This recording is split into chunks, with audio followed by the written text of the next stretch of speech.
All right. Book of Morals and Precepts. Behold the teachings concerning life and the testimonies, which are a true guide through the portals of the great halls of eternity. Here's a code of behavior and manner of living prescribed by the noble ones. The story of life with revelation of the secrets and mysteries of the unseen kingdoms and earth. The meaning and purpose which govern all things. Chapter 1. Preliminary. Wisdom is the treasure of all ages, which shall endure incorruptibly forever until time is spent. Therefore, let the tumult of life be stilled, and in reverence and silence receive these instructions from ancient times. Behold the teachings concerning life and the testimonies, which are a true guide through the portals of the great halls of eternity. Here is a code of behavior and a manner of living prescribed by the noble ones. The story of life with a revelation of the secrets and mysteries of the unseen kingdoms and earth, the meaning and purpose which govern all things. Herein are the guiding lights of thought which will enable a man to follow a straight course on the great sea of life and to steer away from evil. Followed faithfully, they will bring him to a safe harbor, to enable him to give a righteous judgment and return a suitable answer to one who speaks to him or challenges him. By holding these things in his heart, he shall remain a position of respect among the people and be delivered from the yoke of common folk. The dispensations of eternity shall not remain hidden from him, nor shall life conceal its mystery.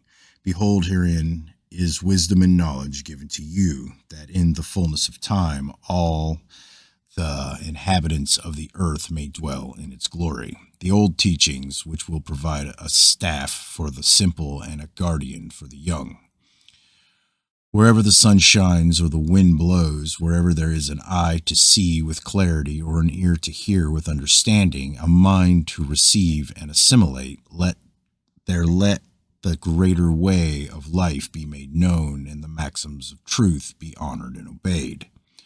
Written for the elect by the Master of Mysteries, once overseer of harvests and recorder of taxes, guardians of tombs and upholder of royal decrees, beloved of the high gods and the gods, keeper of the secrets of the highest God, lesser lord of jubilees and grand scribe of the sacred writings, one born into the house of a false god whom he rejected, distributor of barley seed and master of the great sanctuary, chief of seers and guardian of the great mysteries, watcher at the sacred shrine and defender of the lakeland and the gates, inspector of the courtyard of the sacred being, guardian of the hidden records and servant of the secret temple, messenger of the true God, third begotten son of an enlightened father, a magistrate of a goodly city, son of a gentle lady, sistrum bearer and mistress of the great songstress in the temple of the twofold God.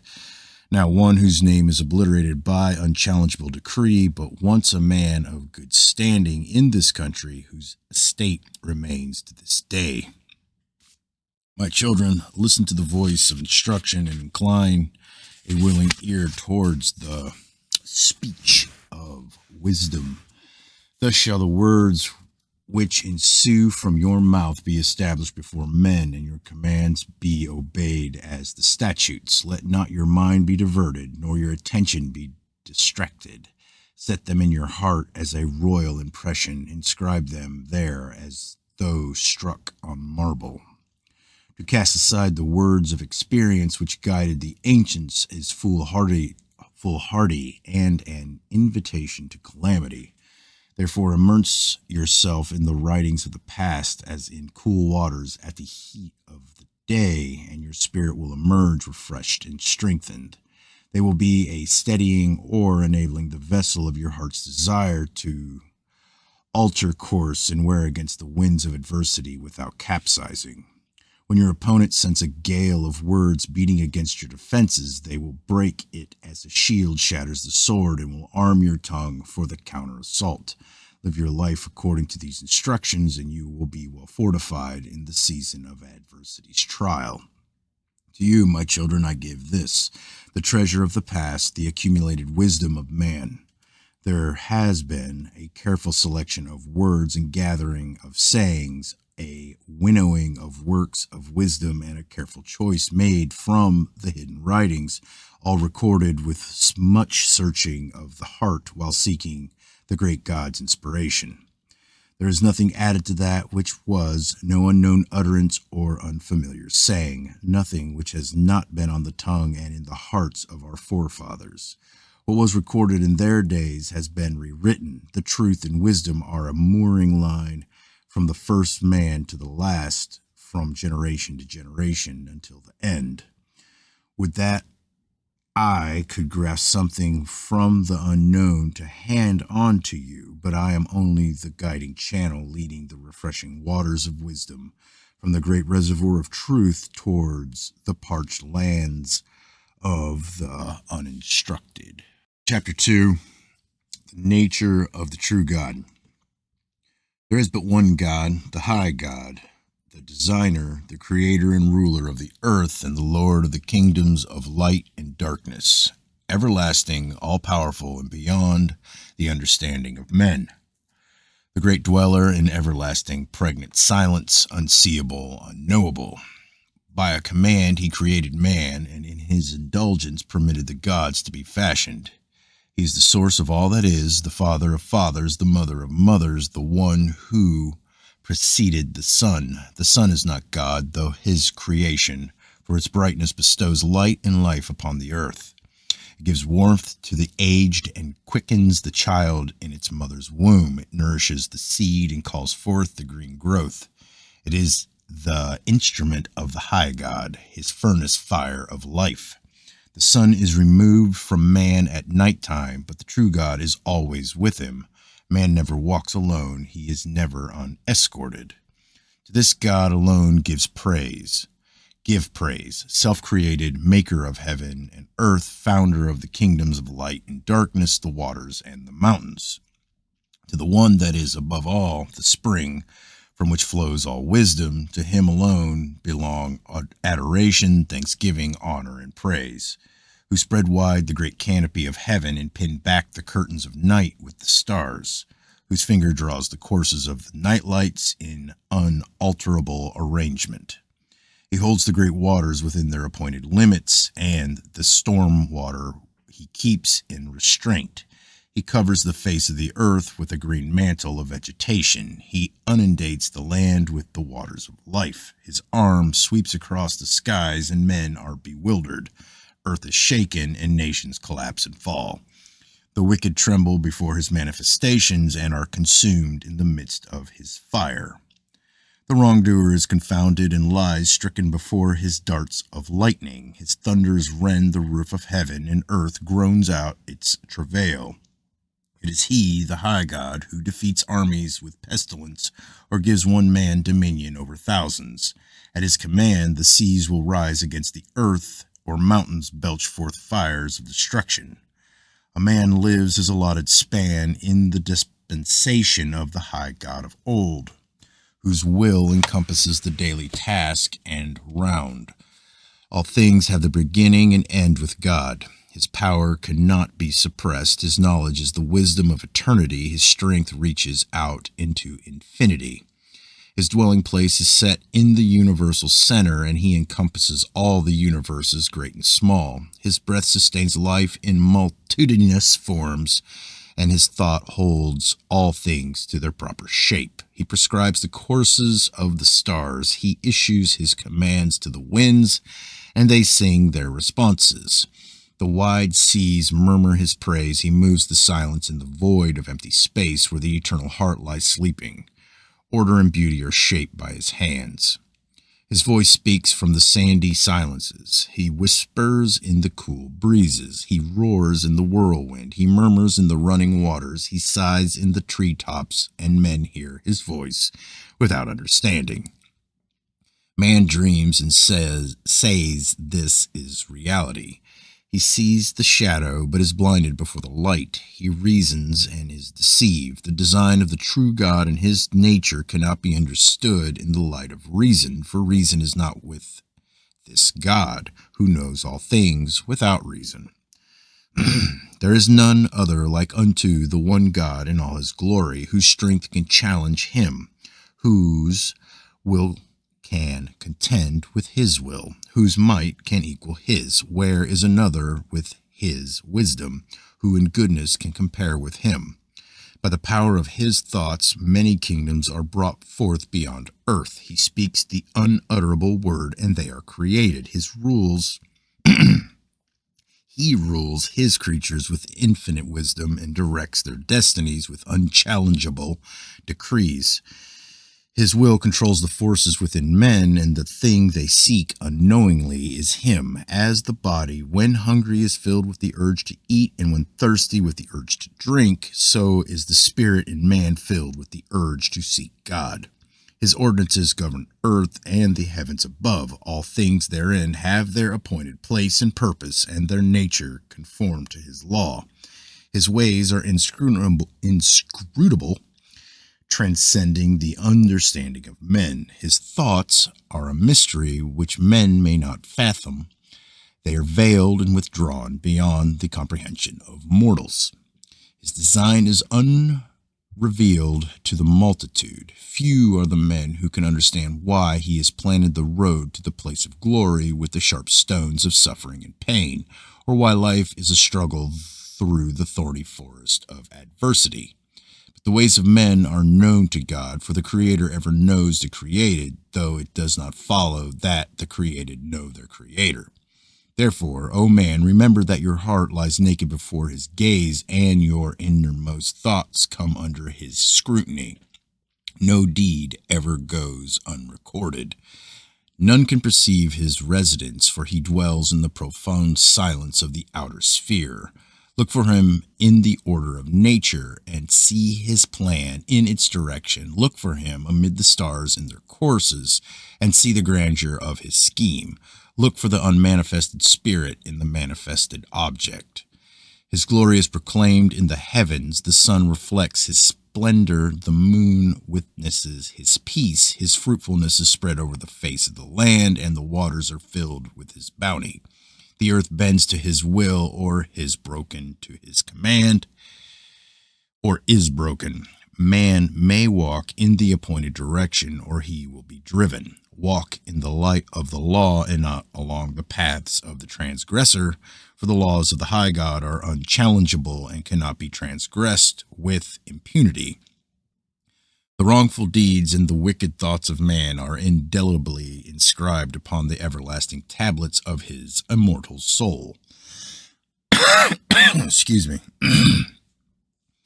He is the Creator in whose spirit, image, and likeness you were fashioned. His laws ordained your present estate, and circumstances upon earth. The power of your intellect is his promise of godhood, and the marvels of your body are the works of his hand. His soul communes with your soul, and the consciousness he shares with you is the source of your life. In his sight, all men are equal, and he judges them as men and not according to their estate. The rich and the poor, the highborn and the lowly, the wise and the simple all receive a fitting reward according to their labors. From each is expected results according to his abilities, from some much and from others little. Only that which serves the purpose of the great God is accounted worthy by him. He has established the law whereby the sun shines down on the good and the wicked alike. He sends rain equally for the provident and the improvident. The arrows of misfortune strike the worthy and the unworthy with indifference. Only the most wise may understand why this is established nature of things. 1 second. I love you, hon.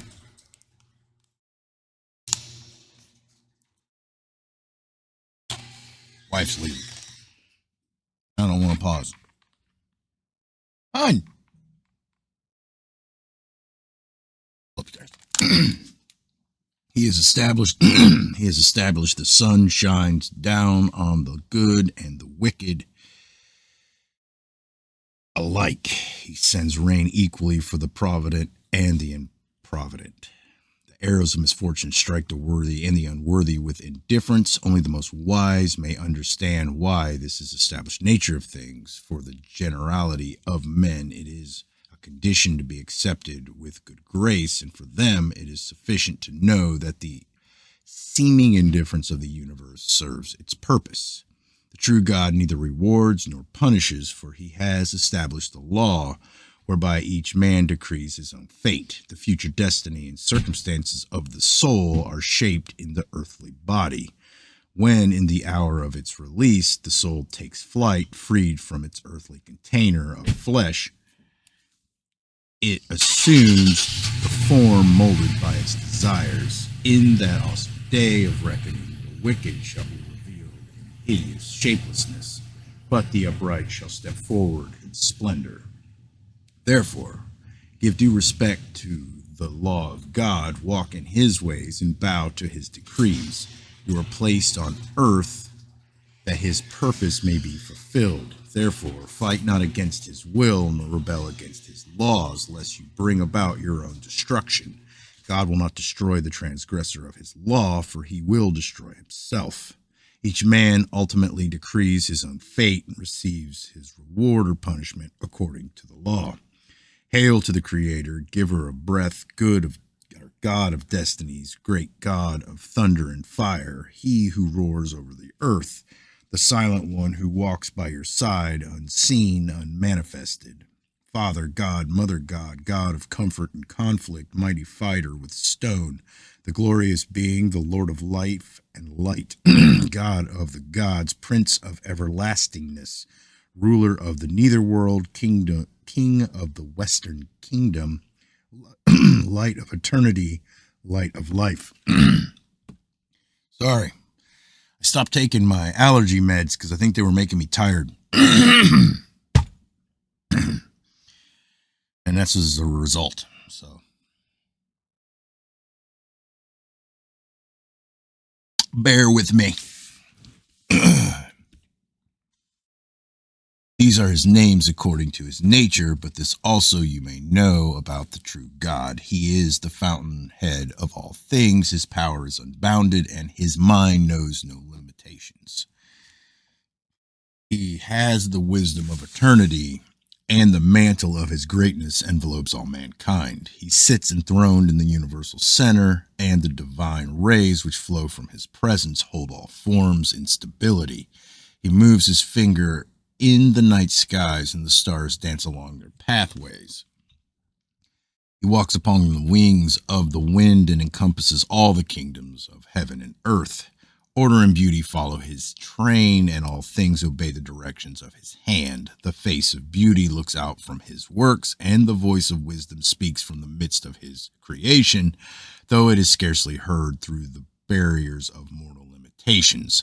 Glory and grandeur form his mantle, justice and mercy drape his body, love and benevolence cover his head, and the virtues are his footstool.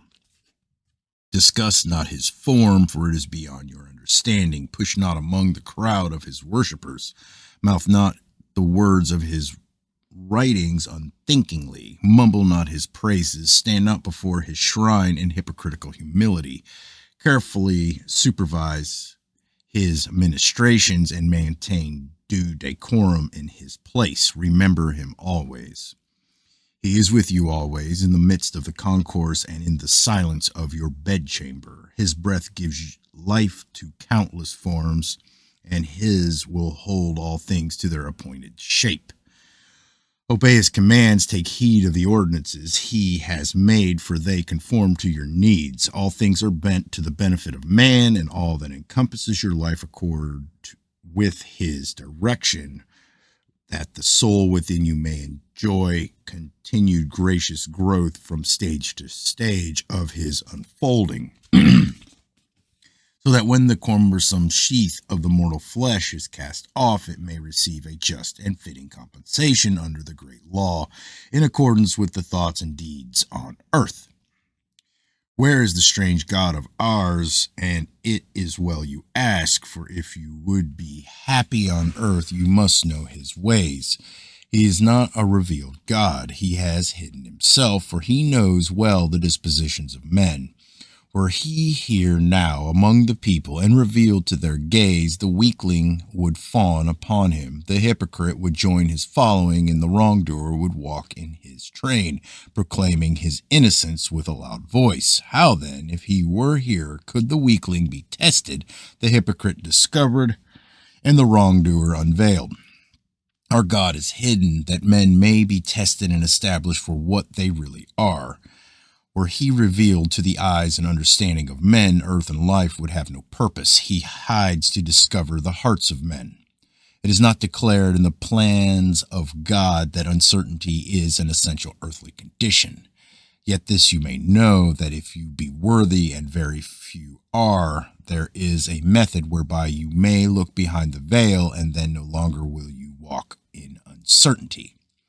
However, for men in general, the undiscovered God is not apparent. He has no man-made image in his likeness, and he stands in obscurity behind the great alcove beyond the temple, within the place of flame.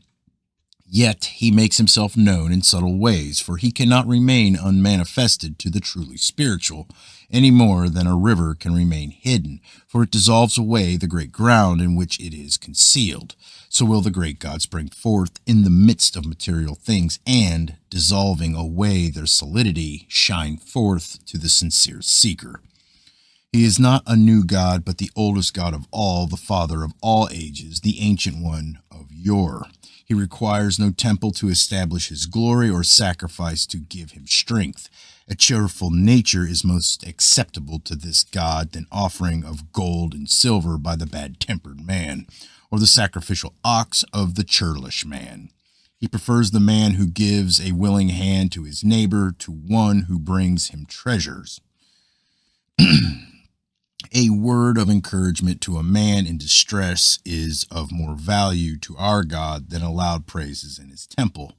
He does not take all and remain mute. He seeks not gifts with no purpose, or wasteful sacrifices. What can man give that will add to his glory?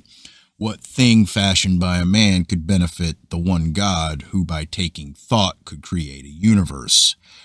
Work for our God, and he will work for you. He remembers well the man who labors on his behalf. He who labors to the benefit of others works for the great God. He who improves earth works for him. The purpose of man's sojourn on earth is the glorification of man, not the glorification of God, who is the all-glorious one. Thus it is written in the plans of God. The true temples of the great God are not structures of stone and brick. They are places of quietude in your heart and home, where you listen to the awakening of your soul as it responds to the conscious contact with him. His worship is your labor among the people. His praise is the song in your heart. His adoration is your joy of living. Keep the peace of the mysterious God, and maintain the order of his law among men and women, for they are his flocks and herds, and he calls forth shepherds from among them. He made earth a workplace for man, and not a pleasure garden. Therefore be you a song leader at the task. He is the mighty God, the nameless one, whom your fathers held in awe. It was who dissipated the darkness over the waters, who separated the chaos, who lifted the cloud, who made the breezes of life to fill the nostrils of men. Men came forth from his members, and they appeared in his likeness. For their sustenance he provided fruits and vegetables, animals, fowls, and fish. He has brought low his enemies. Yes, he has even destroyed his own children. He rolled the grain, and lo, it became the food of men. He dismembered the destroyer in olden times. He made daylight for the joy of man, and darkness for his tranquility. Men cry to him in their distress, and he suffers with them. He sends a captain to strengthen the resistance of the feeble and champion for the weak. He has endowed men with the power of speech, and bedecked their language with fine words, that greatness may sound around the earth. He has enlightened the mind of man with great thoughts, to repulse the might of untoward happenings. He has given him the courage to overcome terrors that lurk by night and to dispel those that strike by day. He is a God of justice as well as benevolence, for he metes our chastisement not always obviously as among men, but sometimes as a man chastises a son for his brother. There can be none greater than the true God, for though himself nameless, he knows every name. Be not reticent to worship, for this is the prerogative of the highborn and wise. The king and nobles attend the temples diligently, but the stupid man and grave robber have no God. Worship bestows no benefit on God, for he is all self-sufficient. Its purpose is the service of man, not the service of God. It fulfills a need of man, not a need of God. Nothing that man can do will add to God's glory. Nothing that a man can give will add to that which he already has. These are the teachings of the wise ones, to whom be all due honor and respect. Give ear and listen with the receptive mind. Record them unto your generations, that they pass not away into dust with your habitations. Therefore, let it be now written, and as written, let it be made known. Chapter 3, the nature of man's soul. The one God is above all in greatness, but under him, above all else on earth, is the soul of man. It is not isolated from the Godhead above, nor from the mortal below, for it is that which spans the gulf between. It is the link between God and man, between immortal and mortal.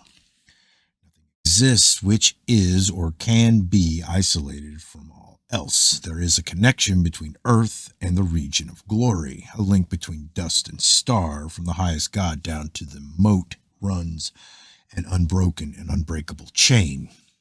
Man is apart from all other creatures in that he has foreknowledge of death and decay. If man be immortal, then it is the burden of his immortality. But if he passes to nothingness, he is cursed above the unknowing beasts, which know not the dread of approaching doom. He has been placed above the beasts to be confronted with his own nothingness. Has man been placed above the beasts to be confronted with his own nothingness? Is his superiority not for the father of terrors? Such cannot be, for the direction of life is ever towards betterment, and it cannot be cast back upon itself. The ass knows not the value of food, though its belly be full. Yesterday, today, and tomorrow are to it alike. The lion knows nothing of the putrefaction which one day will be its lot, nor does the ox live in the knowledge of the slaughterhouse. The power of thought is not given to the flesh, nor can the bones reason. Something unseen animates the inner clay of your being. Something intangible is added to the earthly material of your body. Think not primarily of your material self, nor say, my heart is supreme, for within your body resides the soul, which activates the thinking heart, and is not the resident of the dwelling of greater importance than the materials of its construction. Gaze upon a corpse, see, it is empty of life. Something that was is no longer there. The soul is missing. Your soul is the lord of your body. Suffer not the subject to rebel, nor to assert its sway, for its domination cannot be beneficial. Let the soul not only vitalize, but rule and direct the flesh, that wilderness and excesses may be held in leash. The soul delights in sweet smells and knows the perfumes of earth by the performance of the nose. It rejoices in delicacies of the table and tastes them only through the workings of the mouth. Food feeds the flesh, but the flesh finds no pleasure in eating, for it is the soul which experiences the enjoyment of food. The eyes are the sentinels which keep watch for you, the lights that go before your path as braziers before a caravan. Yet they see not of themselves, for they are but the instruments of sight, without a consciousness of their own. It is the soul within which interprets their messages. Man alone of all creatures is capable of blushing, for he alone of all things living has a soul which can experience a sense of shame. That man has a soul is beyond all doubt. It is the most obvious of all truths. Seek not to delve unduly into its secrets, but to harmonize it with your body, commune with it, and awaken its potentialities. Intellect, reason, willpower, and comprehension. These are not the soul. They are the manifestations of its existence, its attributes, and its activity, but they are not the soul itself.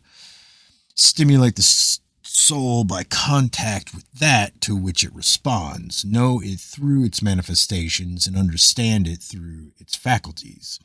It remains immortal and indestructible throughout all ages. Its splendor is displayed in noble deeds and its glory in works of fine art and craftsmanship. It will survive your bodily disintegration. It will not create by the quickening of the flesh. It was not created by the quickening of the flesh, nor conceived within the womb. Its seed existed before the body and preceded the thinking heart.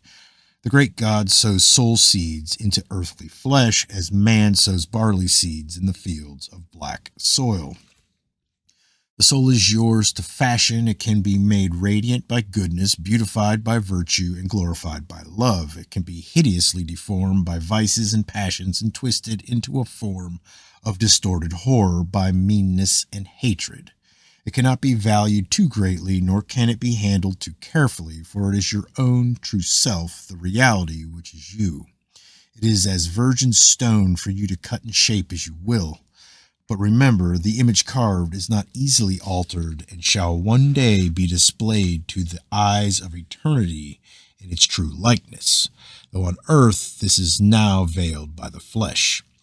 The desire of the soul cannot be held in restraint. Be it at the rim of the earth, the soul will find it, or if beyond the stars, it will be reached.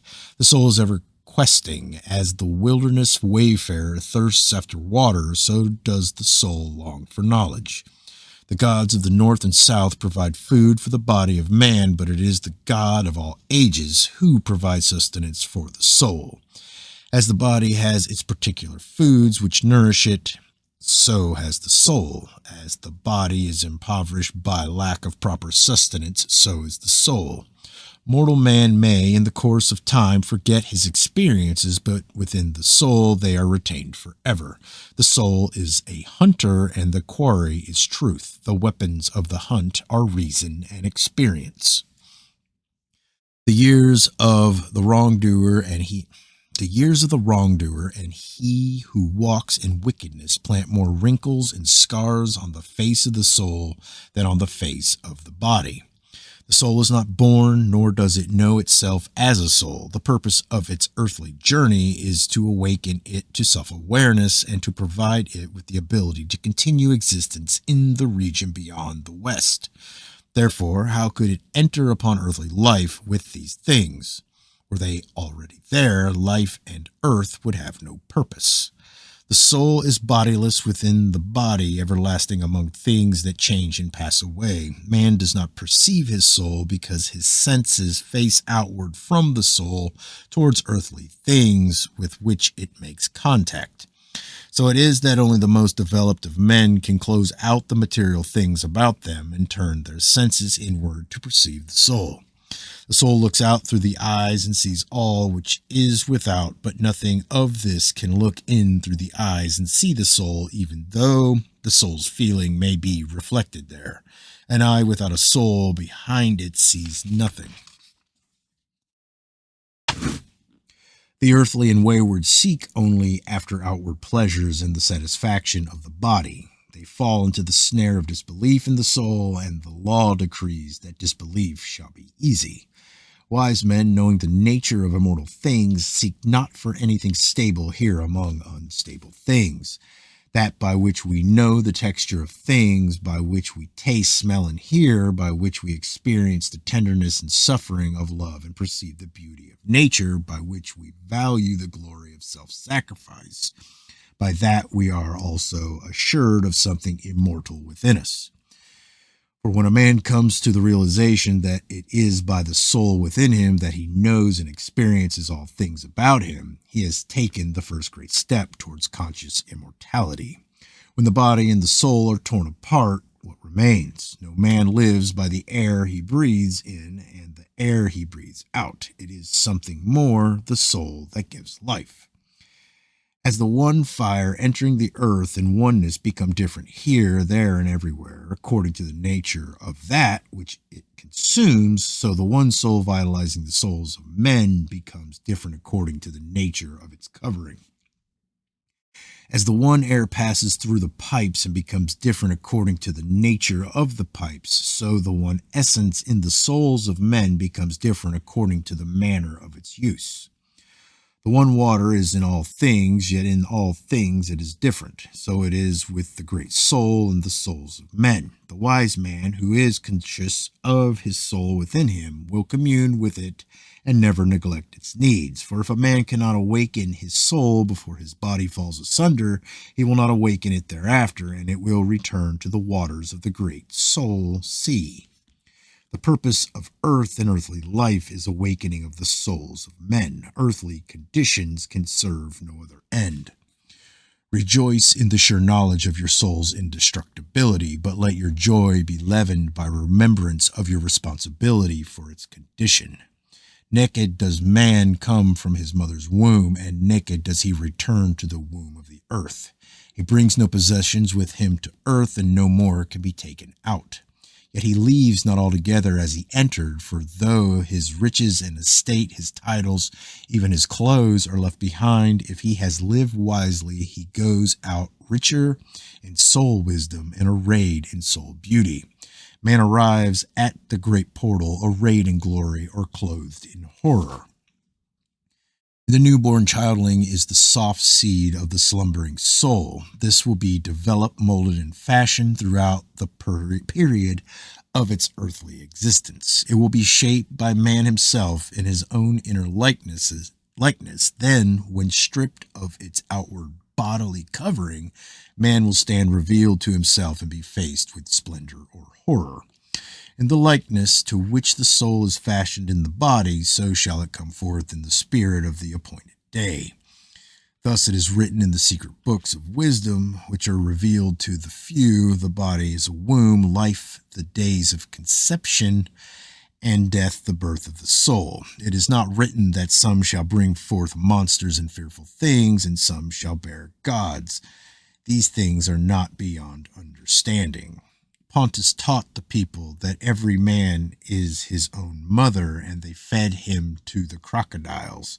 Children cannot be told even half the truth, but must be led by childish tales towards understanding. All right, chapter 4, Life. Commune with your soul within and consider how wonderfully you are created. Meditate long upon your nature, contemplate the powers you possess, consider your needs and desires. Thus, you will find the proper path through life and a sure guide to direct your footsteps. As the union of heat and tinder produces fire, so does the union of soul and body produce life in man. Nothing is constant in life except wisdom, knowledge, and skill. Life ebbs and flows as the tide, and the fortunes of men wax and wane as the moon. The rich become poor, and the poor become rich. The powerful become weak, and the weak become powerful. Where the stream flowed yesteryear is now dust, and the cooling waters have moved elsewhere. The lakes of last season have joined the wilderness, and the dikes have become pits.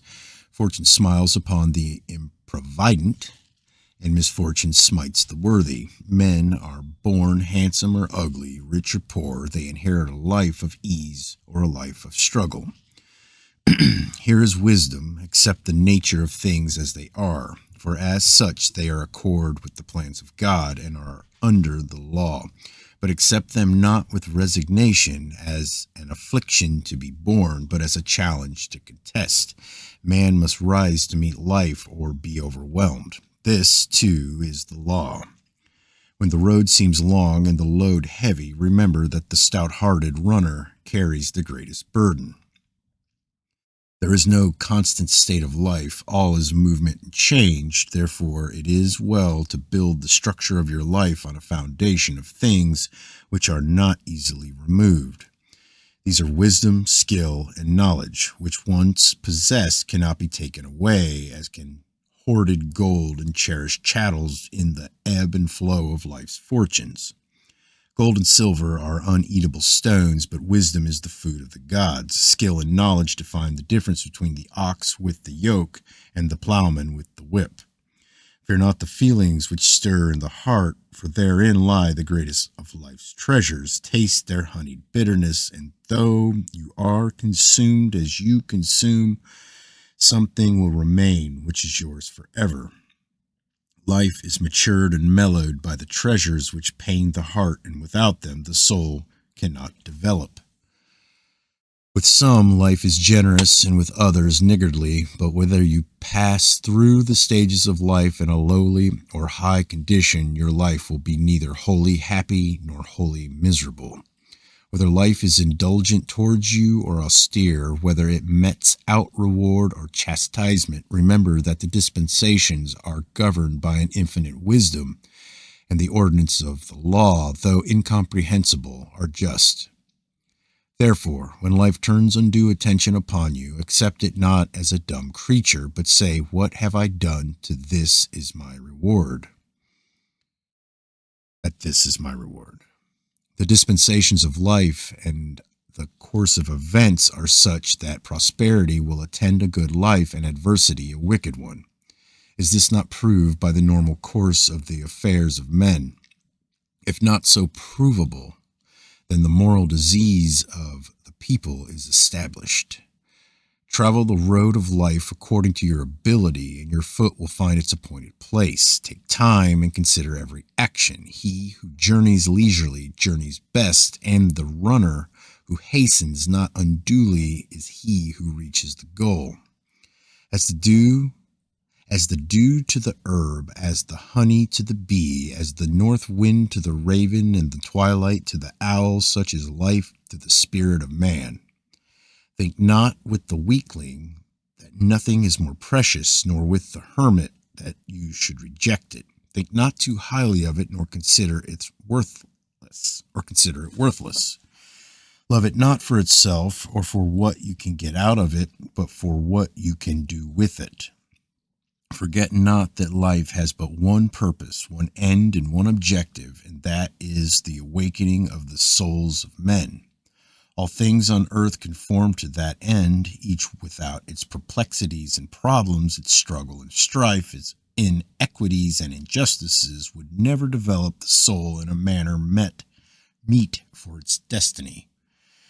This is the answer to the riddle of ages. If all were right with the earth, there would be nothing for man to do. As it is, there is sufficient to occupy him throughout his generations. When man himself is perfect, purpose will be fulfilled, and then earth too will be perfect. Riches cannot buy life, nor can gold purchase back wasted hours. Therefore, employ the future that you have left to your greatest benefit. Lament not that you were born, or desire that life should depart. Life has a purpose and a meaning, even for one as miserable as you, and the law may not be set aside. Whatever your estate and however lowly the circumstances to which you have fallen, you still have the power for good in your right hand and the power for evil in your left hand. Would the fish rise to the bait if it knew the hook were hidden therein, or would the lion step on the pit if it saw the stake below? No, neither would man wish to live where the soul too perish with the body. Neither would a just God have created him and the true God, if he be anything just. Life is yours that you requested it, not is of small consideration, for the choice was not with you. Therefore accept with good grace that which has been allotted to you, deriving from it whatever benefits it may bestow. The benefits are great, and were they readily apparent, life would be accepted with due gratitude and endured, whatever its afflictions with resigned anticipation. Life if so lived, would be futile and its purpose confounded. Therefore, only by dire efforts can man come to know the everlastingness of his soul. The law decrees that man shall never be assured of his immortality. Life must be lived from the beginning to the end. Run the race easily, for the course is long, and the runner who runs the race best is he who conserves his strength in the early laps. Be not disturbed or overwhelmed when misfortune accompanies your passage along the way. Be not dispirited when the pace is hard or faint before the obstacles. Accept the challenge of adversity with high spirits, for as the flame is to wax and the furnace to copper, so is adversity to the soul. Every sorrowful blow that falls upon the soul is a tempting stroke. The metal that suffers the fires of the furnace longest is the finest in quality. Give prudent thought towards tomorrow's problems, but let them not tax your mind unduly, for problems in the womb of the future may be stillborn. Though the pathway of life be uneven, the growing is not always rough. Take it as you find it, but beware where the going is smooth, for the evil will set its trap. Danger lurks where least expected. When you journey without possessions, you journey without care. But when you are burdened with many goods, they bring the attention of evil men. He who sleeps uncovered may sleep soundly, but when covered with a mantle, it is well to keep one eye open. Know that life is unimportant unless properly lived. A noble death is better than a wasted life. He who exchanges a life of wickedness for a worthy death makes amends, and the scales are adjusted. Accordingly, let your aim be to live as long as you should and not as long as you can. While to others your life is worth more than death, then your duty is to preserve it. While you serve best by living, live, but when by your death the living may best be served, then shirk not the burden of manhood. If your life be disposed of to the benefit of others, then let a worthy price be extracted, for the law decrees that no man shall relinquish his life easily. The span of man's life is neither long nor short, but sufficient for its purpose. Whatever benefits a man wishes to attain for his soul may be attained in his lifetime. A lifetime is sufficient to fashion the soul to ultimate glory or the ultimate horror. What end would a longer life serve? To the wicked, an opportunity for more evil. To the selfish, more time to hurt others. And to the miserly, more time to lay up worthless things. The slothful ones would rejoice, for there would be more time for their idleness, but the burden of the industrious would be that much greater. The good may say, why then should not our lives be lengthened and years added unto us? No, they are not. The goodness of the laborer done in their lifetime shall have been sufficient, and no more is required of them here. If they have served well on earth, they are candidates for higher service in the regions of light, for the opportunity for service ceases not at death. To what end would you live longer to do the things you have not done, or repeat the things you have already done? What you have been unable to do will be done by others, as does not man experience repetitious pleasures with decreasing enjoyment? Would you increase your knowledge or develop your skill? Who then shall teach you more than is to be learned on earth, or where on earth can practice carry you beyond perfection? He who would go further must go to a higher place of instruction. The works done on earth pass away, and the fruits of man's labor are reaped elsewhere. Each man's life should leave its impress on earth, and each man should depart a better man for having lived. Repine not for the lost opportunities, for opportunity does not perish at death. Do your best here, and you will do better elsewhere. Be wise here, and you will be wiser in another place. Earthly success is not the measure of a man's achievement, for a gain here may mean a loss elsewhere. all earthly loss may mean a spiritual gain. The scales are always just. When in old age you say, alas, that life is short, then consider the way you abused and wasted it in your youth. Is not your reward fitting? Remember that the paths to pleasant old age are chosen in youth. They are the paths of simplicity, moderation, cleanliness, and virtue. Consider the ruthlessness of rulers, the greed of the rich, and the willfulness of the powerful. If these dare to enslave the earth and if these dare to enslave the earth and wreak misery upon the people, knowing they can enjoy the fruits of their oppression but a brief span of years, what would they not set out to achieve were their span of life doubled, or were they immortal? Therefore the great God in his wisdom has ordained the proper span of man's life. If, then, you think life is short, why dissipate it so, and why waste the precious days? Is it not economy which makes a man rich, and not abundance? The wise man lives fully all his life, and he is always conscious of being alive. The fool is always beginning to live, and the weakling shrinks from it and seeks forgetfulness and comfort. Those who half live are already half dead. Live lustily and manfully, for life is to be enjoyed. It must be savored to the full. Better one day as an eagle than 1 year as a goose. What is life that man should seek to prolong it? Is it not a continual avoidance of snares, a struggle against delusion, a series of mishaps, and a pursuit of shadows which retreat from the grasp? It begins with ignorance, continues through strife and worry, and ends in sorrow and pain. It is a day of heat, and death comes as a cool night. Are not the troubles of life piled one upon another as the stones of a pyramid? Are not all our hopes based only on possibilities, and do not our expectations look forward into improbabilities?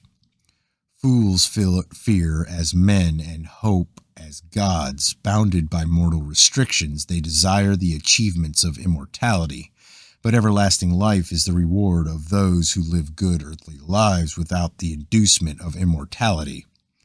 Therefore the prize is never revealed, and life maintains man in a state of doubt and perplexity. Hope he may have, but never assurance. Life raises some men up and casts others down. Not always does it bestow good fortune on the worthy, or met out to the unworthy their just deserts. It raises men up to test them, and likewise casts them down.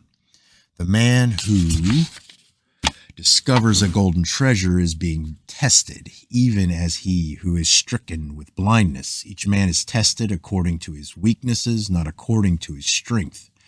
The reward of the worthy is not here, neither is the punishment of the wicked. Were the just rewards and punishments of men too readily apparent, the course to take in life would be too obvious to serve its great purpose. There must ever be the stimulus of doubt and perplexity.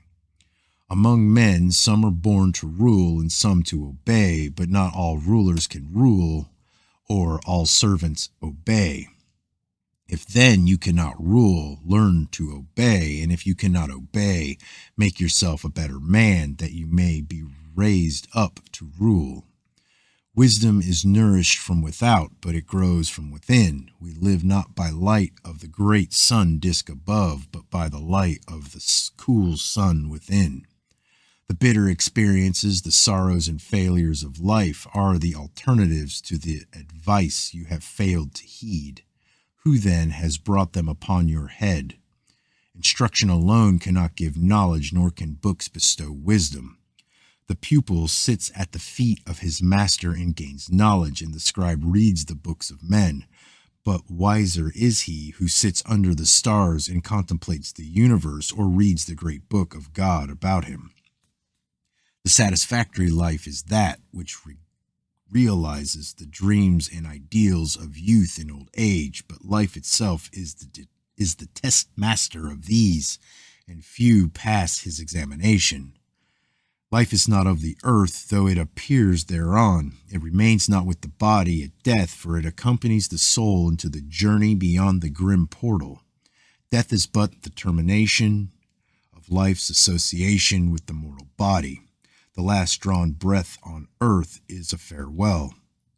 Life passes from earth through the portal of death into the existence beyond. Therefore, it is said that the life of man is everlastingly indestructible. Life alone exists in both spheres, but life on earth is inconsistent. Life is a dancing girl. Chapter 5, Man. Consider yourselves, my children, and meditate on the reason for your existence and the purpose for which you were brought into being. Contemplate your powers, ponder your circumstances, discover your inescapable duties, and face your earthly obligations. Assume your burdens cheerfully, for they are not imposed capriciously. The one God has set a hard task, but it is not beyond your capabilities. Remember that every affliction, however grievous and seemingly unnecessary, serves a purpose and end. O man, you are the delight and sorrow of your God. You have been set apart with peculiar favor and exalted above all other creatures. He has endowed you with reason to maintain your dominion. He has bestowed upon you the faculty of speech, that wisdom may accumulate throughout your generations. He has exalted your mind so that it may be perceptive of beauty and grandeur. He has ordained the law which circumscribes your life and has adjusted your nature to accord with your duties and destiny. Each man is an individual work of God, his mind a fragment of his will. The breath of God gives him life. The soul God formed you as he fashioned the beasts of the field and forest. He made you last and placed you at the pinnacle of creation. Command and jurisdiction over all were given unto you. From among the creatures of the forest and the beasts of the field you ascended in triumphant superiority, and your yoke is upon them. Be aware of yourself as the pride of God and the fruition of his desire. Nothing greater shall be created on earth. You are the vessel containing the essence of divinity, fashioned with the clay of matter. Behold, you have even the nature of God within you and partake of his substance. Remember, therefore, your superior estate. Maintain the pride and dignity befitting your position, and descend not to any mean or degrading thing. Remember, my children, that every man, whatsoever his nation or estate, is a man. Therefore, never degrade anyone, for even the least among men is a candidate for godhood. Man can be whatever he wills. Subject to the law, there is no limitation on man's potential achievements. Shoot for the moon and not for the treetops, for nothing is beyond your reach.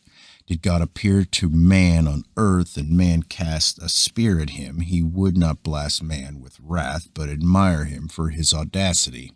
Such is the attitude of God towards man. Thus God has made him, therefore is it meet that man should fawn upon him with servility. Man has the powers of reason and decision. A wise father delegates responsibility to his children, and God does not unduly interfere in the affairs of men. Man is the Lord of creation and the heir to godhood. He can soar to the greatest heights, but also fall to the lowest depths. No man is wholly good, and no man is wholly evil. The scales are never completely weighed down. No man can hold any desirable thing on earth or attain it in the regions of light without the expenditure of effort. No man can foresee the future or know what tests the wise God has placed there for him. O man, mark this well, never forget your goal of godhood, but vaunt not your godlikeness. For the beast dogs your footsteps, and animal clothes your soul. You dwell beneath the dark shadow of the cloud of mortal ignorance. You live in a twilight dream state. You are deceived by your senses. You dream and say this is reality. You reason and are afraid, but know that all things real reside in God, and his wisdom stands beyond the bounds of reason. He has established the foundations of truth and reality for eternity. My children, man is not flesh and bone alone, but something more, something far greater than he can ever conceive at present. The eagle soars in the air above, not knowing that soon he will descend to earth and rise no more. The lion is unaware of the worms that will consume it, and the ox knows not of the slaughterhouse. The ass knows not of the use of food, though its teeth chew the grasses and herbage. Something is added to mere man to raise him above the beast. Something else exists within the space of his body. It is his soul. Is not the mortal substance of the body less perfect when the soul has departed? Now it would decay and fall apart, but is this not because the animating spirit is no longer there? The immaterial spirit has gone. Whence has it flown? The spirit departs, taking life and consciousness with it. That which came from the abode of spirit has returned there. That which God gave to himself has returned to its source. Man, the receptacle of God and beast, has sundered apart at the touch of death, and each returns to its own. Man is the highest of the beasts and the lowest of the gods. Man is the battleground of the beast and God. All right, chapter 6, the real man.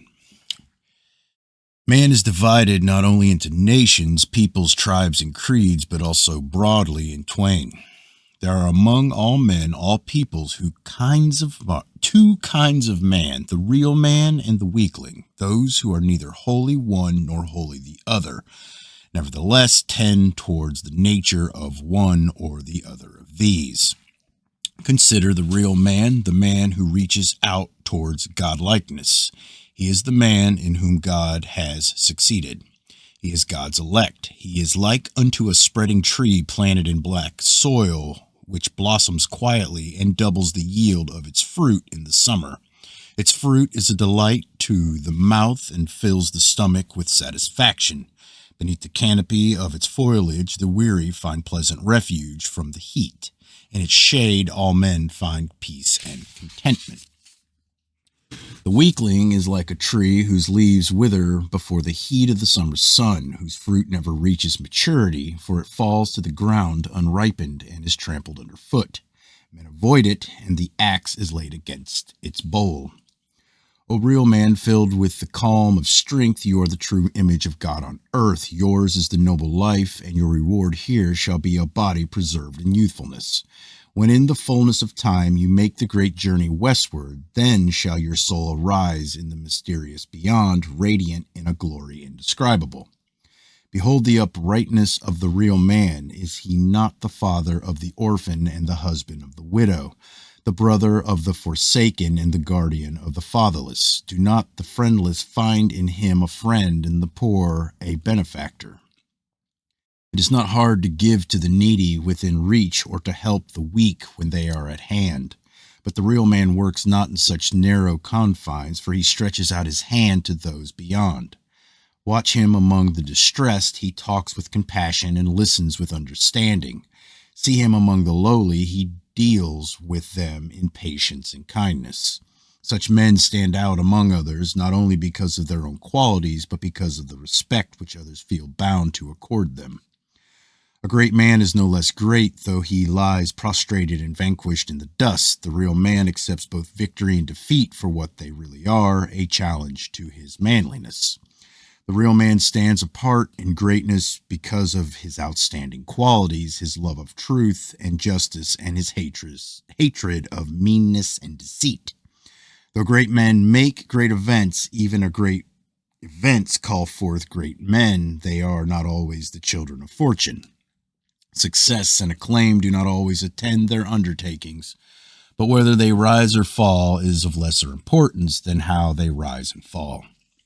It is not what a man does that makes him great, but what he strives to achieve. The greatest men have no memorial if their endeavors were unpopular or not crowned with success. For every great man with a memorial, there are 1,000 unknown and unhonored. A real man remains unperturbed by the whims of life. He does not flinch before misfortune or ease his head when fortune smiles upon him. When misfortune descends upon his head and his hopes and dreams are shattered, he does not go about lamenting in a loud voice, but quietly continues his daily task. If fortune is gracious towards him, he braces himself and is not overwhelmed, for he knows that often it takes a better man to bear the bounty of fortune than to bear the burden of misfortune. The spirit of the real man does not bow before the blows of misfortune, no matter how grievous its afflictions. His calmness deflects its arrows, and his fortitude breaks its thrust. The shield of cheerfulness and the sword of courage he never discards in despair. His contentment is not dependent upon the whims of capricious fortune, and therefore he is not cast down by her indifference. Like the metal treasure, he is unchanging under all stresses. But the weakling, like the balances of the scales, is always moving up and down. The real man stands before adversity as a rock before the raging seas, firm in the midst of turmoil, solid and calm against the fury. His mind forms great designs, and his spirit delights in their execution. His ideas grow up, they are never stillborn, nor do they wither before maturity. The examples of great men shine before him as visions in the night, and their precedents walk with him by day. His high-hearted love of life exalts the spirit within him. He strains at the traces of an impatient for the run, and is impatient for the run. He rises above the rock of opposition and splits it in twain, as does the sapling. He is like a great oak which rises above the shrubbery in the darkness and shakes out its branches in the glory above. He has compassion on the blind man, he helps the lame man, and he guards the deformed and afflicted against the mockery of weaklings. He carries himself with the dignity becoming a man. He remains unshaken in calamity. Deceit and hypocrisy are things far beneath him. He has an air of quiet confidence and a courage to speak the truth. The thoughts of his heart are the words of his mouth, and whatever he promises is as good as done. The real man is he who serves the purpose of God and carries out his plan. Because of him, all men rejoice for what they are, and the weakling he carries as his burden. The crown of glorious manliness is on his head. The mantle of courage is about his shoulders. He stands out from others in the pride and glory of his manhood. He treasures womanhood and the dreams of men. He is the master of earth and the Lord of creation. Nothing more is required of man on earth than that he be a real man. This is a sufficient objective and difficult enough for any man to achieve. Manhood is a state of freedom, but its stronghold is in the spirit of a man. The body may be held forcibly in bondage, but the spirit cannot be shackled.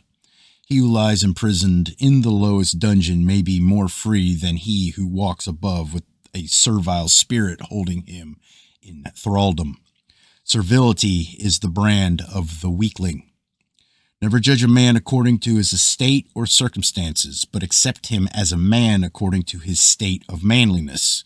He that is manly hold as a man, even though he be your enemy, but he who is less than a man hold accordingly, though he be with you. For were your enemy a lesser man, he might proffer a hypocritical friendship and thus destroy you by treachery. It is well never to forget that some friends might be enemies were they better men. Therefore, the measure of a friend's manliness may also be the gauge of his sincerity.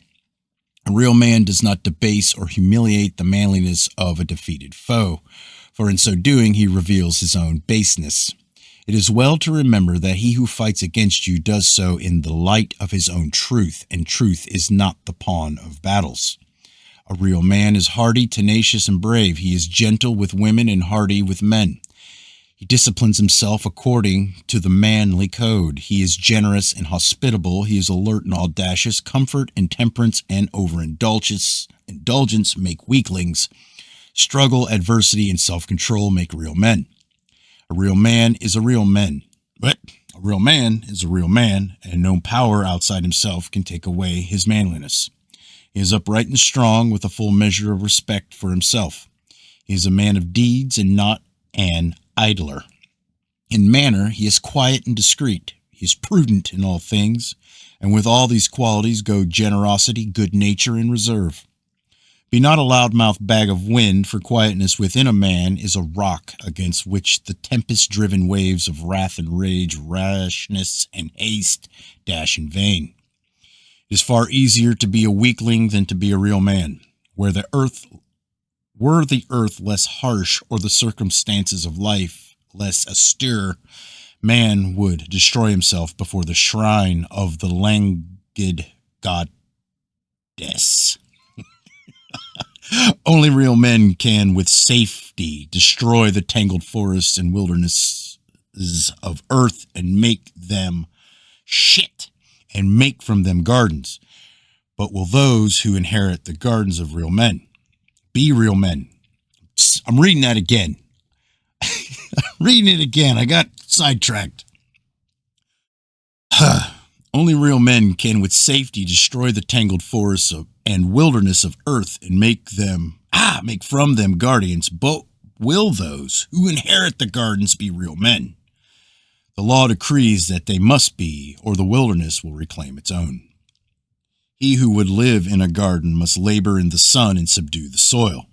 He who is content to live in the wilderness may sleep in the shade, but he is a slave of life. The real man stands out above all others. His head is high, his foot fall firm. His bearing is dignified, his face is calm, his hand steady, his heart tranquil. He sweeps aside all obstacles in his way.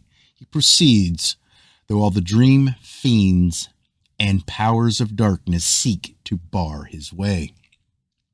Where is he who can gather the real man together and make them rulers of all men, that earth may resound with glory and greatness?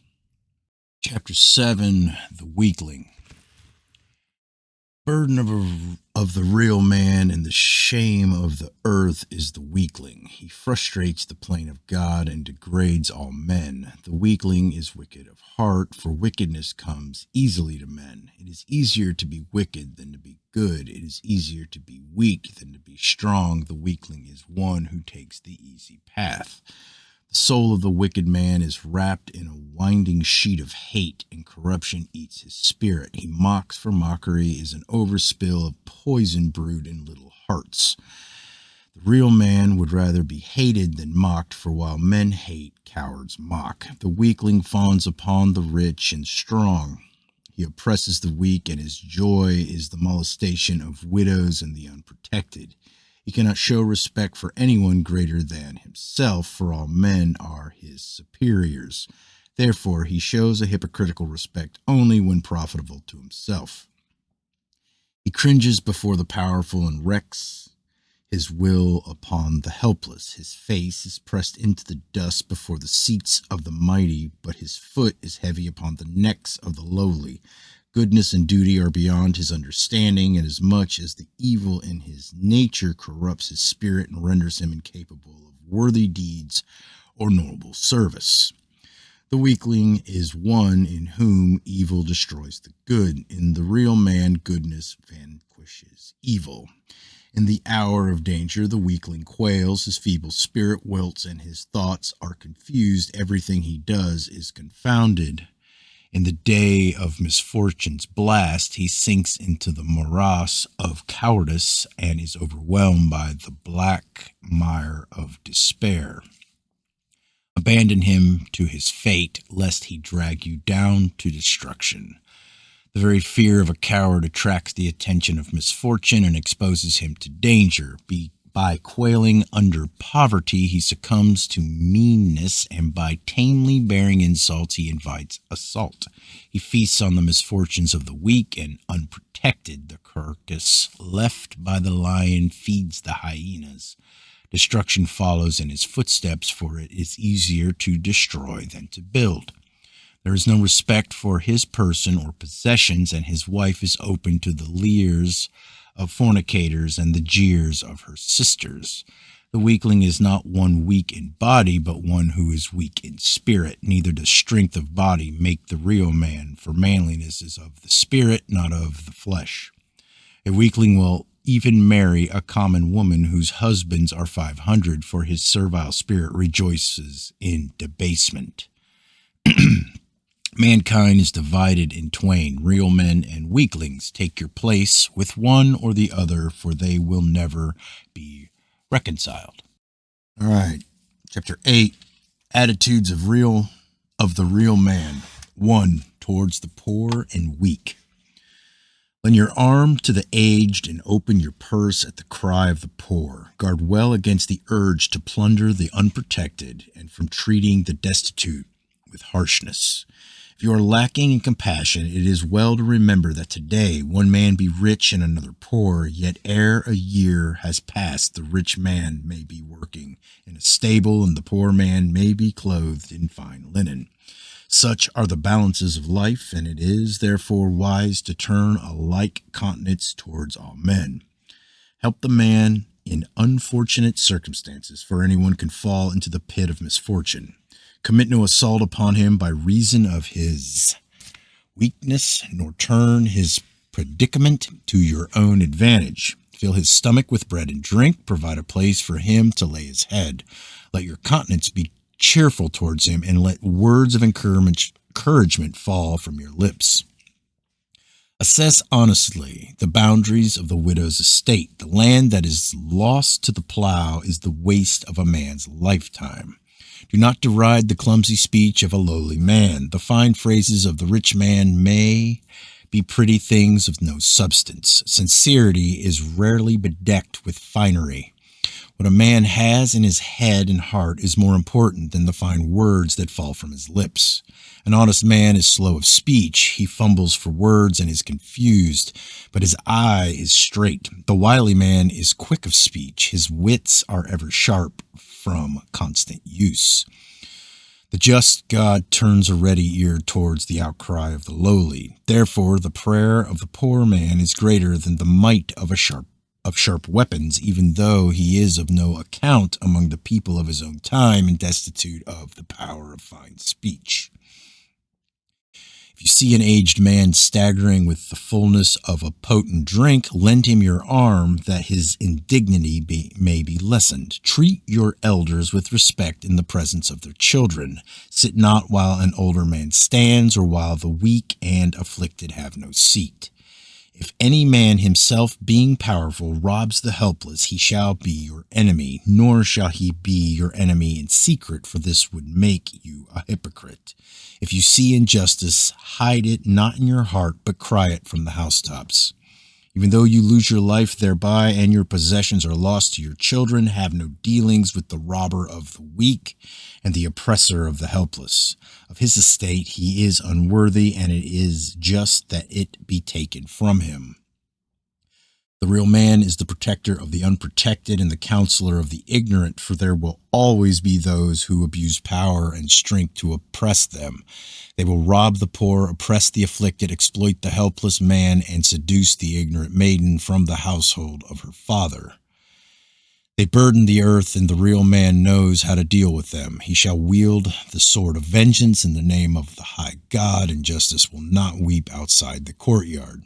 Manliness carries its burden of responsibility. It is not gown of fine linen, but a coat of mail. Chapter 9. 2. Towards wealth. God has endowed you with riches, then regard them with pleasure, for the means to good deeds is in your hands. It is not sufficient for a rich man to give to the poor or to alleviate the distress of the needy. He who, having received abundance from God, doles out a pittance to the poor, does but salve his conscience and is not truly walking with God. It is the duty of the rich man to cast the weight of his riches in the balances, that goodness may outweigh evil.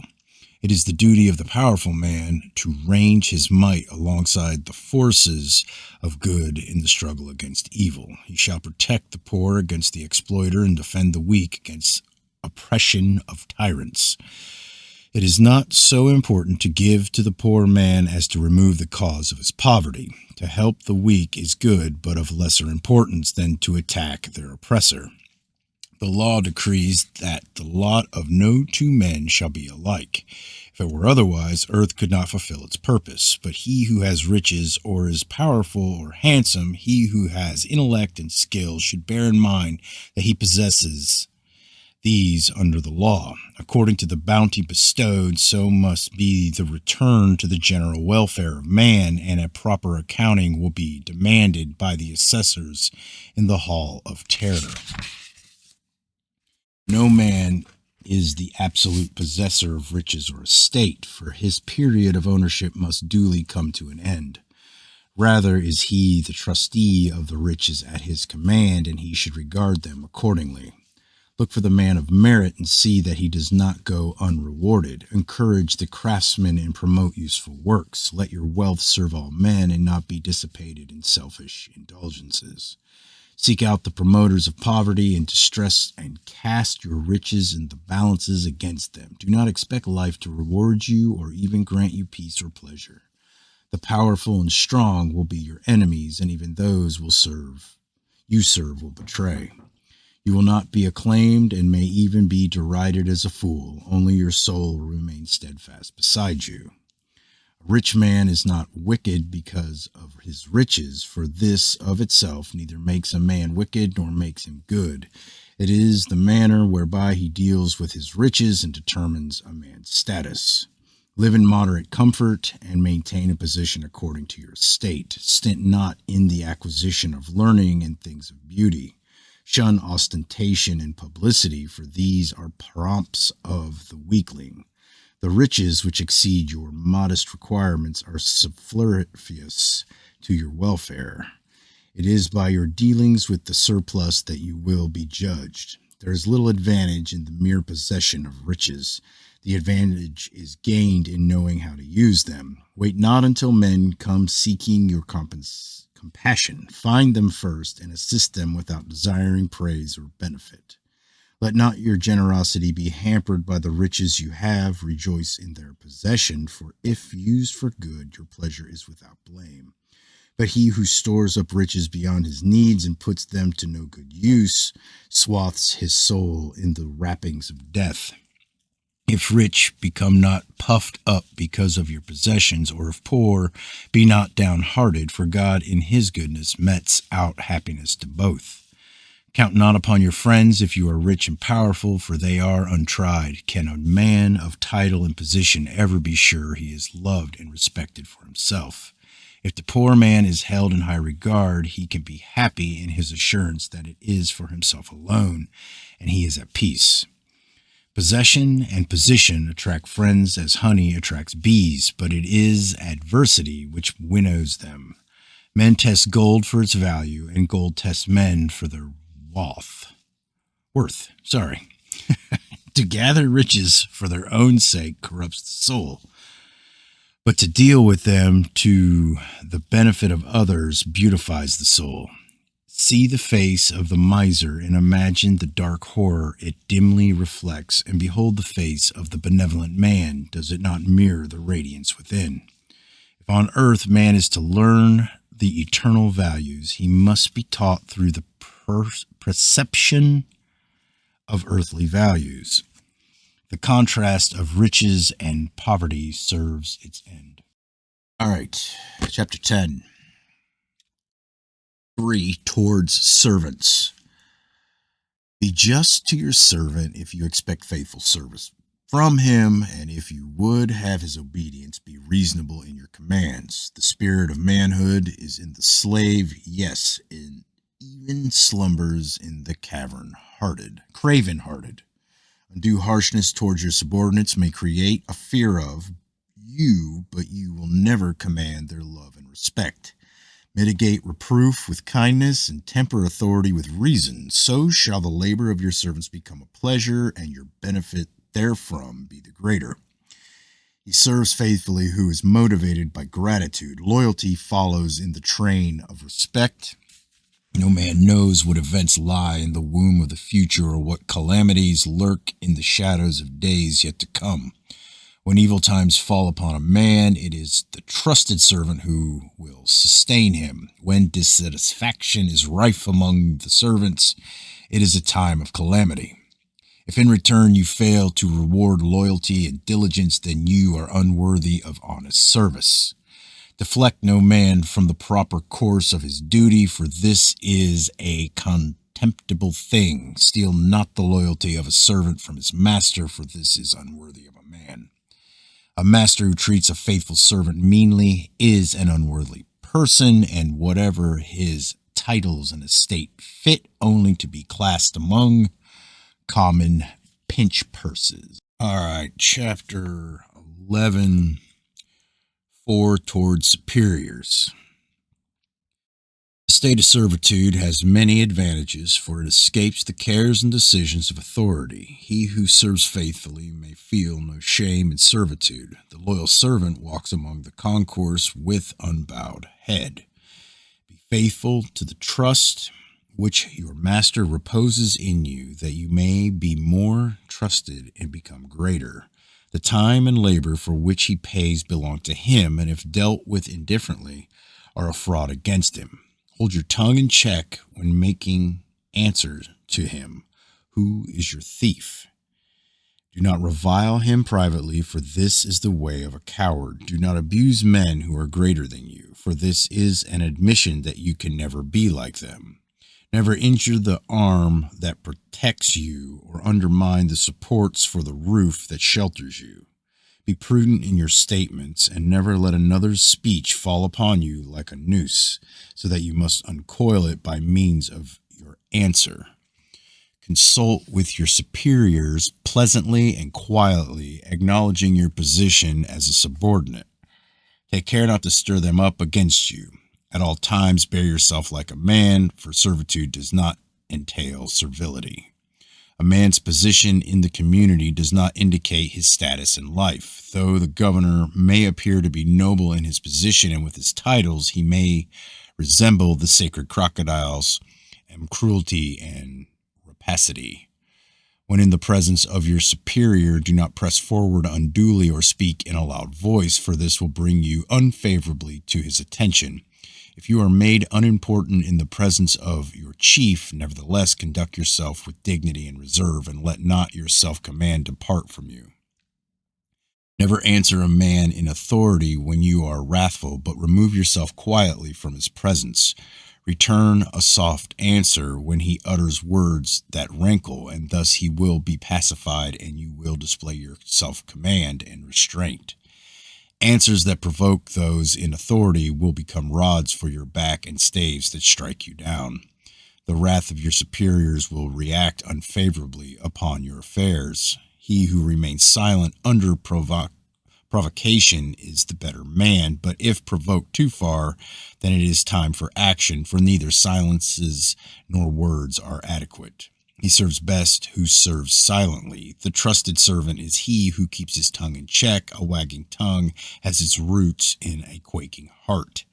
Go quietly about your task. The reward is your own self-respect, knowing that it is well done. It is harder to be efficient than to be inefficient. Therefore, inefficiency is the mark of the weakling. Loyalty and diligence are qualities of the real man. The weakling is irresponsible and slothful. The path of duty is difficult and beset with problems. Therefore, it is shunned by the weakling who prefers to take the easy way. The real man finds satisfaction in his craft. The satisfaction of the weakling lies in unproductive foolishnesses. All right, chapter 12, 5, towards the wrongdoer. Abandon the wrongdoer and the worker of iniquity to the dike, that the rising floodwaters may engulf them. Thus their ways shall no longer cause disruption among the people. Let them be seized by the storm fiend in the midst of the rising waters. The lawbreaker and worker of wickedness are to be cast forth from the body of the people, that it remain healthy. The purveyors of filth and the fornicators will be met by the strong arms of real men. The day itself will stand up and make an accusation against their abominable doings, and the night will spew them forth. The sons of wickedness say, lend us your arm in the shadows. Let us set a trap for the unwary, that his goods may pass into our possession. Let us strike down from behind and leave his body in the gutter. Or let us possess ourselves of his gold by sly means, and thus become rich ourselves. Or come cast in your lot with us, that by our joint endeavors we shall become wealthy. Walk not along the paths with such as they, for as they lurk for blood, so shall their own blood be requited. The wrath of real men and upright men against the wrongdoers and workers of wickedness is like the hot blast that precedes the sandstorm, and before it the strength of the evildoer shrivels and becomes nothing. The wrongdoer becomes a slave to his own wickedness. Therefore do that which is right, and your spirit shall remain free. It is not sufficient for the real man that he turn away from wickedness. He is the fighting man of God, and his duty is to combat evil wherever he finds it. He who is an evildoer at work and remains silent is an accomplice. He who remains inactive in the presence of evil condones the deed. That which is not actively opposed is encouraged. The slanderer and the gossip monger shall be cast forth, for their ways are evil. The fornicator and seducer shall feel the strong arms of real men and regret their deeds. The thief and the trickster shall be removed, and the murderer shall forfeit his life. The adulterer and those who dispense sorrow shall not go unpunished, but overlook not that which induces him to follow the paths of wickedness. It is just to cut off the hand to punish the heart. Weaklings encourage wickedness by their weakness. Real men cast it out by their strength. That which benefits man is good in accords with the plan of God. That which is against the welfare of man is evil. But who among men is wise enough to know what is good and what is evil? Therefore inscribe the writings of wisdom on your heart, that you never lack a guide in the dark alleyways of perplexity. Chapter 13, The Unstable Man. There is a man halfway between the real man and the weakling. It is the unstable man. He wavers and is undecided. In thinking, he displays a woman's weaknesses. He wrings his hands in the face of calamity and makes no move. Take hold of yourself, be a man. Though now you have a body given over to weaknesses, the soul within has a reserve of resolution. Call it forth, and it will serve you well. Forget the things wherein you are strong, for they need no attention. Consider your weaknesses and failings, and keep them ever in sight. Beware the weaknesses of indecision, for a bad decision is better than no decision at all. Beware of irresolution. Better is it to journey along the wrong path than to never start. What can you call to your aid against the gray-shrouded adversaries? Is it not the strength of resolution and determination?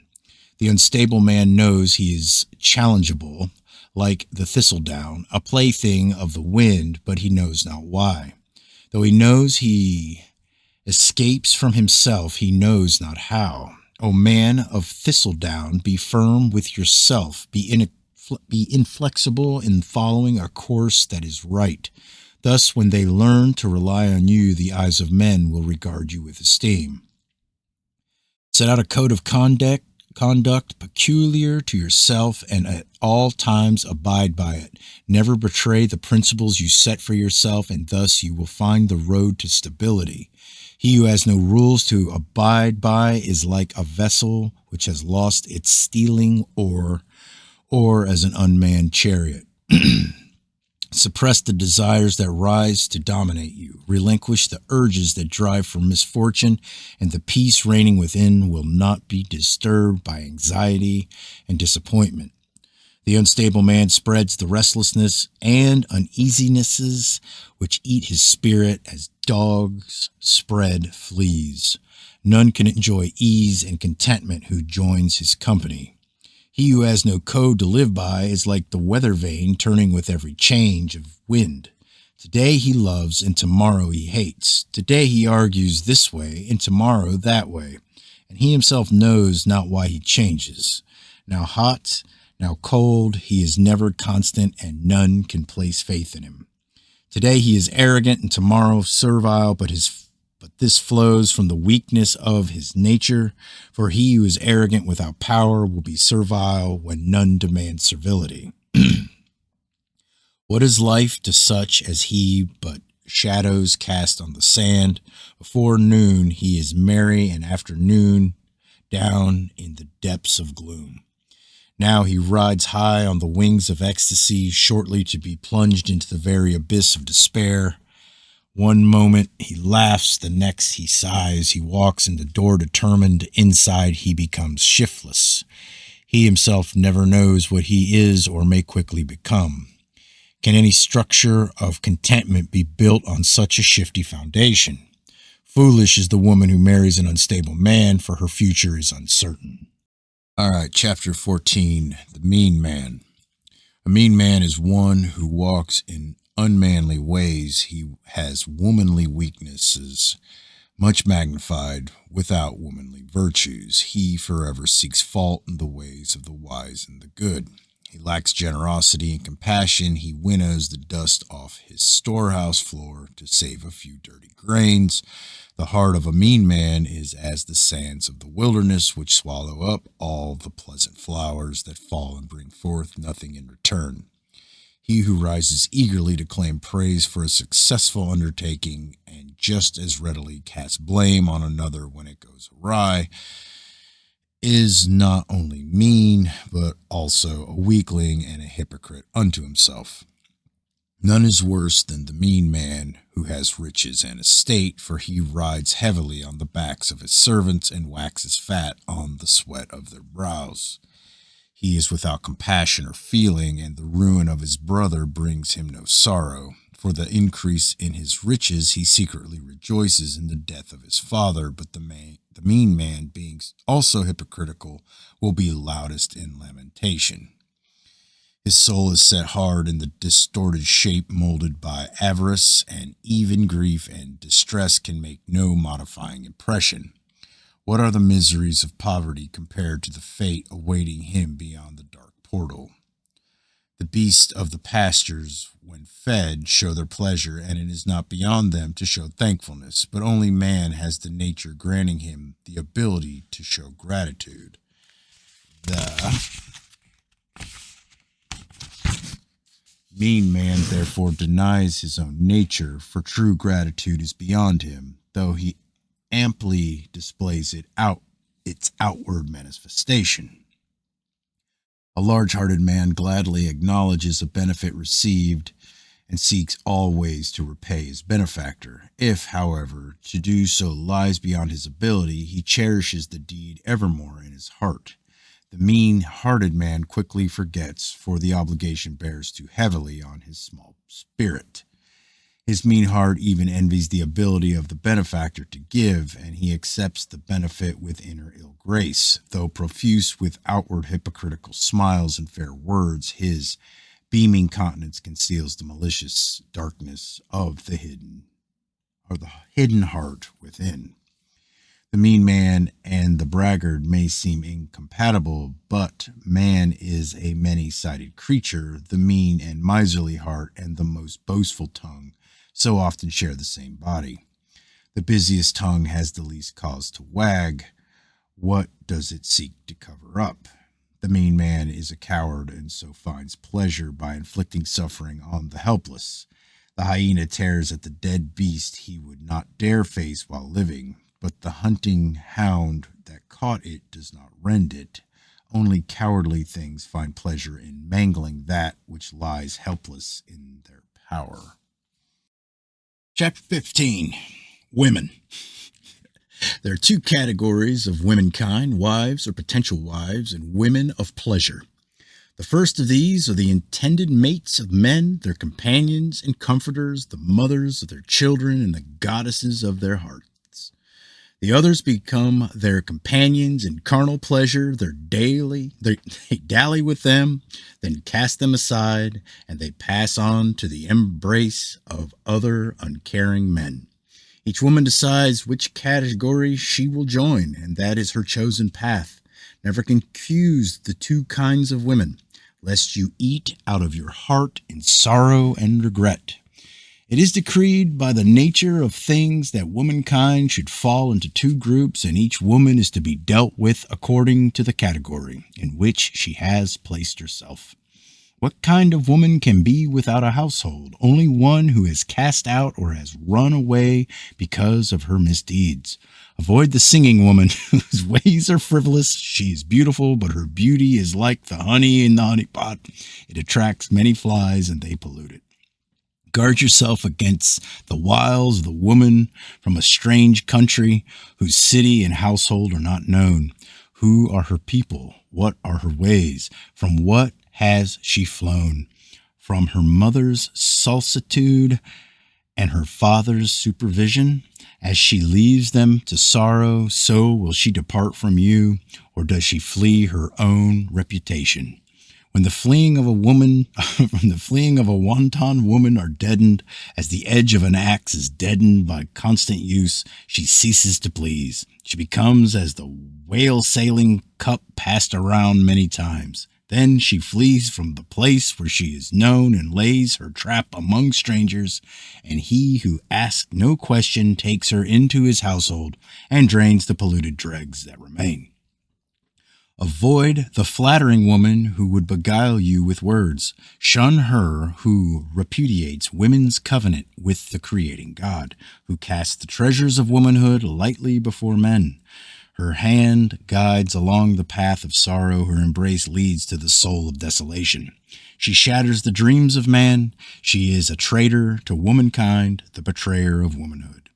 By the unclean embrace of the wanton woman, a man may be brought down to destruction. The adulteress lies in wait to suck the happiness of a family, a failure in her own home. She seeks gratification in the ruination of another. Adulterate the household of no man by lying with a woman thereof. Men do not despise a thief if he steals because he is hungry, but all men despise the adulterer who takes what is not his to vent his own lust.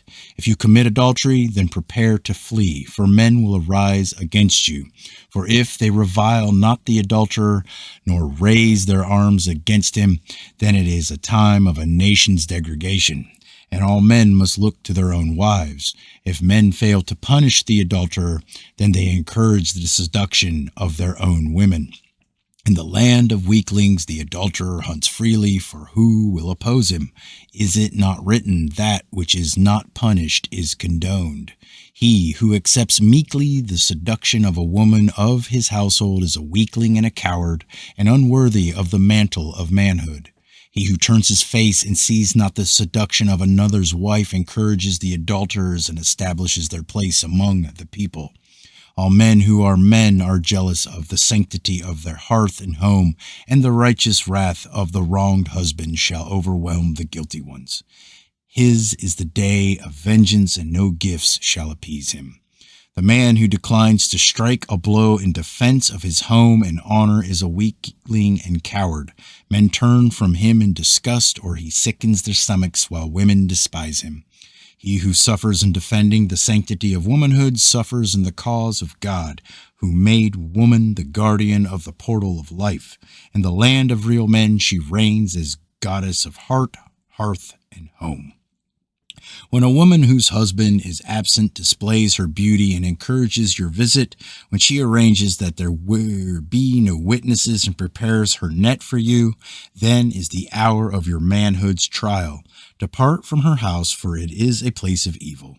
He who defiles the home of another cannot be justly wrathful if his own is defiled. It is not the way of a real man to defile the house of another in his absence. Only weaklings sneak around fervently to gratify their bodily lust in another's domain. If you are unfortunate and unwise enough to love the wife of another man, then degrade not that love by expressing it in dark corners like a cur. Go to the husband like a man and let events happen as they will. If you wish to be welcomed in the household to which you are in the habit of going, always treat the women folk with reserve. Thus you will not be regarded with disfavor and will be trusted by your host. If he has daughters, he will say in his heart, such a man can be trusted with my daughter's welfare, for he is circumspect and a man of honor. A man who is not prudent casts an appraising eye over the womenfolk, and his host is insulted, for no woman of his household is indecent. Be not bedazzled by beauty alone. A beautiful tree with gay flowers rarely bears an abundant harvest. As a fire is beautiful and useful when restrained within the fireplace, but a thing of destruction when loose, so is the beauty of a woman when not kept in restraint by virtue. The beauty of a chaste woman inspires a man to greatness and to high accomplishments, that he may possess it, but the beauty of a harlot leads him along the paths of dissipation and improvidence. Men will strive and attain great things to satisfy their desire, but will cease their efforts if they be cast at their feet. The beauty of womanhood was ordained to inspire man, and of all things it has its greatest incentive to achievement. Therefore, a woman's secrets are not to be lightly attained. The evil of the harlot is that she counters the inspiration of womanhood. Her wickedness is her cheapness. The pleasure of a harlot are of the body and exist only for the moment, to pass into nothingness like a dream. What have you given? For it is the loss of men. The vigor of manhood that bears man along the path of great things may be also a weapon in the hands of evil, but the weapon remains sheathed until placed in the hands of a wanton woman. The harlot sets her trap. The toils of the net are soft and supple. The weakling is caught easily, and even better men are caught by deceit. The soul of a man is bruised, and the power of a womanhood is weakened. The bait of a wanton woman may be seen from afar. It is attractive and alluring. The hook is well hidden. Her glance is bold. She seeks the attentions of men and spreads out her temptations. Her allurements are well displayed, for has she not had much experience? Her limbs are soft and shapely, her attire loose and inviting. Her eyes speak silently of furtive pleasures. Her bosom invites the caress of lust. Her smile softens the heart, and her tongue kindles the fire of desire. The smoothness of her tongue overcomes reserve, and her soft manner closes the eyes of wisdom. She is familiar with the ways and weaknesses of men, and well practiced in the gratification of their bodies. She anticipates success, for her victims are not few. She satisfies the lustful desires of the body, but how does she serve the spirit? What does she do with man's highest dreams of womanhood? Fly from her allurements, and close your ears to her words of false endearments. They are well worn from practice on many. If you give heed to her languishing glances, or listen to the soft words that fall from her lips, if you yield yourself to the warm embrace of her arms, then you sacrifice your manhood at the altar of lust. If she binds you as well with a spell, when your eyes become open, you will know the meaning of shame. Poverty and slothfulness follow in the train of the wanton. Misery and remorse will be your lot. Your manliness will be sapped by dissipation. Your body, pampered by luxury and softened by sloth, will become enfeebled.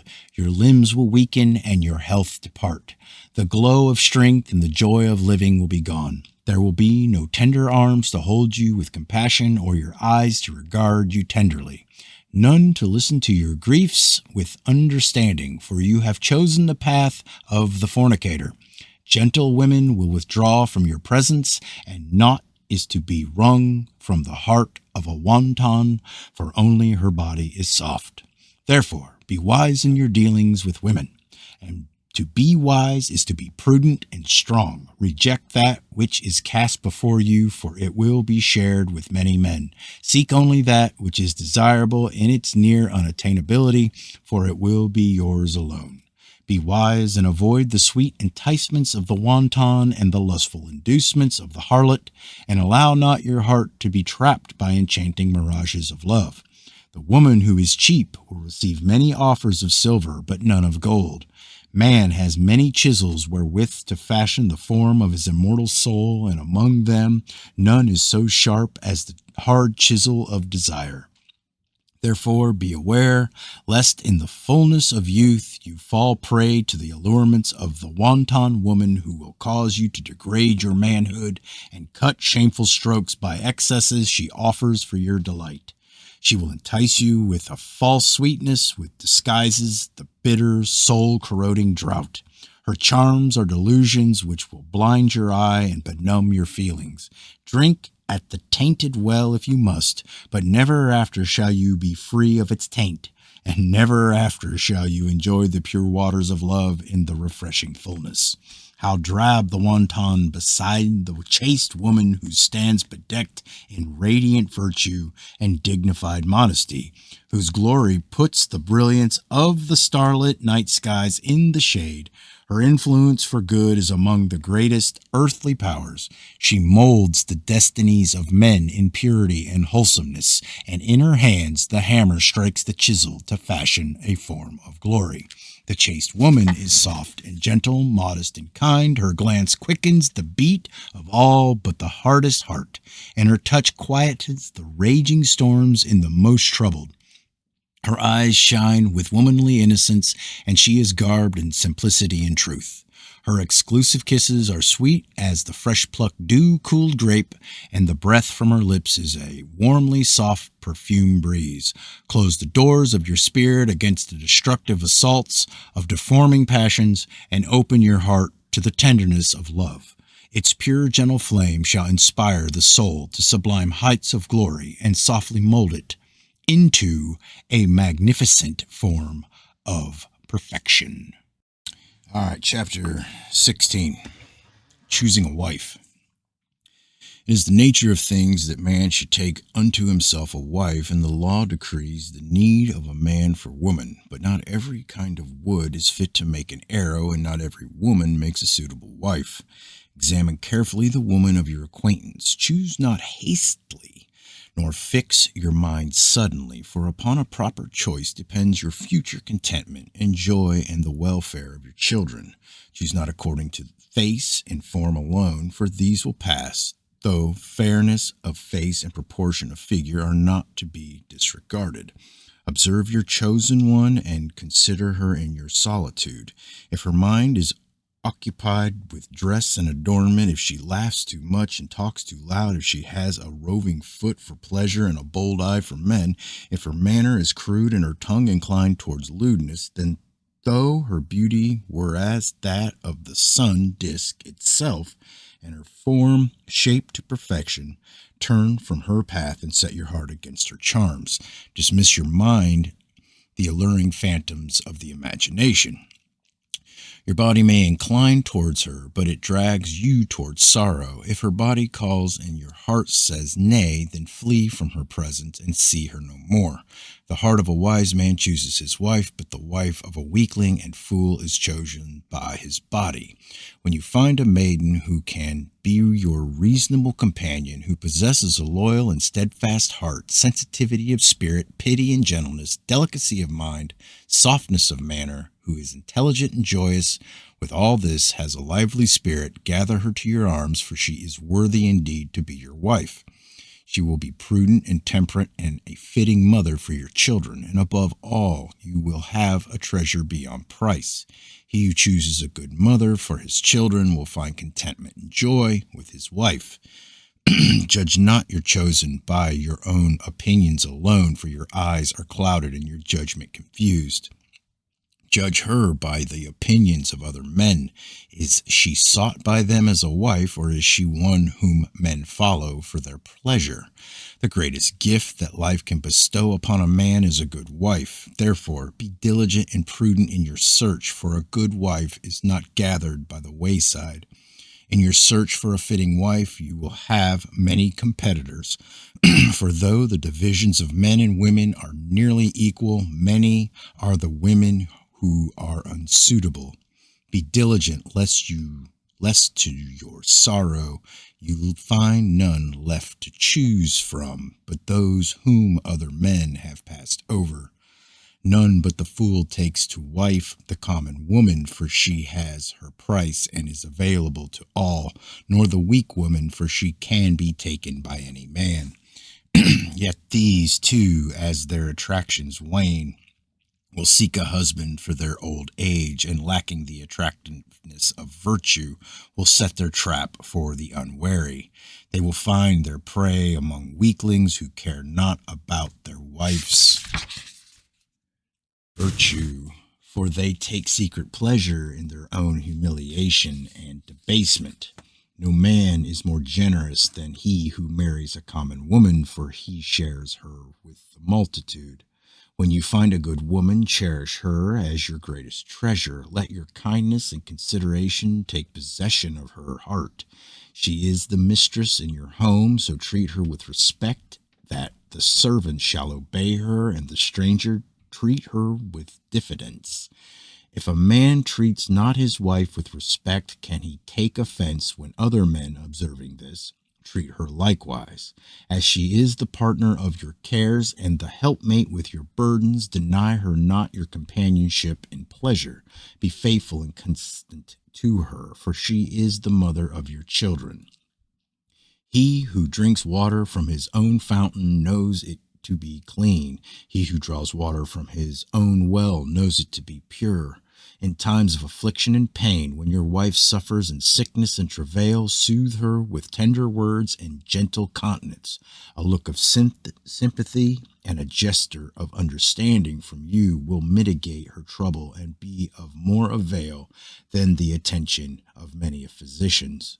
Consider the delicacy of her womanhood and the frailty of her body. Comfort her in grief and bear with her weakness. Bring wisdom and understanding to your aid, for if in marriage one is wise, two are happy.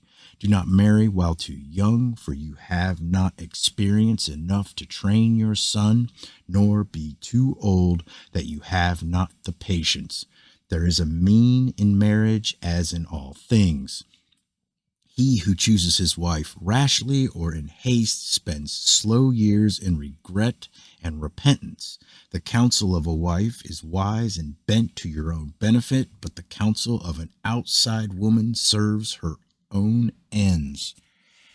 Love your wife wholly according to the dictates of your own heart, and rightly according to the statutes of men. Fill her stomach and clothe her back, providing her with oil for anointing and hair for her anointment. Keep her contented and give her no cause for alarm or unrest. Be gentle with her, for she is a profitable field for your efforts. Enter not into dispute with her, for women are gentle and withdraw their hearts before force. If you are harsh, she will return into herself. Make her home a joyful place. An industrious wife is of more value than treasure. She endows her husband with peace and gladness, but a slovenly wife brings discontent into the dwelling place. The husband of an unchaste woman lives in a den of suspicion. There is no greater restlessness than that of a husband apart from an untrustworthy wife.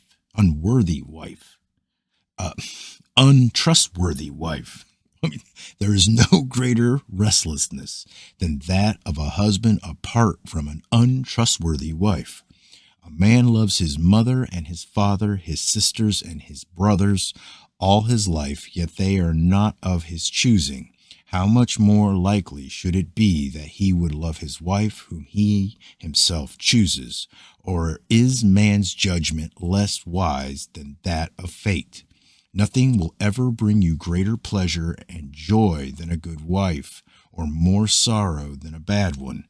Yet of all things he does bearing on his life and future, a man generally uses the least wisdom when choosing a wife. Be considerate, for the husband without consideration prepares his own betrayal. There are two types of women, true women and common women. The common woman is a fitting mate for the weakling, and the true woman a fitting mate for the real man. But the dispensations of life are such that common women will desire real men for husbands, and weaklings will deceive true women. Therefore, the real man must be wise enough to know the difference between a common woman and a true woman, and true woman must know the difference between real man and weakling. To know and recognize the divisions of men and women is not only the first step towards contentment, but it is the duty of a people if it would remain wholesome. When the dividing line becomes blurred, nations decline.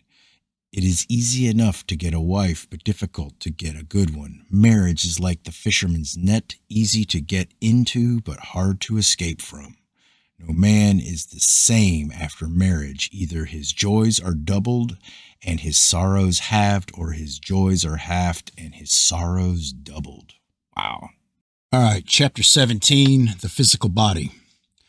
My children, contemplate the nature of your own bodies. The fruits of the field provide the flesh, and the stones of the earth the framework.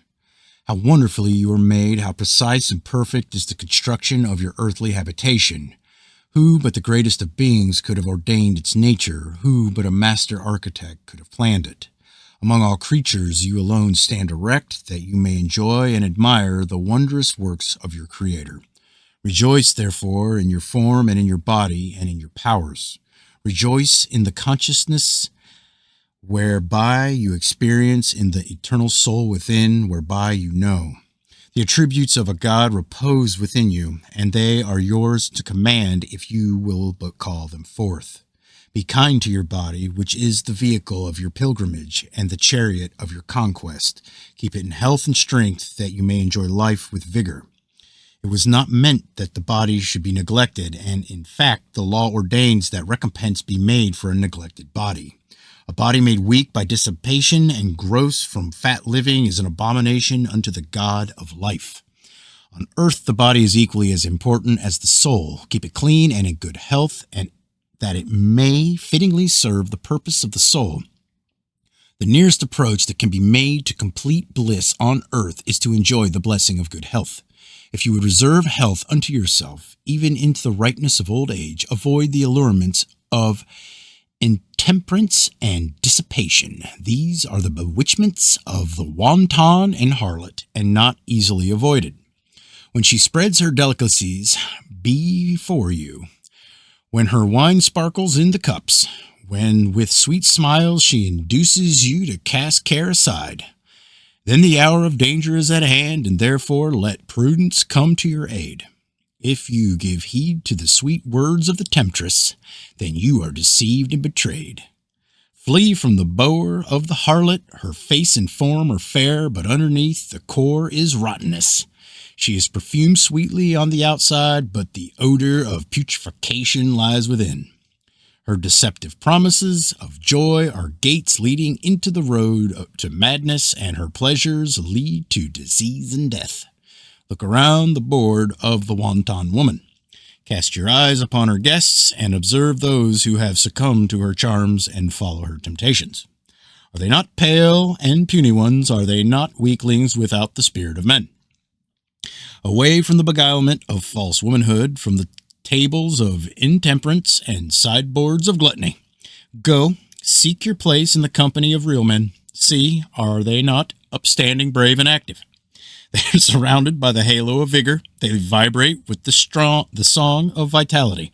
Their arms are brawny and strong, and labor is to them as play to the child. Their talk is virile and manly. They know the weaknesses of fornicators and mock the softness of she-men.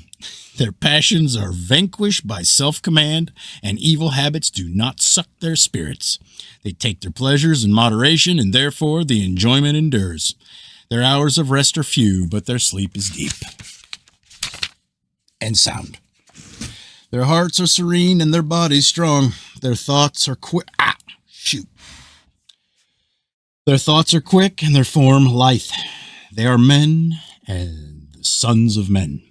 Rejoice, O man, in your body, strength, and cleanliness, and be not ashamed of your nature. Live in peace and contentment, for cakes of flour and water eaten with a contented heart serve the body better than fine meats eaten with strife and enmity. Do not accustom yourself to lying in bed while the dawn is breaking in beauty, for no man is wholesome unless he has knowledge of the dawn. Remember that the call of the food table exceeds the needs of the body. Do not weary yourself concerning the affairs of the day, nor be over anxious about your household and estate. Things happen, disasters or power come according to the dispensations of God. Follow your inclinations, and if your plans go awry, continue in peace. Do your best, and be content that you can do more. Let your heart be quiet within your body, and your body will not be unhealthy. It is the guest chamber of the soul. Let the soul not abide in squalor. God ordained the law and laws which govern the conduct of man, and laws which govern the ways of nature. Unnatural deeds bring unnatural afflictions in their train, and unnatural thoughts precede unnatural ills. The soul of man within his body is like a conqueror in an occupied land. The laws of the victor conflict with the laws of the vanquished, but it is the greater law that must be obeyed, so both may live together in harmony. Avoid the guilt of furtive and unmanly things, that you may walk with a high head and steady eyes. It is wrongful for a man who cannot know women to seek the sustenance of the serpent. Your nose is ever ready to savor the sweetness of perfume, and your mouth delights in delicacies of the table. Your eye is ever alert for beauty, but remember the perfumes do not linger long in the nostrils, and delicacies destroy the appetite they arouse. Beauty seen too often ceases to stir the heart. The rule is moderation in all things. Turn from unmanly ways, follow the path of cleanliness, and avoid the indulgences of soft living and inequity. Follow these rules and sleep soundly. Spend your waking hours in peace. Enjoy life. Take whatever it gives with high spirits. When it bestows contentment, be contented. When it presents the test, rise above it. And when disaster strikes, meet it like a man. All right, chapter 18. Man, the external shell. Glorify your body, cherish it, keep it well, for it is the dwelling place of the soul. Is not such a master worthy of a well-kept habitation? To revile or mortify the body is a wickedness, for thus you desecrate the most glorious temple on earth. Wait a second. Yeah.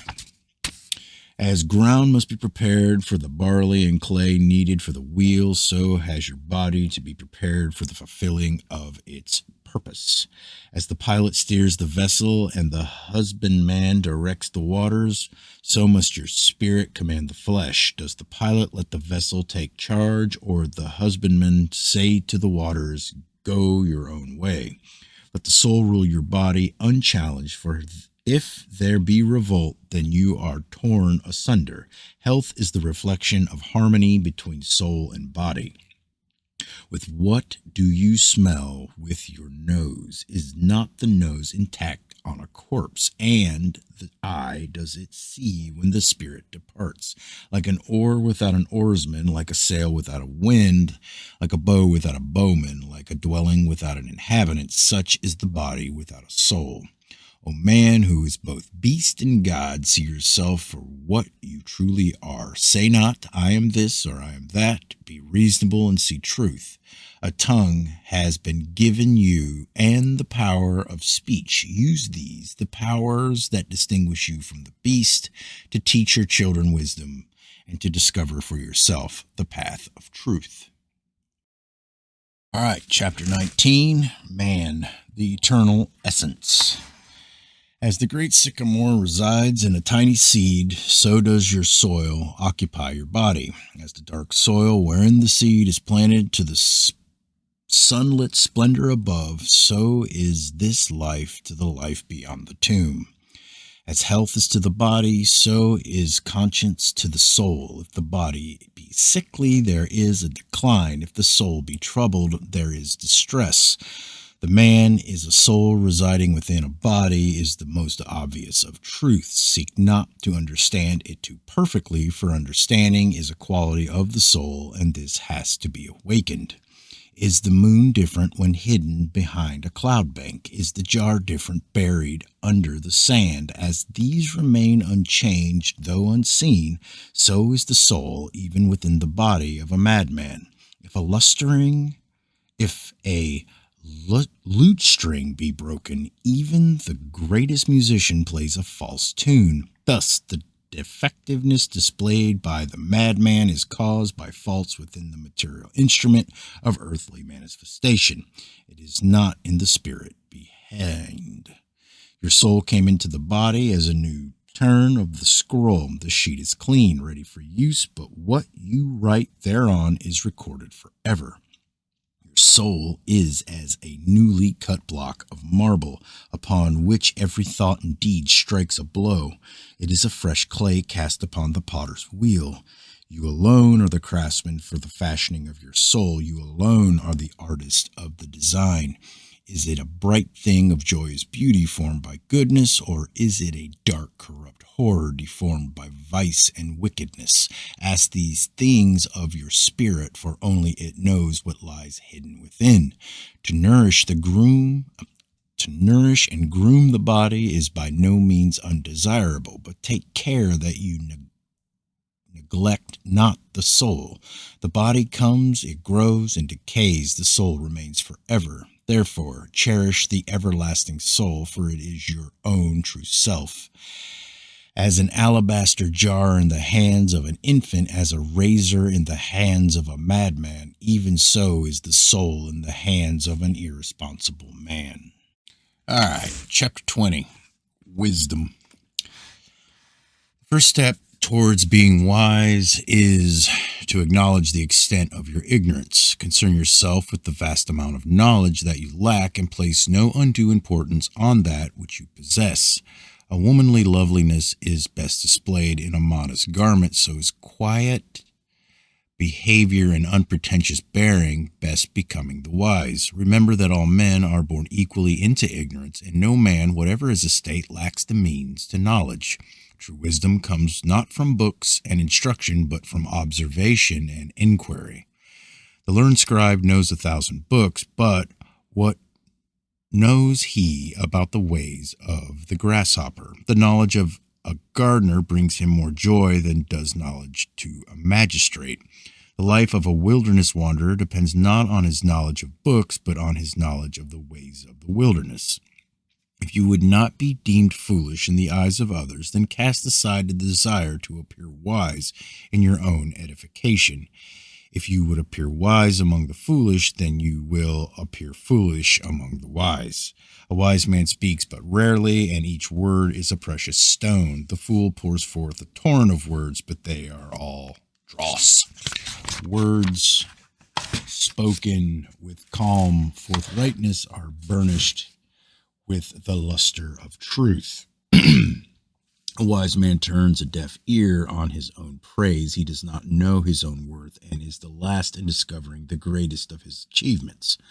No man is wise enough to know his own folly before he has committed it, but nothing is lost to the wise, for failure becomes his guide to success. Man is great according to his wisdom. He succeeds according to his knowledge. Promotion and power are the pejorative of the wise. The lot of fools is a state of servitude. Those who shun wisdom's ways are foes unto themselves. Follow your fathers' golden times, for theirs was the wisdom of God, which is the measure of the experience of man. If wisdom now be held in low esteem, it is not wisdom's loss, but the loss of man. Wisdom cries outside the palace and the hovel. She is heard in the streets and in the gathering places. Her voice says, O fools and sons of fools, how long will you delight in your foolishness? But the pleasure of fools is in their foolishness, and the pleasure of the weak is in their own weakness, and therefore they scorn the voice of wisdom. Let the fool eat of his tree. It will provide no sustenance in times of evil. When the whirlwind sweeps across the face of the land, bringing destruction in its wake, fools will be swallowed up, and earth will be as if they had never been. The nature of life is such that the fool does not always fail, nor is the wise man always successful. Yet failure will always be the attendant of fools, and success the servant of the wise. But how is earthly success or failure measured in regions greater than earth? Wisdom is the food of the soul. The wise man nourishes his soul, and it grows in beauty and strength. The fool starves his soul, and it shrivels and is distorted by weakness. He who has grown to wisdom never acts but at wisdom's command. To some has been granted the ability to soak up wisdom as the sand soaks up water. If this be your gift from God, then hug it not to your own breast as would the mean man. Share it with those who are less wise for their instruction, and hide it not from the wise, for they will multiply it. The wise man is less presumptuous than the fool. He has many doubts and changes his mind, for as wisdom grows, knowledge alters. The fool fixes his mind on obstinacy.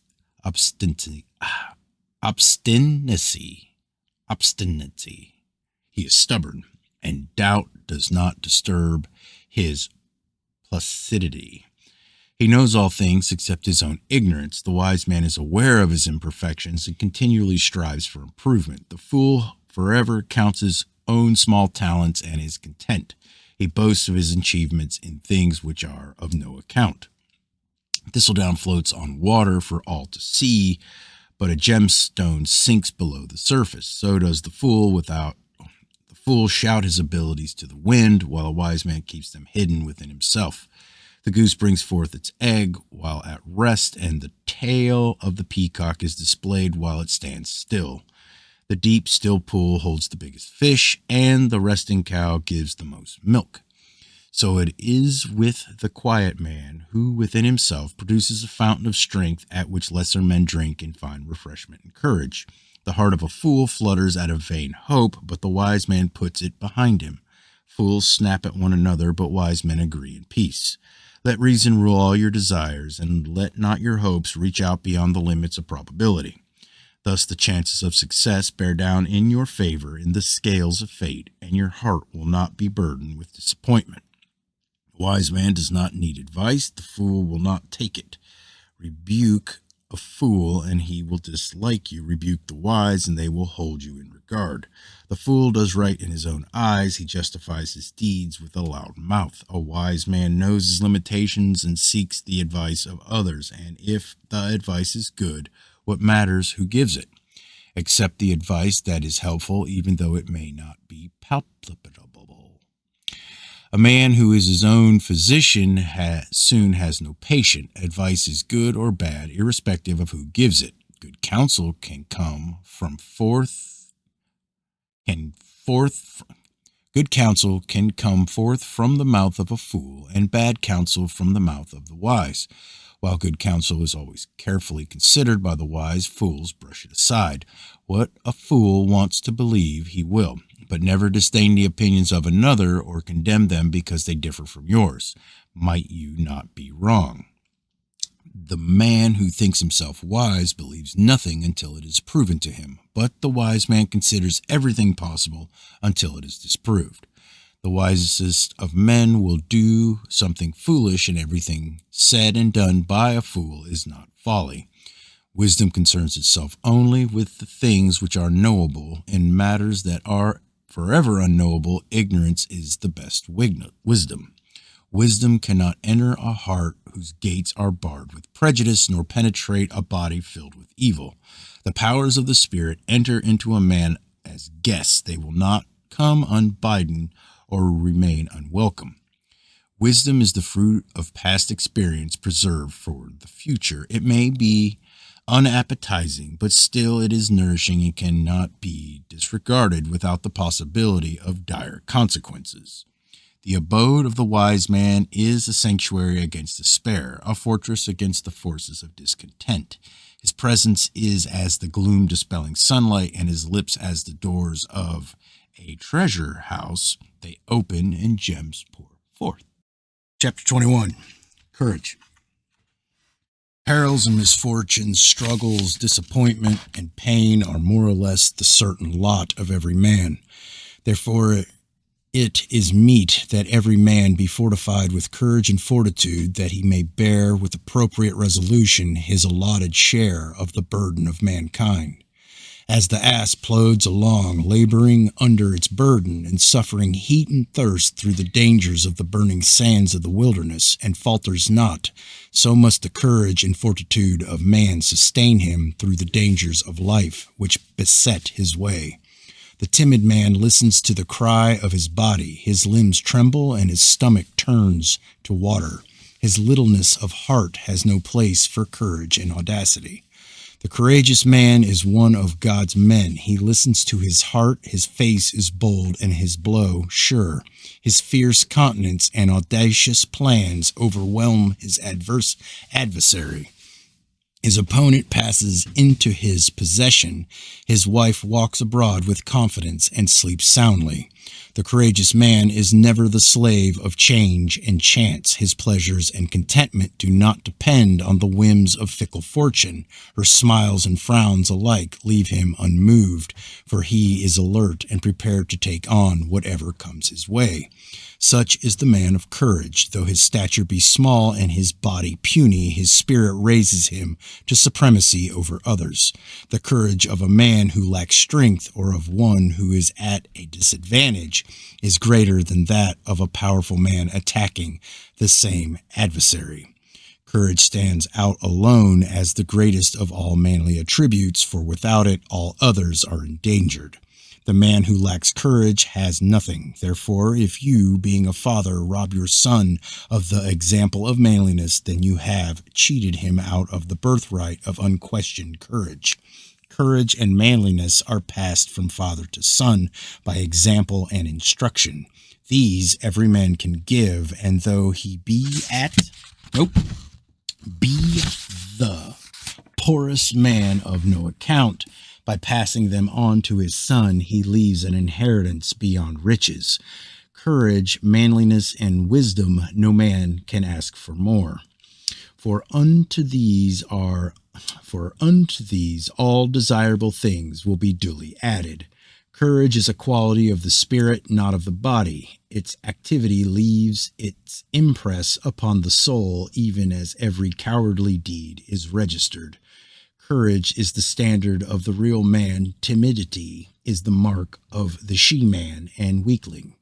Courage is not the absence of fear, but the conquest of fear. Fear comes to the courageous and cowardly alike. The greatest courage is that which cheerfully and stoutly fights a losing battle. Still, it is unwise to frighten yourself with unfounded fears or burden yourself with unsubstantial figments of the imagination. For such things are wholesome phantoms of the mirror which would drag you down to destruction. All right, chapter 22, contentment. The law is immutable. It decrees the circumstances which surround your sojourn on earth, yet it has established that by the nature of things, for all reasonable desires, all honest endeavors, and for all normal requirements, there is a probability of attainment and success.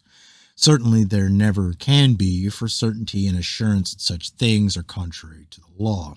The poor man says, "Oh, that I had riches and could be free from worry and care." The rich man says, "Oh, that I could cast aside my responsibilities and live in peace."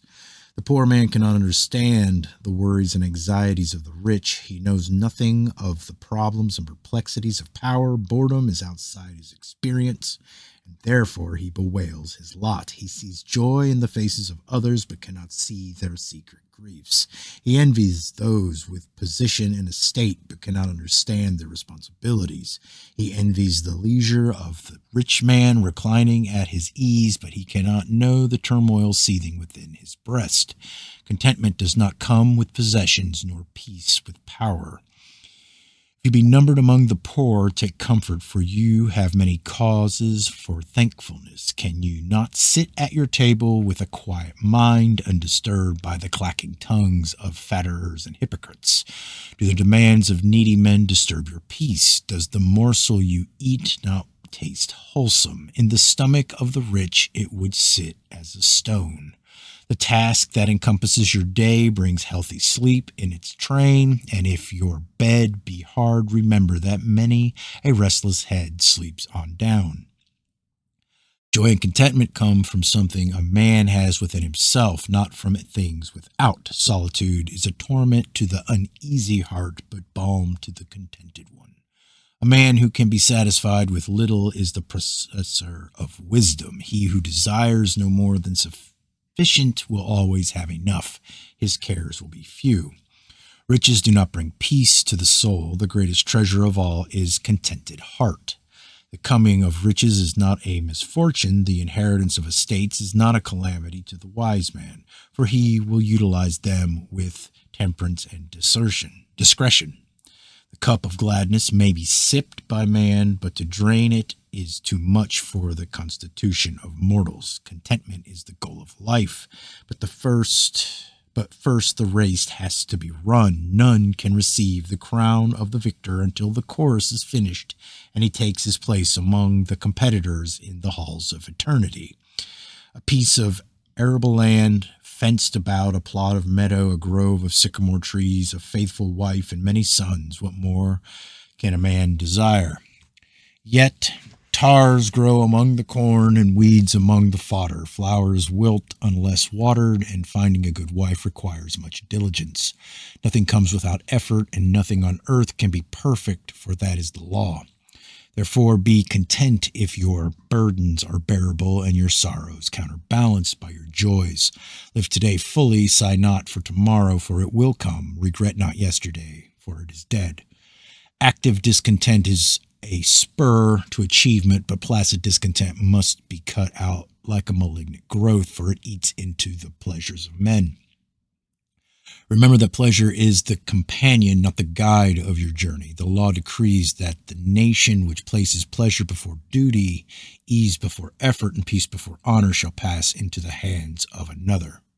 Contentment is a state of mind, not an end, but he who is content with anything deserves nothing. To give life is a joy, to take it shatters content. He who has many children has many joys, but he who takes life from another shall not enjoy contentment in his own. These the circumstances which surround your sojourn on earth, yet it has established that by the nature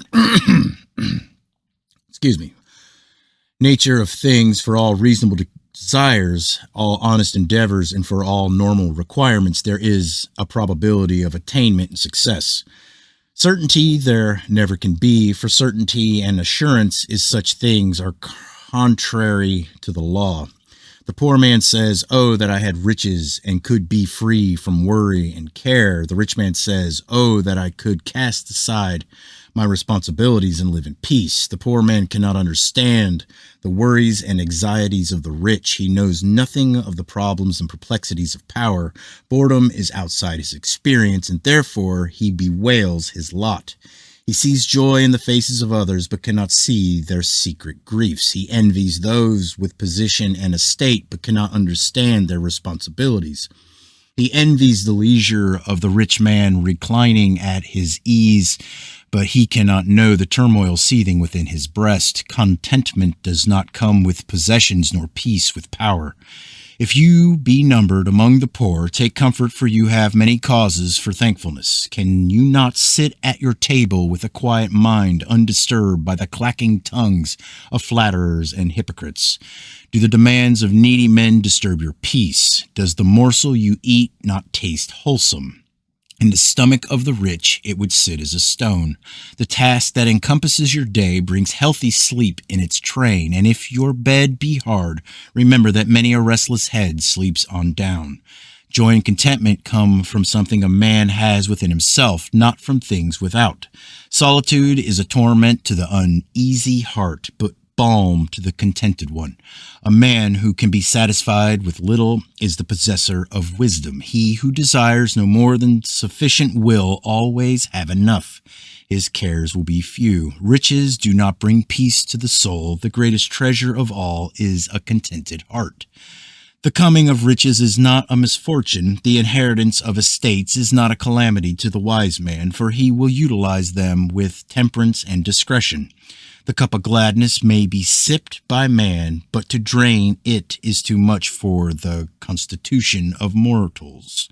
Contentment is the goal of life, but first the race has to be run.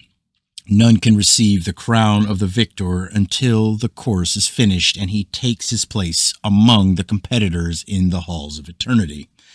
A piece of arable land fenced about, a plot of meadow, a grove of sycamore trees, a faithful wife and many sons, what more can a man desire? Yet tares grow among the corn and weeds among the fodder. Flowers wilt unless watered, and finding a good wife requires much diligence. Nothing comes without effort, and nothing on earth can be perfect, for that is the law. Therefore, be content if your burdens are bearable and your sorrows counterbalanced by your joys. Live today fully, sigh not for tomorrow, for it will come. Regret not yesterday, for it is dead. Active discontent is a spur to achievement, but placid discontent must be cut out like a malignant growth. For it eats into the pleasures of men. Remember that pleasure is the companion, not the guide of your journey. The law decrees that the nation which places pleasure before duty, ease before effort, and peace before honor shall pass into the hands of another. Contentment is a state of mind, not an end, but he who is content with anything deserves nothing.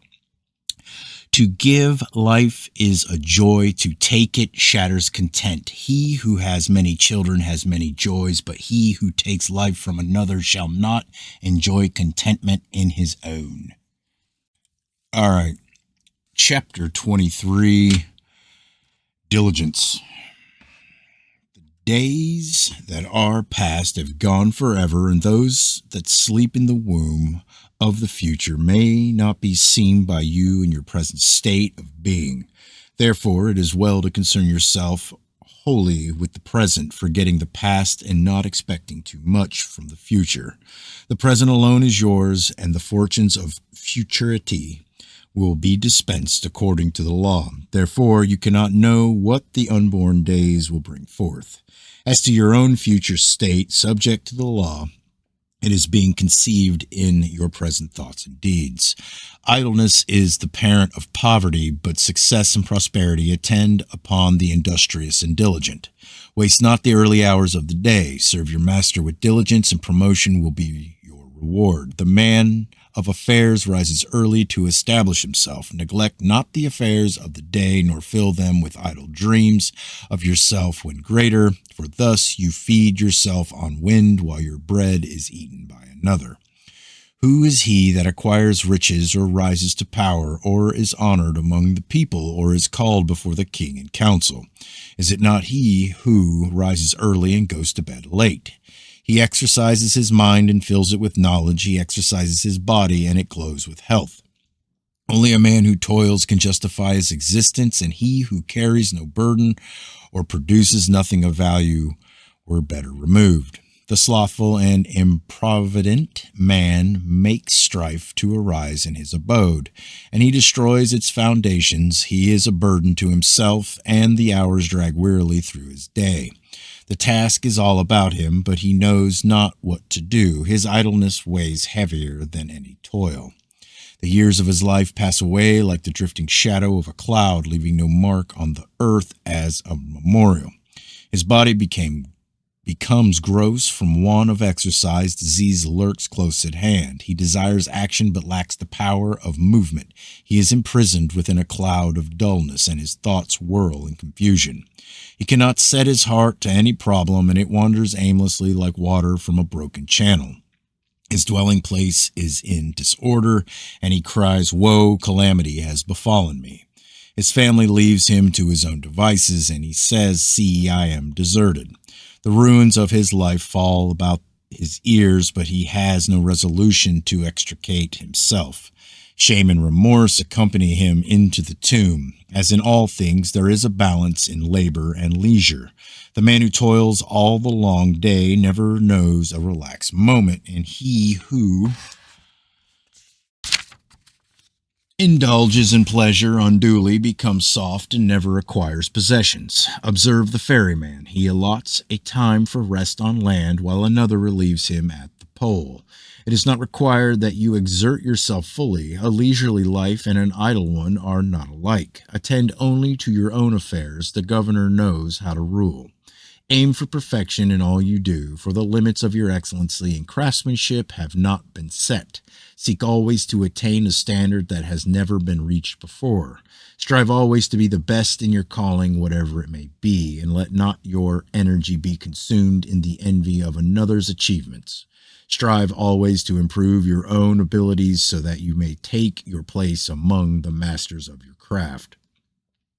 Seek not to take advantage of your competitor by any underhanded methods, but overcome his opposition only through your own superiority. Thus, even though you fail, nevertheless, the blow will be softened by the retention of your honor.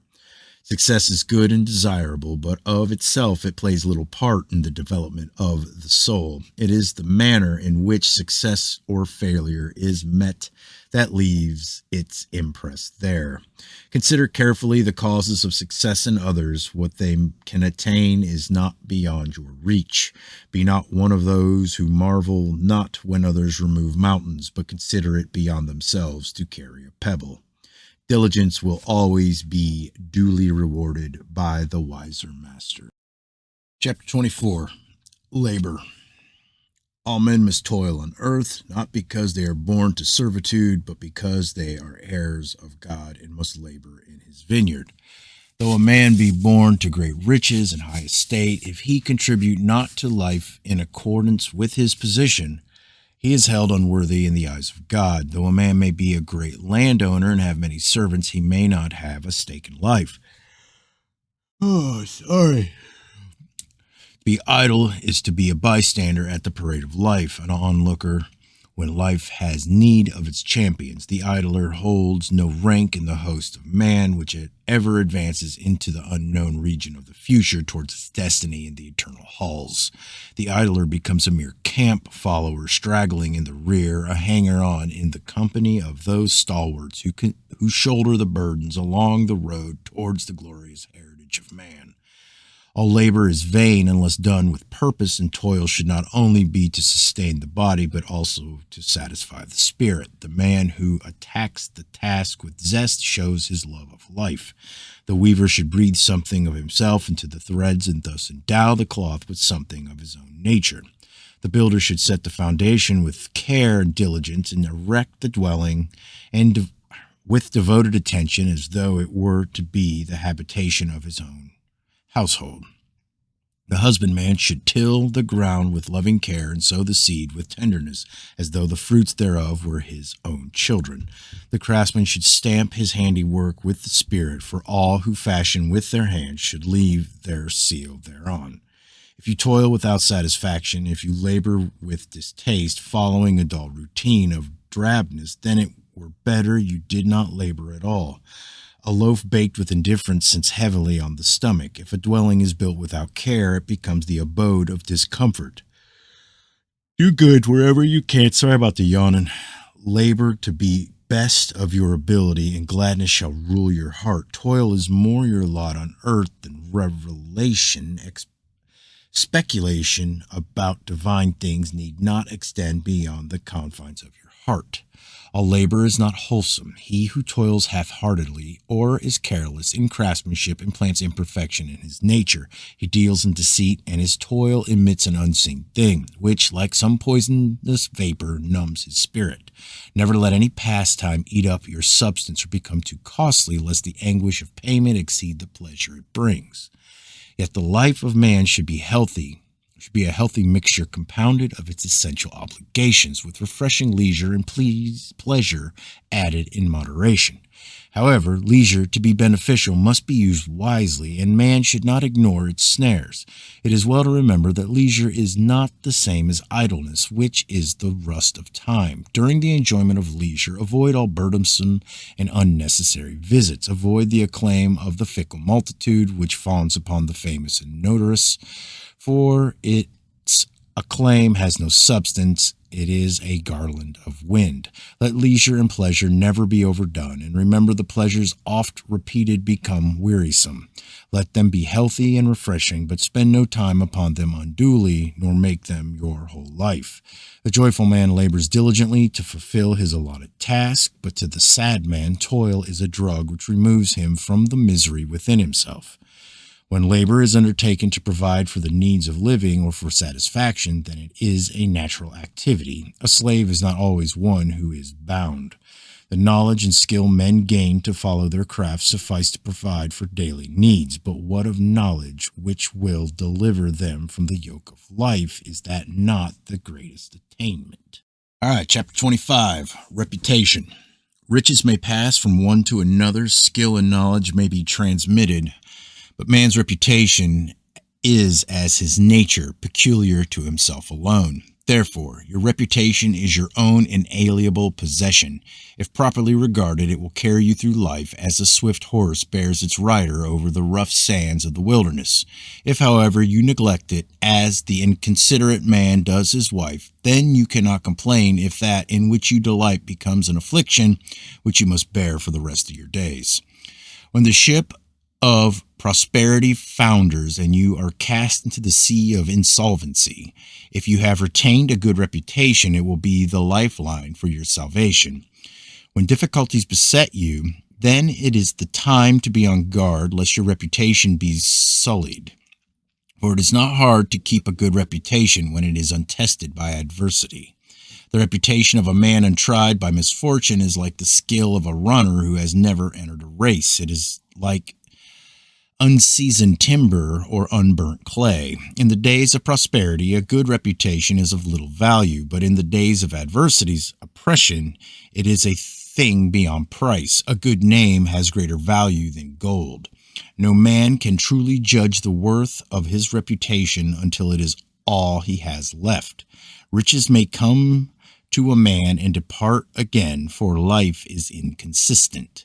Bad times alternate with good times, for the wheel of fortune is ever turning. Friends come and go according to the benefits which acquaintanceship bestows.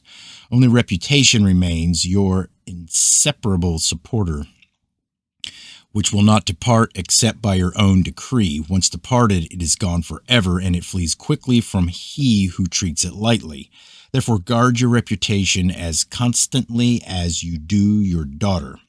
The thief who steals your possessions takes that which is replaceable, but the slanderer who steals your reputation steals that which cannot be restored to you, and the benefits him not. Which is to you of most value, your possessions or your reputation? If possessions, then you lack confidence in your reputation, and perhaps only you know why. A good reputation is acquired by the doing of some things and refraining from doing others. Reputation is the steadying oar of the vessel bearing you across the stony waters of life. The real man treasures his reputation as his life, and he bends every utterance and deed towards upholding it. He is vigilant against the mere slings of slanderers, and he knows how to deal with them. The weakling cares not for his reputation, nor for the reputation of his wife, for his twisted nature secretly rejoices in his low estate among men. To be among the lowest of men is not without compensation, for there is no fear of falling. Only the real man can have a worthwhile reputation, for its retention entails continual struggle against temptation. A good reputation, which is untried by adversity or untested in the fires of temptation, is of moderate value only. It is as clay untouched by fire, as bricks unbaked in the sun.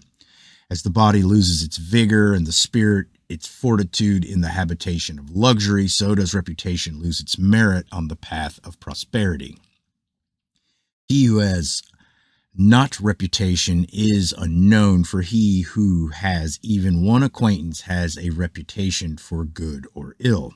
If you were born outside a household, and your mother was without husband when you were born, for these you suffer unkindness at the mouths of others, or if your wife is a loose petaled flower, or your daughter to men as a mouse to a cat, Hold your head high and shrink not from the unspoken thoughts of men. No man worthy of the name would condemn you for the weaknesses of others. Only for things condoned can you share in the condemnation. Be of good standing with God and man, but above all, seek not to establish earthly merit alone. 26. Ambition. The great full-leaved, many-bowed sycamore, now reaching up towards heaven, was once but a small seed hidden within the dark womb of earth. Yet how much greater are its limitations than the limitations of man. Therefore, try always to excel in whatever you undertake, and always reach out to a goal beyond your present estate. Never let another excel you in goodness, and never envy another his abilities, for such is a profitless thing. Seek rather to improve your own, but keep the desires of your heart ever within moderation, and they will come to fruition in due course. Never seek to further your plans by unworthy or mean methods, or pull another down that you may rise above him. Seek only to reach your goal by virtue of your own superiority, and if success eludes you, nevertheless honor will walk at your side. To seek success is neither unworthy nor unnatural, for man was born to struggle. The real man rises to the challenge of life and soars above adversity, as the palm tree soars above shrubbery. He lifts himself above all the sordidness of earth. Like an eagle, he floats on wings of freedom, his eye fixed on the splendor of the sun. Ambition is the only challenger to love. Govern yourself, and you can rule the land. But the best way to succeed is to follow the advice you give others.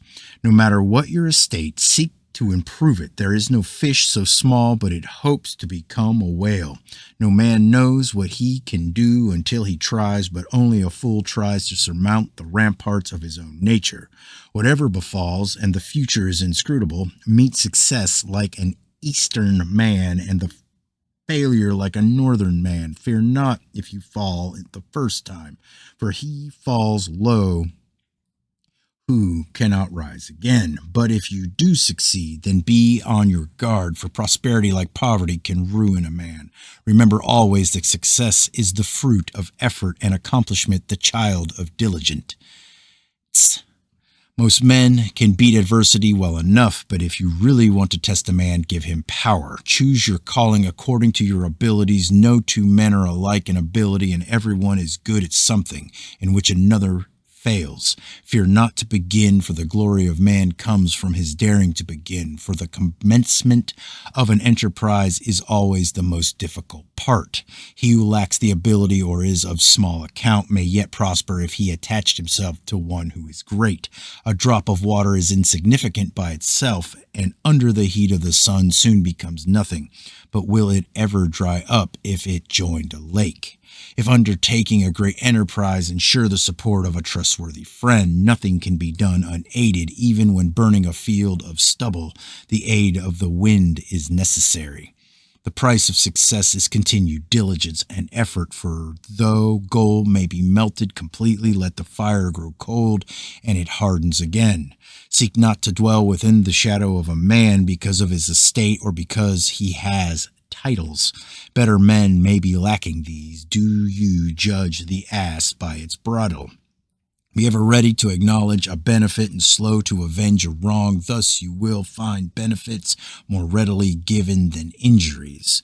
The wellspring of ambition exists in the bosom of every man, but it flows not in all. In some it is held back by reserve, while others are restrained by fear. Some cannot face its demands, and some find the road too hard. The weakling renounces the struggle even before it begins. All right, chapter 27, Honesty. Honesty is a virtue of the real man, for he is honest in all things, and not least with himself. No man is so deceitful as he who deceives himself, and no form of deceit is so common. Even the weakling, if he be honest with himself, takes a step towards manliness. My children, remember that honesty always pays its due reward, though this may not always be readily apparent. In fact, this non-apparency is necessary in the greater scheme of things.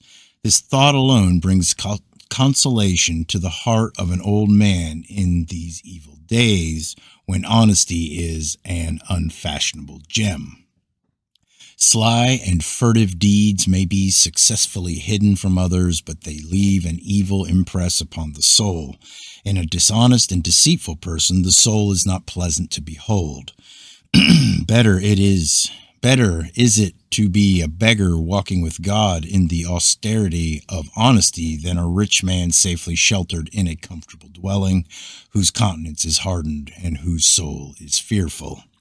All poor men are not honest, nor all rich men rogues. Poverty and riches do not mark the divisions. Rather, it should be in the nature of things to decree that honest men should acquire possessions, and the dishonest ones be impoverished. But this is a challenge not yet met by man.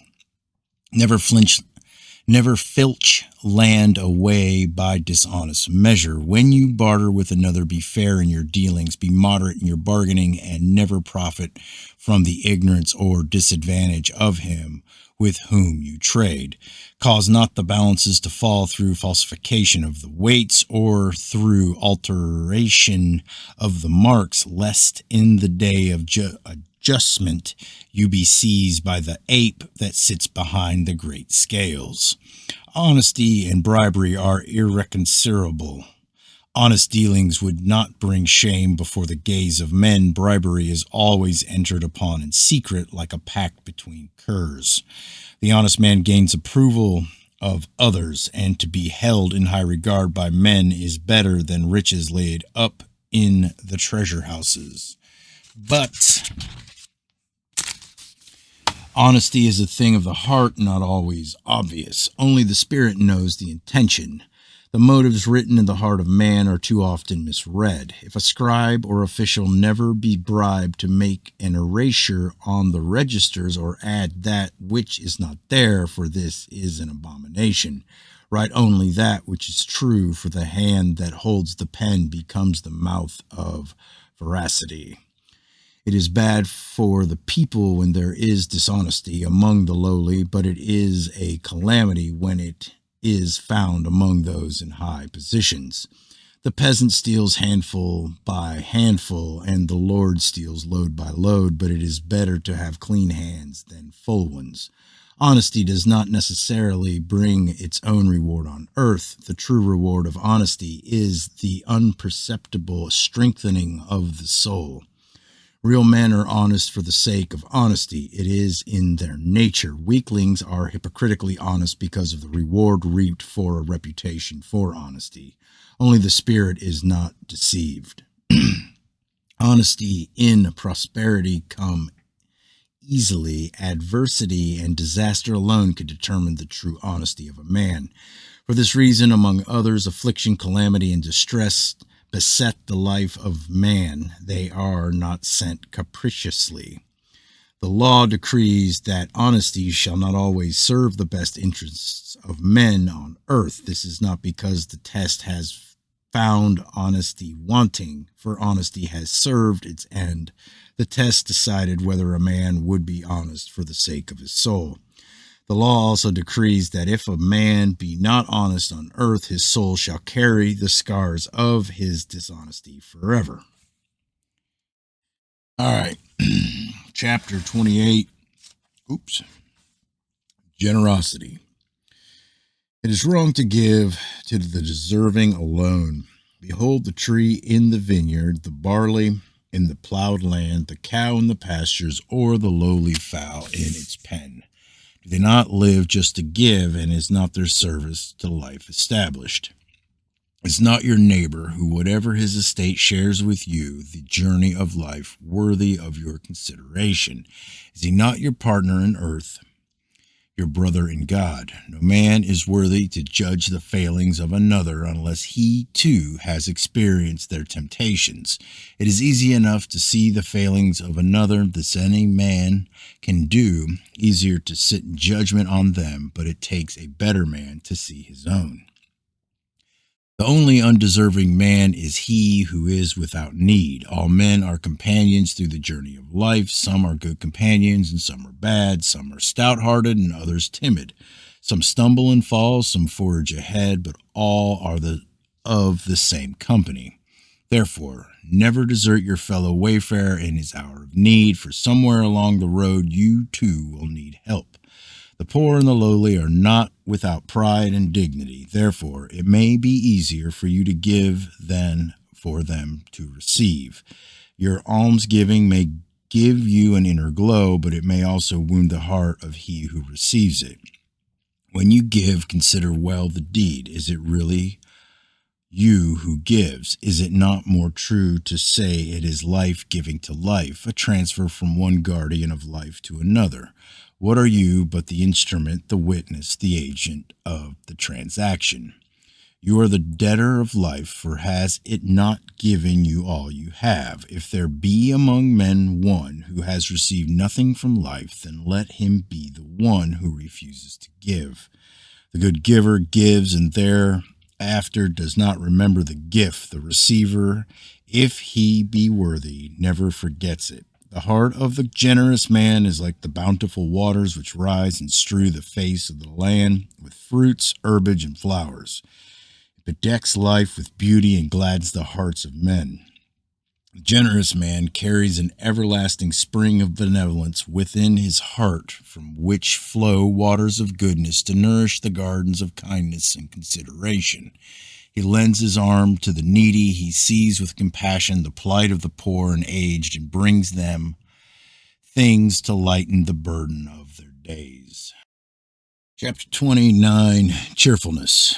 From whence does sadness come? Not from external circumstances, but from a worm within the heart. It can have no existence but for the sustenance it saps from your own feebleness of spirit. Sorrow there will always be, for the law decrees that it is essential for the tempering of the spirit, but sorrow is another adversary to conquer and cast out. It is not something to be accepted with resignation. The greatest benefit comes from rising above it. Therefore, let your face shine with cheerfulness, for a cheerful countenance will bring brightness even into the lives of the afflicted, and gladness even to the most distressed. The sad face, reflecting a gloomy heart, will deaden even the joyfulness of youth. Never go out among men with a sad sad face, for such is easily forgotten. Men care not for the countenance of gloom, but that which is pleasant is easy to remember. When a man who went smiling into the storehouse for barley distribution comes out frowning, he makes known his displeasure, and they who wait their turn blame the overseer for the miscalculation. The people who deal with wise men have cheerful faces.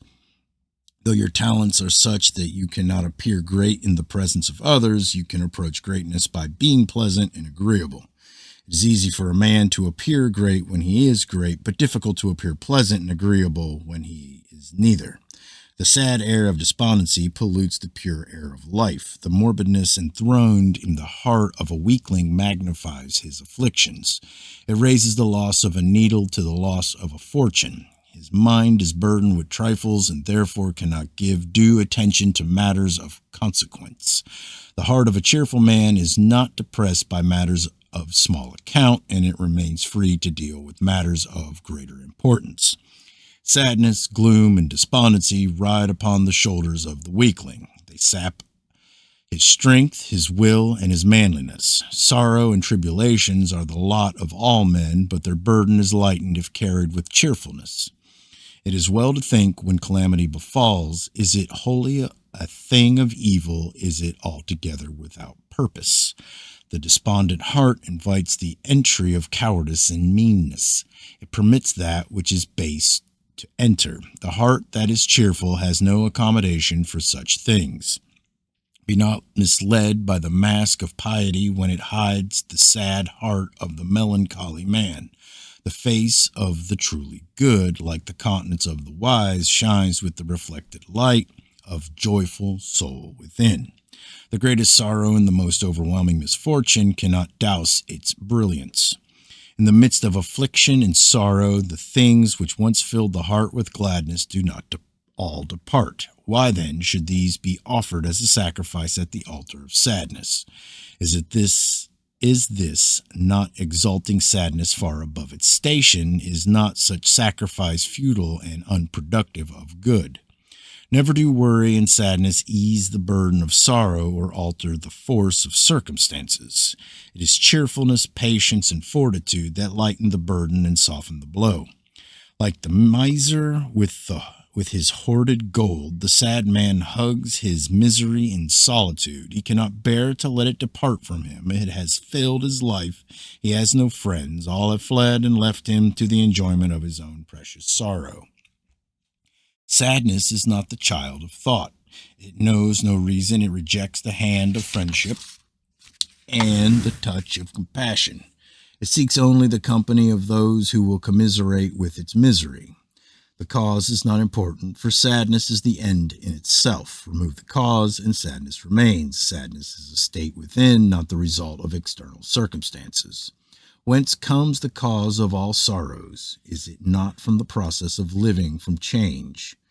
Then is it not all futile? Life you cannot escape, and are not all things and circumstances always changing? For this is the law.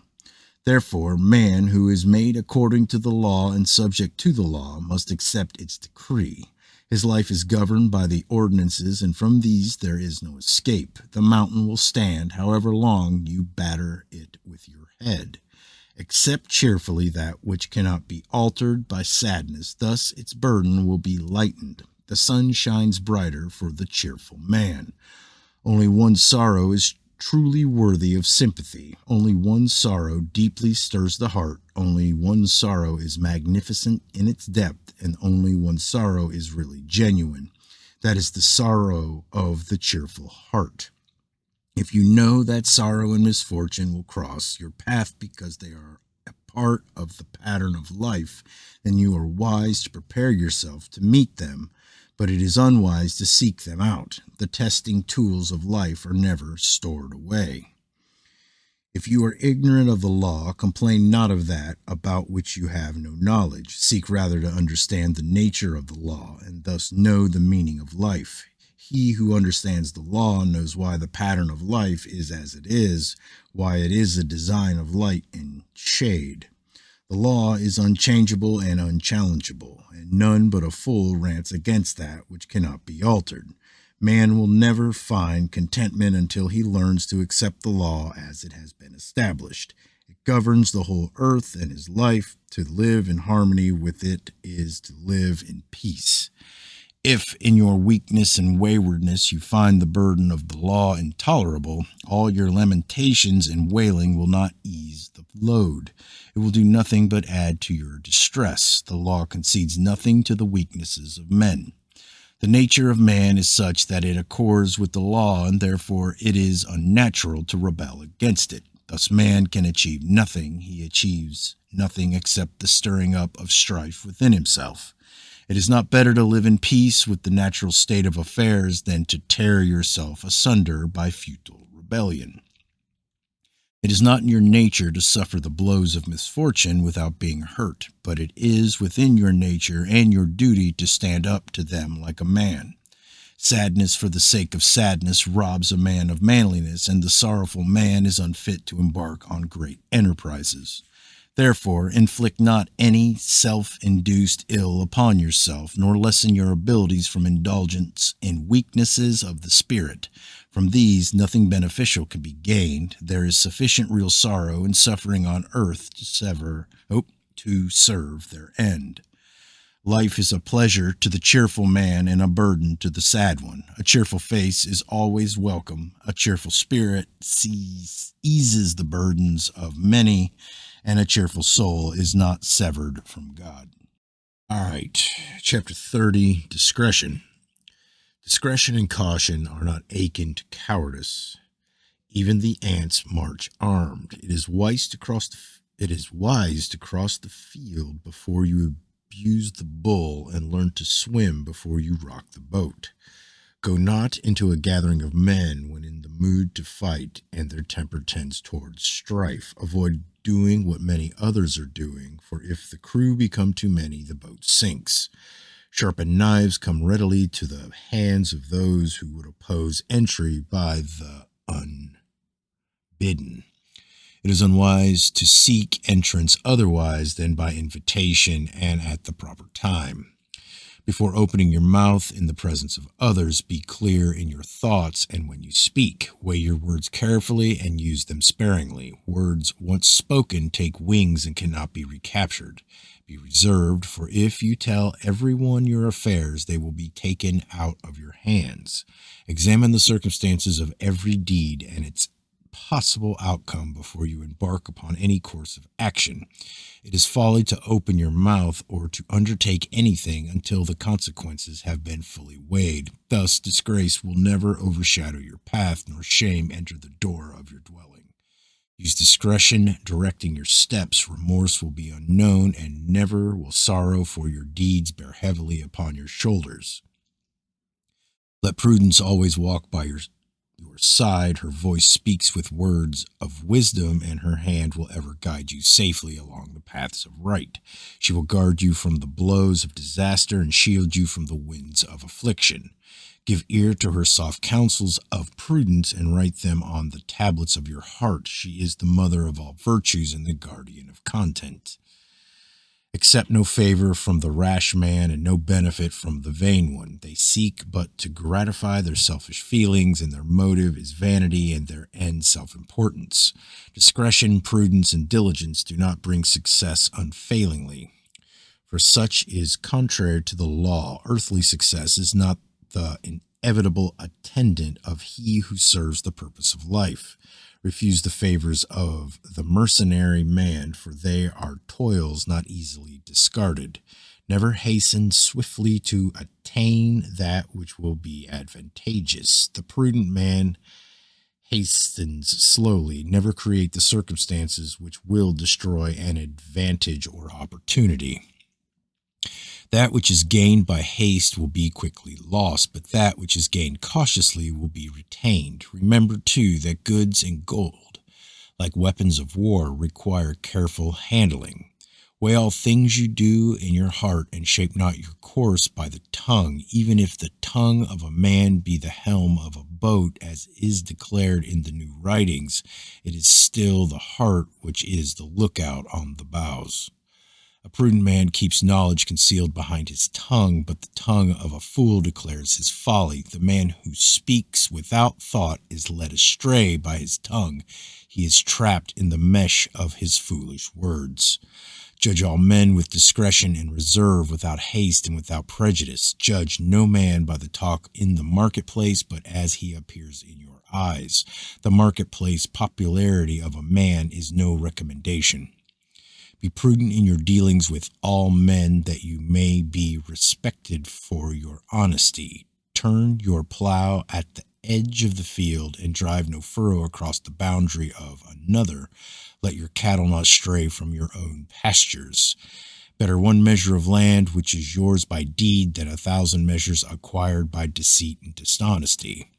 There is a time for boldness and a time for discretion. Therefore, hasten to gather the wisdom to know one from the other, for none but those who have done so will live in peace and prosper. Fools rush into the marshlands and perish, but the wise test every step and pass through. None but a fool stands under a leaning wall. Be courageous and cautious, not courageous and foolhardy. For foolishness can counter the most courageous deeds. The greatest attribute of man, that which sets him apart from the beasts of the field and forest, the most dangerous and discomforting gift of God, is free will. Yet it is the golden promise of godhood. Therefore, at all times, leaven your deeds with caution and measure them with prudence as a guide. For as the whirlwind raises the sweeping sandstorm that overwhelms the works of men, so does the irresponsible voice of the multitude overwhelm reason in those who listen to it without judgment.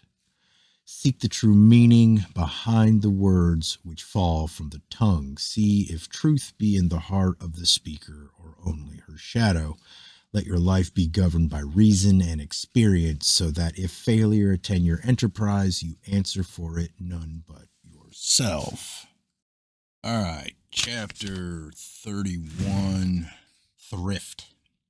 Never seek to live beyond the confines of your estate, and never expand yourself to the limits of your substance, for the things you go without in youth will provide the comforts for your old age. Never let prosperity blind you to the charms of prudence, for he who overindulges in the unprofitable pleasures of life shall live to suffer for lack of its necessities. Be cautious at all times. 2 arrows in the quiver are better than 1, and 3 better still. There is a vast difference between the thrifty man and the miser. When the love of riches and possessions passes the bounds of moderation, it becomes an abscess within the thoughts. It poisons every good feeling, it stifles all sense of honesty, it smothers virtue, and slays love and affection. The miser would sell the charms of his wife for gold. He would dispose of his children for chattels. He would see his father or mother starve before he opened his storehouse. He sacrifices the peace of everyone to his greed. He considers not even his own, for in seeking to satisfy his covetousness, he sacrifices all joy and contentment. All right. Okay, chapter 32, Leadership. If you are called upon to be a leader among men, press forward your plans by your commands and carry out your decisions immediately. Let the morning's thoughts become the evening's deeds, and never let the sun decline upon that which could have been done during its rising. Remember the days yet unborn, and sacrifice not the future for today. Never retire to sleep with indecision as a bedfellow. Unresolved problems sit heavily on the stomach during the watches of the night. If you would be respected as a leader, guard against avarice. It will steal away the confidence of others, and self-assurance cannot exist in its company. Avarice is an evil thing, turning even fathers to deeds of wickedness against their children. If you possess strength of the body, then flaunt it not, for men are led by the strong in spirit. The qualities of a leader and a ruler are not alike. Make yourself respected by quietness of manner and directness of speech. The loudmouth man invites secret amusement and not respect. Command not, except you can guide. If you seek glory for yourself or take pleasure in the praises of others, raise yourself up from the dust of lesser mortality and fix your gaze upon the starry heights. Remember that a leader leads, and a man is easy to lead, but difficult to drive. Maintain your self-control at all times. The fire of fanaticism burns strongly and consumes reason. Therefore, dampen down the heated thoughts which burn in a fervent heart. The man who walks slowly finds the quickest way.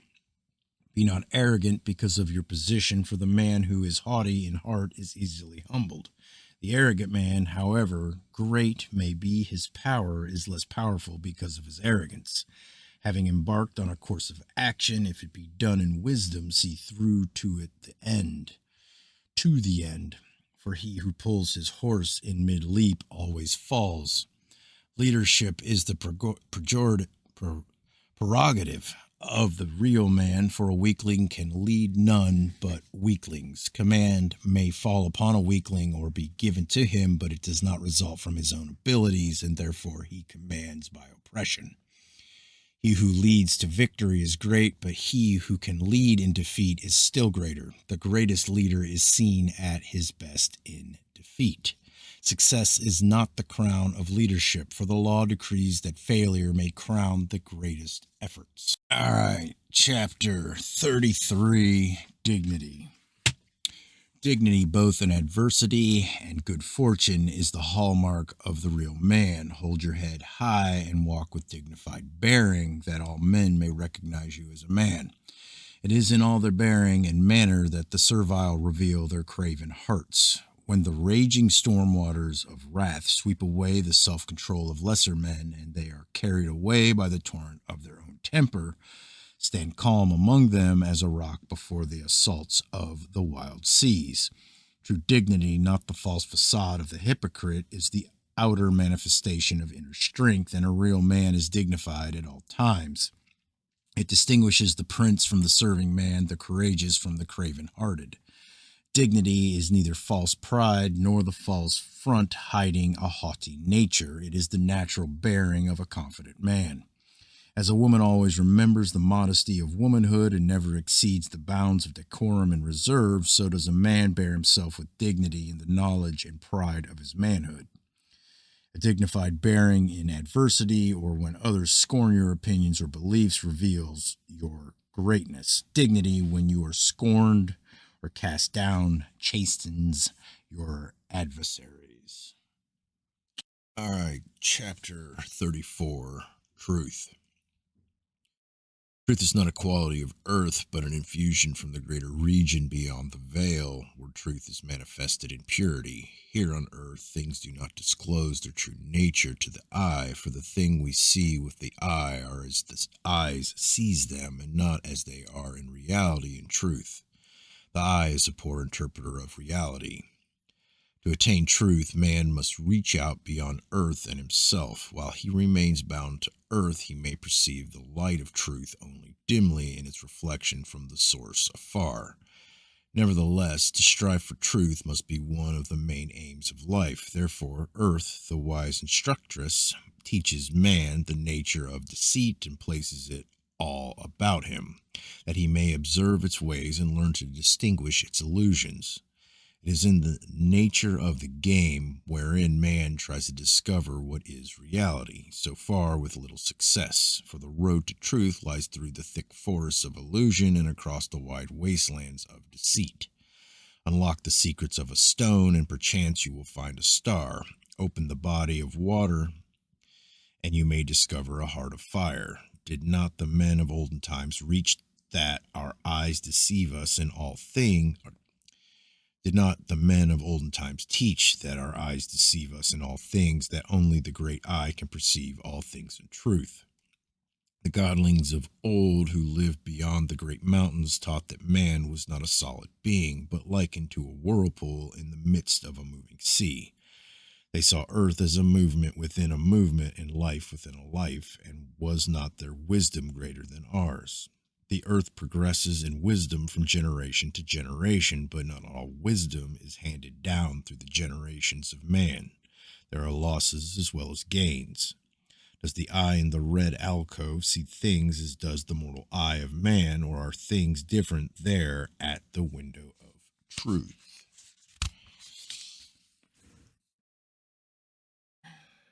Truth is the perfection unite in one, and neither is to be found in purity on earth. Yet though men desire truth, when she stands before them, they see her not, for the colored glass of illusion veils nothing as much as it veils truth. Truth is the cupbearer of the true God and pours out full measure to those who uphold his decrees. At some time in their lives, the call comes to all men to bear witness to truth as they see it. The man who has truth for his toe line acquires position and estate, for he is a worthy man. Truth cannot be determined by the arguments of men. It is therefore not to be weighed according to their arguments, but their arguments according to the light of truth as it is revealed and known. Say not that truth is established by time, or that a multitude of believers make certainty. The best truth men can ever have to judge is truth apparent, for truth in actuality cannot be manifested to men on earth. Then with regard to truth and falsehood, do they not appear alike in things beyond our understanding? How then could we decide between them, were it not for the whispers of our conscience? General opinion is the least proof of truth, for men in general are ignorant. Then too the law decrees that the surroundings and circumstances of man shall be more conducive to deception than to truth. Seek after truth, for it is the greatest of things man can understand. God is beyond his comprehension, but truth is not. It alone is the path towards the fulfillment of the destiny of man. Progress through life is the unveiling of truth, but can man ever stand in her august presence? As the owl is blinded in the splendor of the sun, so will man be dazzled before the unveiled face of majestic truth. Truth is oftentimes veiled with deceit or tainted with the foul touch of hypocrisy. Truth without honesty is a tree without leaves. Distorted truth has a visage more frightening than any other conceivable horror, and even the innocent heart quails before it.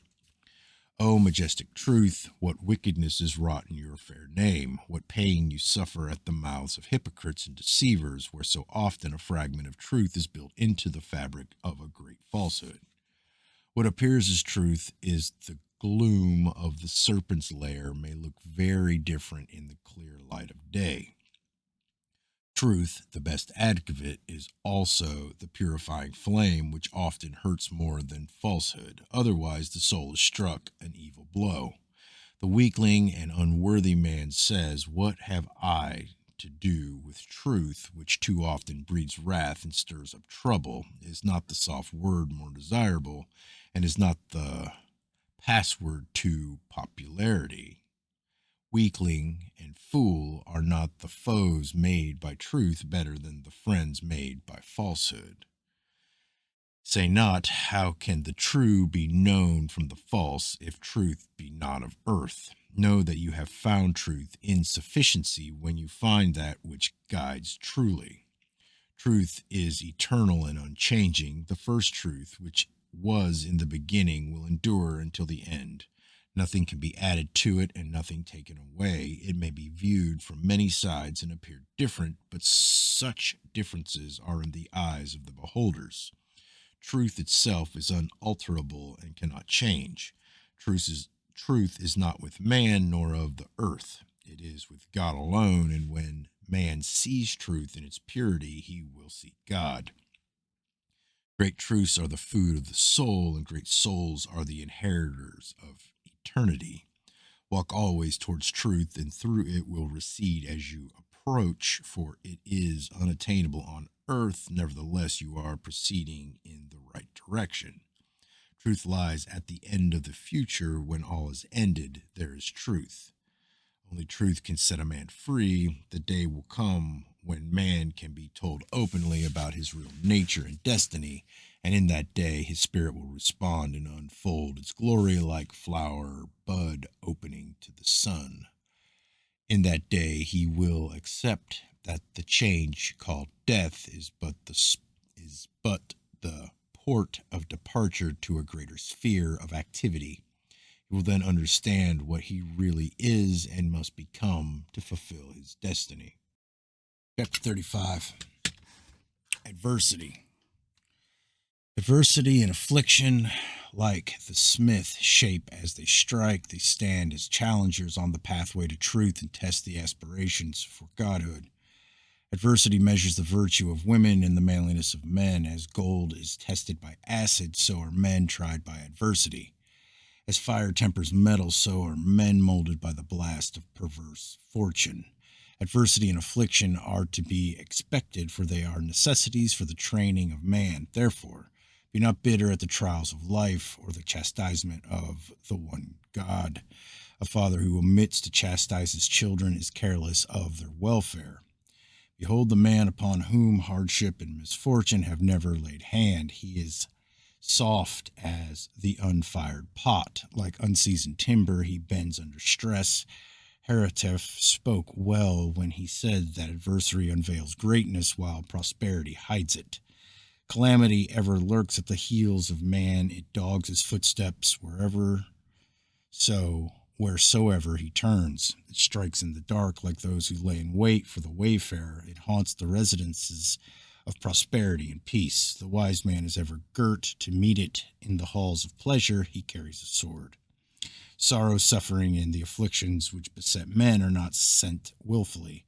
They are necessities for existence, without which the slumbering soul could not waken. They are needful for its development. Therefore, it is not a vain hope and a foolishness to expect miracles to protect you and prevent you from deriving the benefit of these experiences. Is it reasonable to expect exemption from the things you were born to experience?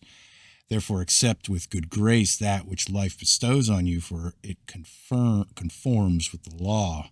Is it not better to endure manfully the things which are unavoidable?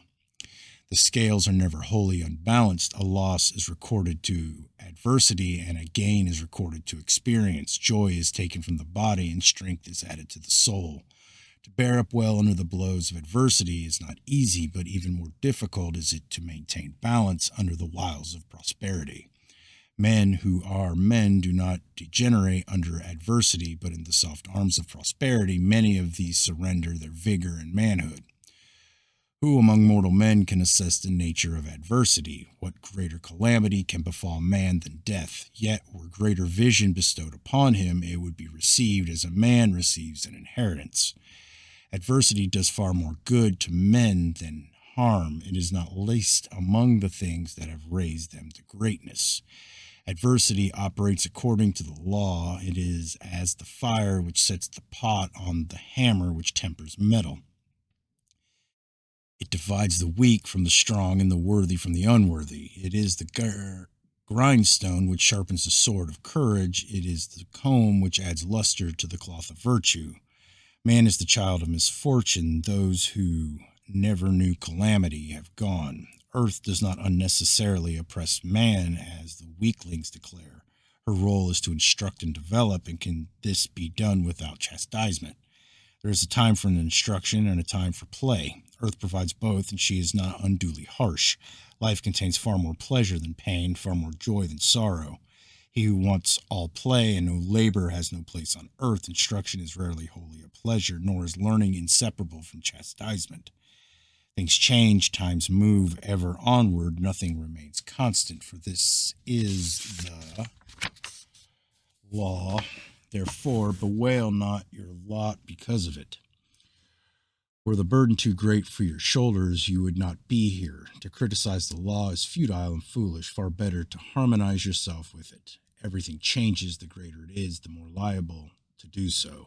If your nature is such that you cannot submit to the law, then you are among the most unfortunate of men, for you add needlessly unto your burden. All right, chapter 36, Joy and Sorrow. Were there no darkness, we could not know light. Were there no sorrow, we would never know joy. Sorrow chisels out a storehouse within the soul, wherein may be stored the things of the spirit. The deeper sorrow carves, the more of these the storehouse will hold. Sorrow digs the well from which are drawn the refreshing waters of compassion and understanding. The deeper the well, the more pure its waters. It's not the finest metal wrought in the fiercest flame, and the best timber that which has stood the longest exposed to seasoning winds. What good is a pot without fire, or a brick without sun? When grief occupies your heart, examine the intruder. Are you not sorrowing after something from which you have already derived pleasure? Enough misery is allotted to man for his testing and tempering, that it is an act of foolishness to increase it by futile lamentations. Joy and sorrow are inseparable companions. One reveals the other. They enter your life together, and thenceforth keep the watches with you. Always one remains by your side while the other sleeps. You are suspended in the scales balanced between joy and sorrow, and not until you become an empty body do the balances stand at rest. As life pours out your molding portion into the scales, so the balances of joy and sorrow fall and rise. Let neither joy nor sorrow bear down too heavily on the scales, for neither should move too far from the balance of moderation, lest the scales overbalance completely. Enter the habitation of joy with caution, for a heady brew is served therein, which can call forth the demons of mischief and madness. The first duty of man is to know himself and to reflect upon his destiny, to become aware of his soul. This he cannot do in the house of pleasure, in the arms of joy. Therefore is sorrow not a portion to man in wisdom and consideration. Avoid the dwelling place of sorrow, for their good is transmuted into evil, and wails of self-pity sadden the heavy night. The tear damp mist which issues from within withers the flowers which bedeck the garden of life. Better to stray not into either dwelling, but walk the path of moderation between them. While man walks earth, sorrow ever dogs his footsteps. It will come close enough unbidden. Therefore encourage it not with your own ill judgment. Man by his deeds and thoughts keeps open his door for sorrow, but his dwelling rarely attracts joy as a guest. Pleasures have to be bought, but pain comes unbidden. A man is less aware of perfect health than of the slightest malady. So does the greatest joy move him less than the smallest sorrow. Man is the slave of pain and the plaything of pleasure. He who sorrows before sorrow is sorrowful for the sake of sorrow. He loves sorrow, for sorrow, like pain, can give pleasure to the abnormal. He who seeks pleasure among fickle things of no substance can know but the fleeting glance of joy.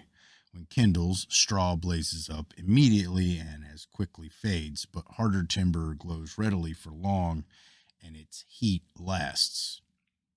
The afflicting blows of sorrow that strengthens the spirit on the road, that it may stride forward until it reaches green pastures of contentment, are better for man than the soft allurements of pleasure, for these sap the strength from his heart so that he becomes incapable of enduring distress. For the misty shape of joy too often lures man into the morass of regret or plunges him into the pool of despair. Chapter 37, Compassion. As the kindly hands of the sun strew the face of the land with gay blossoms, and as the rising waters produce an abundance of bountiful harvest, so do the smiling countenance and outstretched hand of compassion fill the heart to overflowing. He who is without compassion never deserves it, but let not your heart be hardened against him. The gentle tears of compassion are as the bright dewdrops which bedeck the harsh wilderness in radiantly gleaming garlands. Let your ear be ever alert for the cry of the needy, and your arm be ever ready to aid the unprotected. Let the sorrow of innocent suffering never go unheeded. When the widow or orphan dumbly beseech your aid with eyes of silent suffering, open the gates of compassion within your heart. Pour forth succor to those who can find no other as strong as you to aid them. He who turns from the rags of the destitute and ignores the pale cheek of the hungry smites his sensitive soul with paralyzing blows. Is it a matter for wonder that it becomes dead and insensitive, unfeeling and unresponsive? If for no other reason, have compassion for your own sake, for it molds your greater form in a glory everlasting. While even one man groans in misery in the habitations of poverty, or there remains one gray head bowed with distress to dumbly plead for aid, how can you go your way unmoved by compassion, dissipating your time and substance in unprofitable enjoyments? You who indulge in vain pleasures unfeelingly while others want and suffer will some day eat your own heart out in the dark barrens within the gloomy cave, haunted by bitterness and regret. All right, chapter 38, Greed. Commit no avarice deed to obtain additional riches. Fill not your heart with love for the possessions of another, nor support yourself with that which belongs to him unless you have his authority so to do. Avariciousness turns a kindly friend into a bitter foe. It drives the trusted servant away from his master. It comes between husband and wife and alienates father from son. It is the keeper of the storehouse of evil and the companion along the road to vice. Suppress greediness when a division of property is made, and take that which is justly due. Guard against the greed which can cloud your thoughts, so that you are unable to see clearly that which is rightly yours and that which belongs to another. A man who is greedy and grasping within his own household is as a worm in a good apple. He spreads rottenness through the whole. A maggoty fig pollutes the crop. Greed will gain earthly goods, even riches, but it distorts the soul. The soul of a greedy man is not pleasant to behold. The possessions of a greedy man are never secure, for his avariciousness will destroy that which his greed has gathered. Greed is a poison within the heart, which contaminates and destroys the good which is in man. The soul builders of virtue, honesty, duty, and affection wither and die before its cold blast. Avariciousness is the grave digger for many who bow to it, for they enter their tombs while young, but greed is best known as the vice of declining years.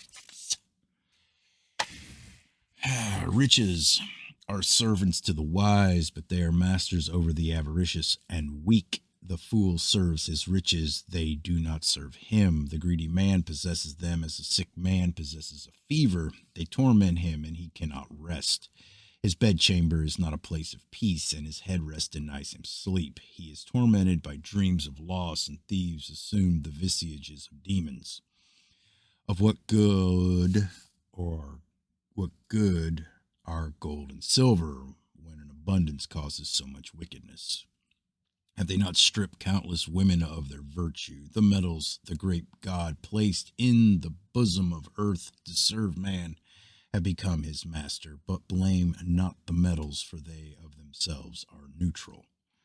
Are they not found in abundant quantities among the worst types of men, and are they not held in greatest esteem by the weakling who thinks they provide a substitute for the strength he lacks? The poor man lacks many things, but the avaricious man denies himself everything that is good. Expect no kindness from the avaricious man, for how can he be kind to another when his greed makes him so cruel to himself? How can he respond to affection when his affections are enwrapped in unfeeling things? As a cancer to the body, so is avariciousness to the soul. Greed is king in the land of the small heart. Greed has seduced as many women as have soft words.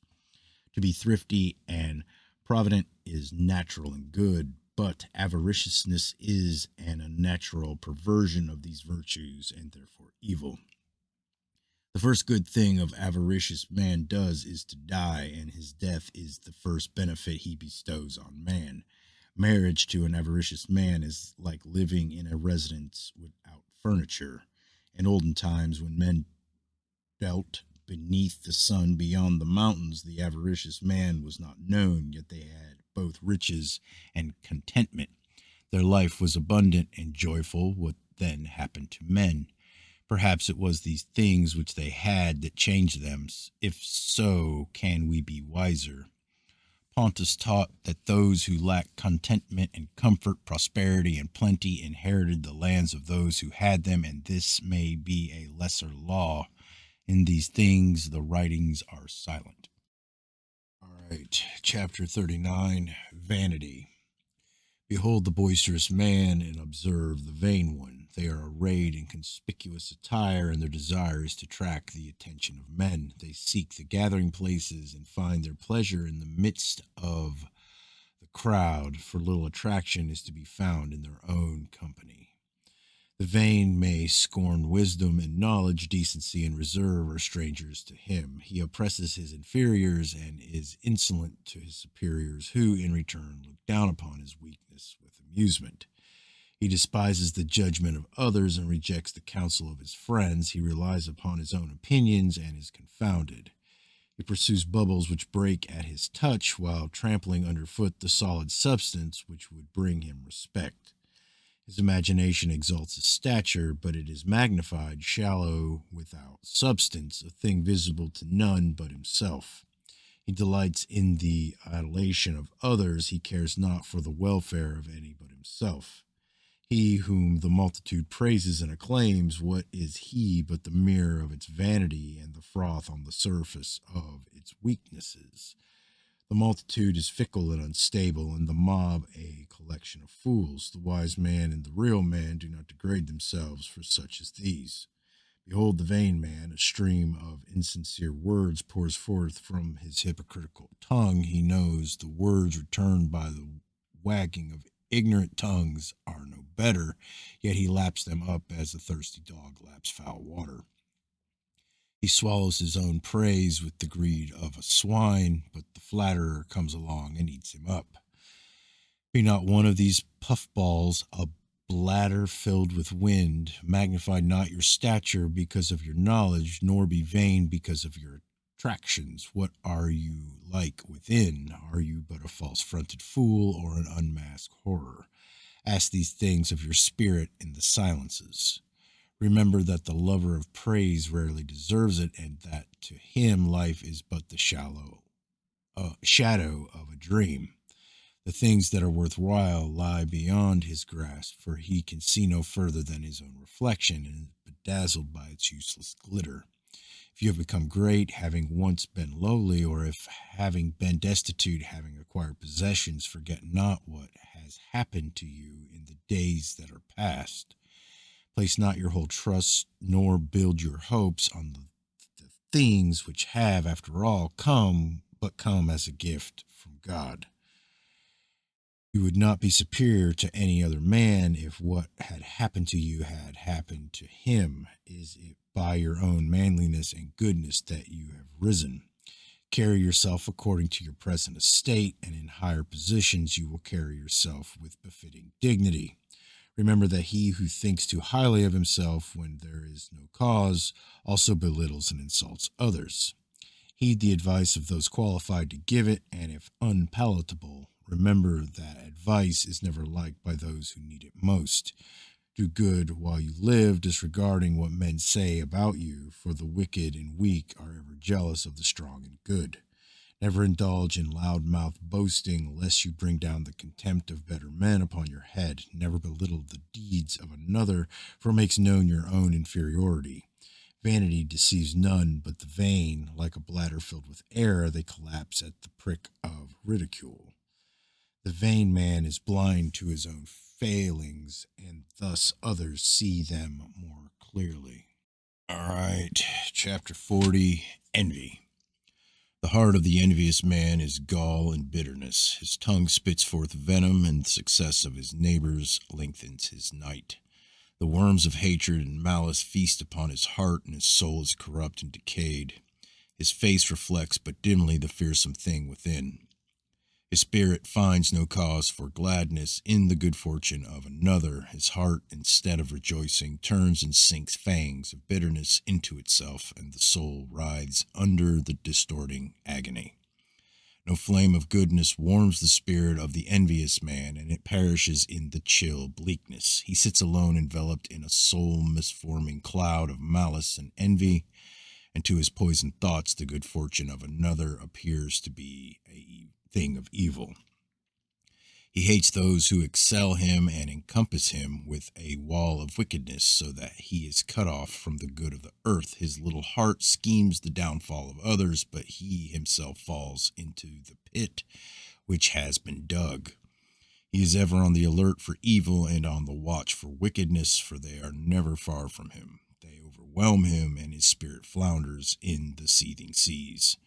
The soothing breezes of goodness never caress his spirit, and it languishes within him as a drab and feeble thing. Lacking goodness himself, he believes that all others are like him, and so puts an evil interpretation on all their deeds.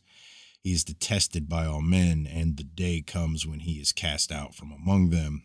When shall we see the day? Envy, malice, and hatred are soul cankers. Envy is the heart's recognition of its own littleness.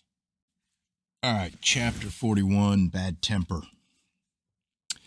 The hot-headed man cannot restrain himself. He exposes his weakness before all men. He shrieks his fury, and his voice soars up to the unheeding heavens. He tears himself apart and casts his body into weariness. He rages like a destructive fire among the reeds, which blaze up in a gust of flame and then are no more. Only blackened ashes remain. The real man smiles at this futility and quietly goes his way. Turn your back on the bad-tempered man. Leave him to his own company, that he may consume himself.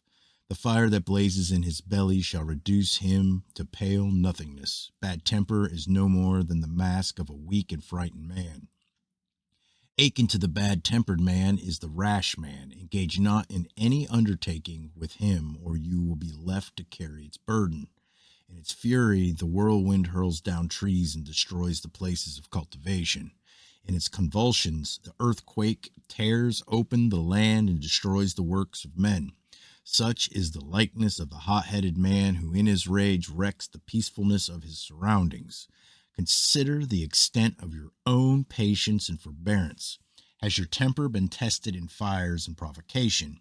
You have turned from the rage of the lesser man, but you have considered yourself under his provocation. Let his futile raging be a warning to you that in the time of temper's trial it shall remain before your eyes.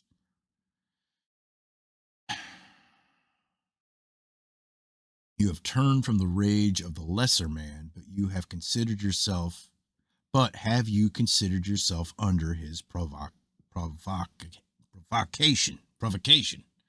Let his futile raging be a warning to you that in the time of temper's trial it shall remain before your eyes.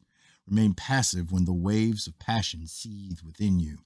The wise captain remains in harbor during the violence of the storm. Remain calm under the provocation of insolence and refuse to be baited by insult.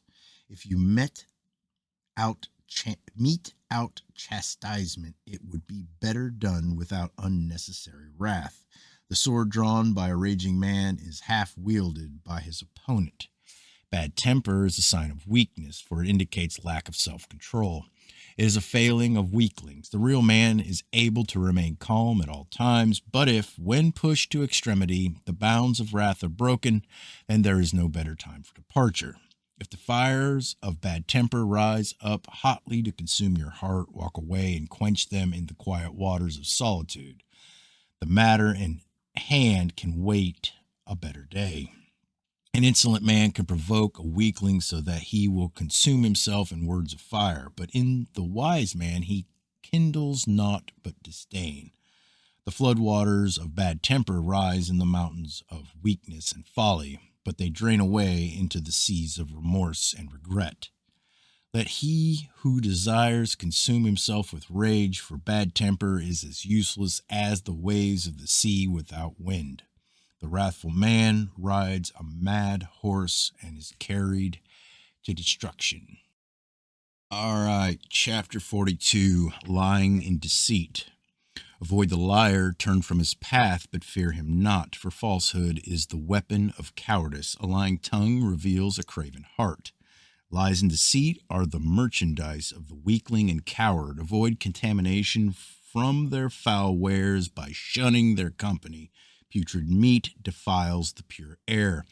Leave the liar alone to squat in his web of falsehood spread by the unwary. Despise his shifty mien, his front is bold and his manner confident. His words are strong, but within his heart trembles and his spirit is shrouded under a mantle of fear. Lying and slander, weapons despised and rejected by the real man, loom large in the armament of the weakling. The tongue of the liar is a shovel wherewith a pit is dug to trap the innocent. He who makes himself the friend of the liar lacks wisdom, for the friendship of a double-tongued one is like dwelling in the abode built over a morass. God turns his back on the hawker of lies, and the abomination to him is the man who nourishes a secret grudge. If any man voices to you a grudge nourished secretly in his heart, shun him as the plague. Neither do nor say anything which will make the false words of a liar to appear as the truth. Commit no deed which supports his speech. Leave him to peddle his slimy wares among the weaklings and fools. Silence lies as well as speech. The heart can lie as well as the tongue. There is the lying deed as well as the lying word. A liar is betrayed as often by his deeds as by his words, for his deeds are cowardly while his speech is bold. The liar seeks to deceive himself as well as others, for he knows himself for what he really is. Being hateful even to himself, he wishes to make himself different. He practices deceit not only upon others, but upon himself. The man who lies is never wholly joyful, for he walks with the ever-present fear of exposure. Despise him, for he is unworthy of hate. The deceitful man lays a trap at his own doorstep. Avoid his habitation as you would the hole of a scorpion. If a man deceives you once, he will do it so again. Disdain all flattery, for a man should be above such things. Flattery is the handmaiden of deceit and the child of hypocrisy. Let all your dealings with men be straightforward and open. Have no dealings with those of the double tongue. A liar, like a serpent, cannot follow a straight path. The cowardly spirit trembles as it walks in deceitful ways. Fear and servility breed lies as filth spawns maggots, and he who deals in them is to be despised. Though the deceiver successfully fools all men, he cannot deceive his own soul, nor escape its constant rebuke. Could he but see the horror he is fashioning, he would recoil before its hideousness. The deceiver is like an apple, which appears wholesome without, but under the skin is rotten and full of worms. Like the liar, he has the heart and bearing of a slave, for within himself he is not free. Therefore, if by weakness you are tempted to avoid the burden of manliness, excuse me, to ease the strain of living by recourse to lies and deceit, cast all such temptations aside. Retain your manhood and spare your soul. Deceit may bring gain and lies respite, but the cost is high, for you brand your everlasting soul. Deceitfulness, like disease, grows from a small seed, and once implanted cannot be easily rooted out. Of what use is a healthy body if the spirit within be eaten up by the loathsomeness of despicable ways? The tongue of a castrated man is thick with guile, for lack of manhood induces unmanly ways. Manhood is not only the cultivation of manliness, but also the mastery over unmanly ways. A slippery tongue may deceive many, but prejudice will secure the wise. A man is known by his companions. He who lives on a dung heap will stink in a perfumed garden. All right. 43. The hypocrite. Akin to the liar is the hypocrite. His lips are like honey from the date, but his tongue resembles a poisoned dagger. Like the spider, he kisses his kill. He arches his tail like a scorpion ready to strike, or swings back like the crocodile preparing for the vicious sweep. His mouth's sweet things, but the cruel sting lies behind them. He is like the serpent which holds on to its venom through its back, though its back be broken. Lift it aside in compassion, and it will return you with death. Have no dealings with the hypocrite, for he speaks fair to your face, but when you turn, raises his hand to strike. His opinions are secret, for in case of misjudgment he has not the courage to stand by them. The man who says he is the friend of all is the friend of none, for he is a hypocrite. The standard demanded of friendship is so high that a man's friends may be counted on his fingers, in most cases on those of one hand. What a man does is important, not what he feels, thinks, or believes. The hypocrite thinks one thing and does another. His deeds do not accord with his beliefs. When truth is spoken, he is ill at ease, but when falsehood flows from his lips, his eye is steady. The hypocrite will always be among men, for wherever they are gathered in concourse, there will be found those who excel over others. In the ranks of the inferior ones will be those who practice the dark arts of hypocrisy and deceit to raise themselves up to the level of their betters. This the hypocrite and deceiver can never do. He will never be a real man, and his nature will forever remain that of a weakling. Therefore, if you would be a real man, avoid hypocrisy in all forms, despise and shun the deceiver, and walk not in his ways. Let your tongue be straight, and bring forth that which is in your heart. Let all your plans and deeds come from the heart, for if you follow not its dictates, then you are a hypocrite. If you praise a man to his face, or agree with his argument because of his favor, and not because it echoes in your heart, then you are a hypocrite. If you say a thing to one man and follow a course against your word with another, you are a hypocrite.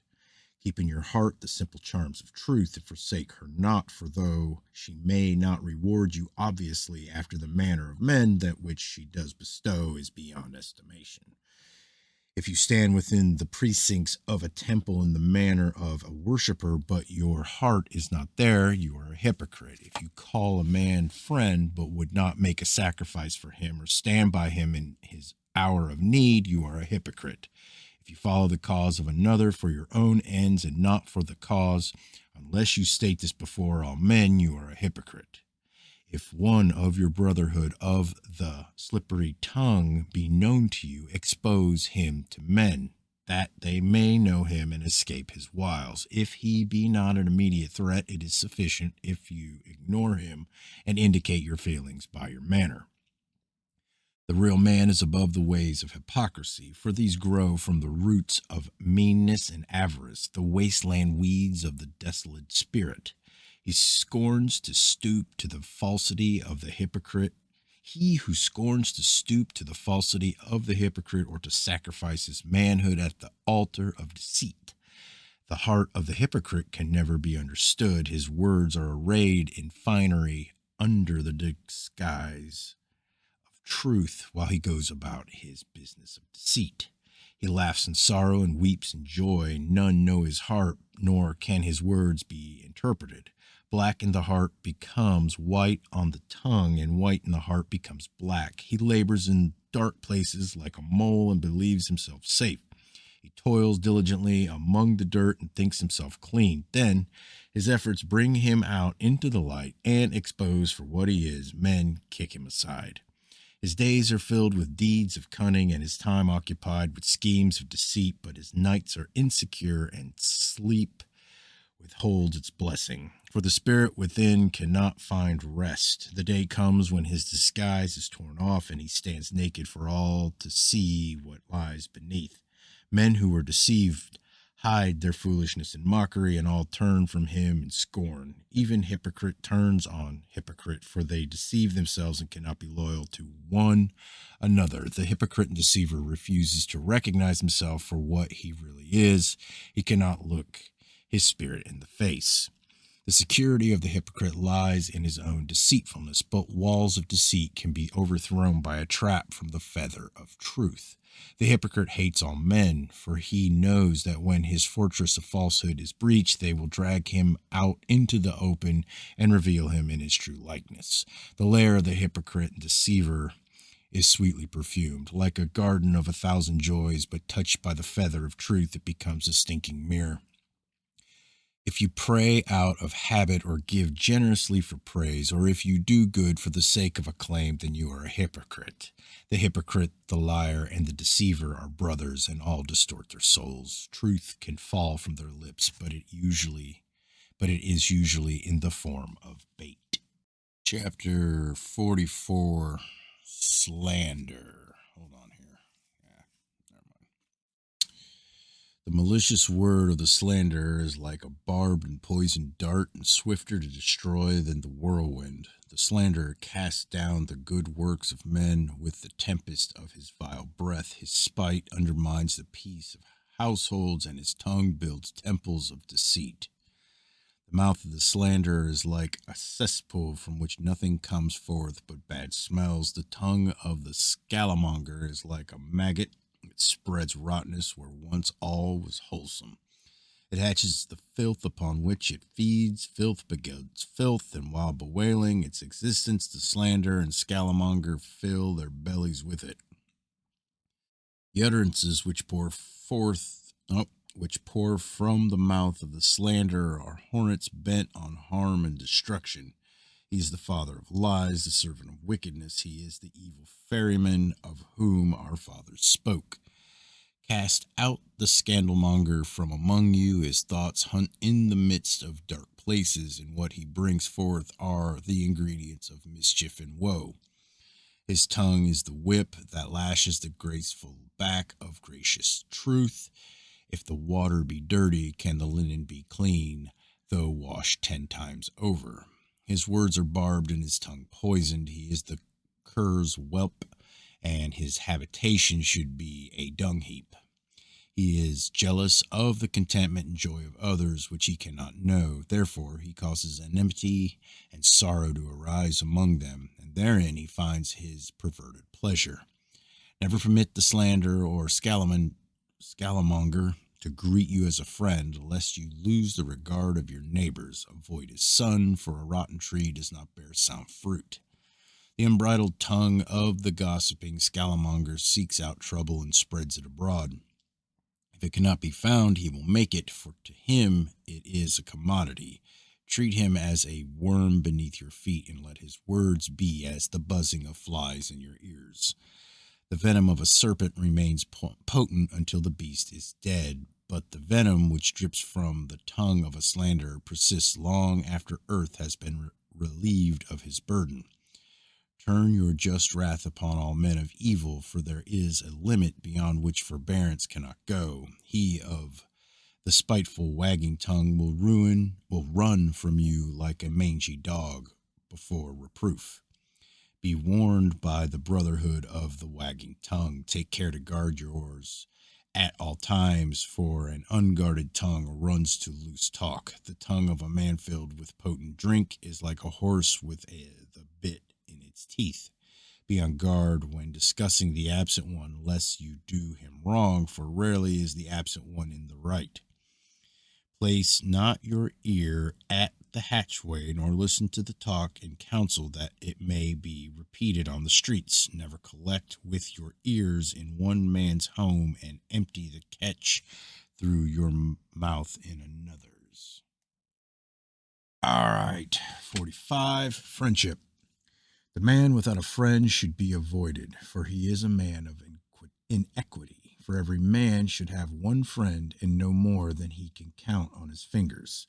He who is a good friend will never lack friends, but he who thinks he has many friends has none. There is no greater loneliness than that of a man who lives only for himself, but better by far to be alone than in bad company. Do no mean or deceitful thing in the name of friendship. He who, by turning a friendship to his own advantage, wrongs a friend is unworthy of friendship and should be marked among men. He who calls another friend while disliking him secretly, or who speaks ill of him to another, is a hypocrite and to be despised. A friend is not the companion of a day, nor the acquaintance of a month. Friendships may be made in good times, but it is in the testing times of hardship and adversity that friendship is established. Friends are for hard times, not for good. No man worthy of the name will desert his friend in distress. A friendship does not cease when there is dispute, nor when one falls into error. These are the testing times of friendship. Make not a friend of the man of evil speech, or whose ways are evil. Waste not your goods on a man of short acquaintance. The companionship of a wise and contented man, even though he be in prison, is better than a rash and foolish one who has wronged you. For though you may find it in your heart to forgive him, he will always be ill at ease in your company. To keep your friends, owe them nothing and lend them nothing. In suffering and sorrow, judge your friend not by the tears he shed, nor by his moans, for the greatest afflictions go beyond such outward expression. A rich man or a man of position has none he can call friend unless he knew him before acquiring possessions and importance. A friend is one who has been tried under adversity, for this is the touchstone of friendship. He who says, I have many friends, is a fool, for real friends are more rare than lapis lazuli in the wilderness. The false friend, the hypocritical friend, and the fair weather friend are far more common than are real friends. The friends who are at least genuine often appear as the best ones. The false friend oftentimes seems the most desirable. The friend of convenience is an easy acquisition, but the friend who will remain when calamity strikes is harder to gain than the bronze breastplate. The man who has friends possesses treasures beyond price. The man who has riches and no friends is poor indeed. Say not, were I rich, I would have friends. How could you know? A friend is not one who agrees with your argument. He is not one who frequents your abode. He is not one who sings your praises, nor is he one who converses pleasantly or bears gifts. He is one who encourages you when misfortunes presses, who lends his arm when you are down, who walks by your side when men flee from you, and who silences your opponents when you are not there. He who supports you in the presence of opposition is a good friend, but he who champions you when you are not there is a better one. He who helps you to victory is worthy of the name of friend, but he who remains by your side in defeat is a friend beyond doubt. Chapter 46. Speech. Speech is the most sociable of all the attributes of man. It raises him above the beast and reveals his heart to a friend. Make yourself a craftsman in speech, and in a contest of words you will become the victor. The master is deft of speech, while the servant is clumsy. High rank and skill in speech are inevitable companions, but to a hasty-tempered or irresponsible man, the gift of the golden tongue is like a sharp sword in the hands of a madman. The tongue is the mightiest of weapons, and fair speech wins more battles than fighting. It is also true to say that without speech there would be less strife. To speak well, you must speak honestly and from the heart. A dishonest tongue is a traitor within your walls, which will betray you. An inconsistent tongue leads among many devious paths, and you are lost. If you say a thing in one place and contradict yourself in another, you will be wanted in neither. Your testimonies should at all times and in all places support themselves. Speak quietly and to the point. Conserve your words. The weakling is a mere word-wasting tongue-wagger. Be not like him. Speak firmly and to the point, graciously, without malice or ill feeling. Consider carefully your choice of words, one capable of two meanings issuing from your mouth without thought and being repeated elsewhere may turn men against you. The tongue has overthrown many men and brought them to ruin. The tongue has built a prison for many men. Many words batter down the gates of content, and regret enters, but silence will never betray contentment. In silence there is safety. A closed mouth safeguards tranquility. If accused by a liar, return a firm answer, remembering that he will also be a coward. His falsity will bear him off. Fine speech flows not from the places of instruction alone, nor is it the prerogative of the wise. Wise. It may be found among men who carry water, or the woman who sits at the grindstone. An abundant supply of words is not enough. Like a necklace, they must be strung together in harmony and grace. Converse with the ignorant man as well as with the wise one, for wisdom is not wholly in the keeping of the wise. Does a physician learn from the sick or from the healthy? If you encounter one who displays better craftsmanship in speech than you, do not set yourself up against him to contest his words. Show your discretion in silence, bearing in mind that in many cases silence is more effective than a bombardment of words. Then, too, if you remain silent, men will credit you with greater ability and say, had you spoken, he would have overwhelmed and his argument refuted.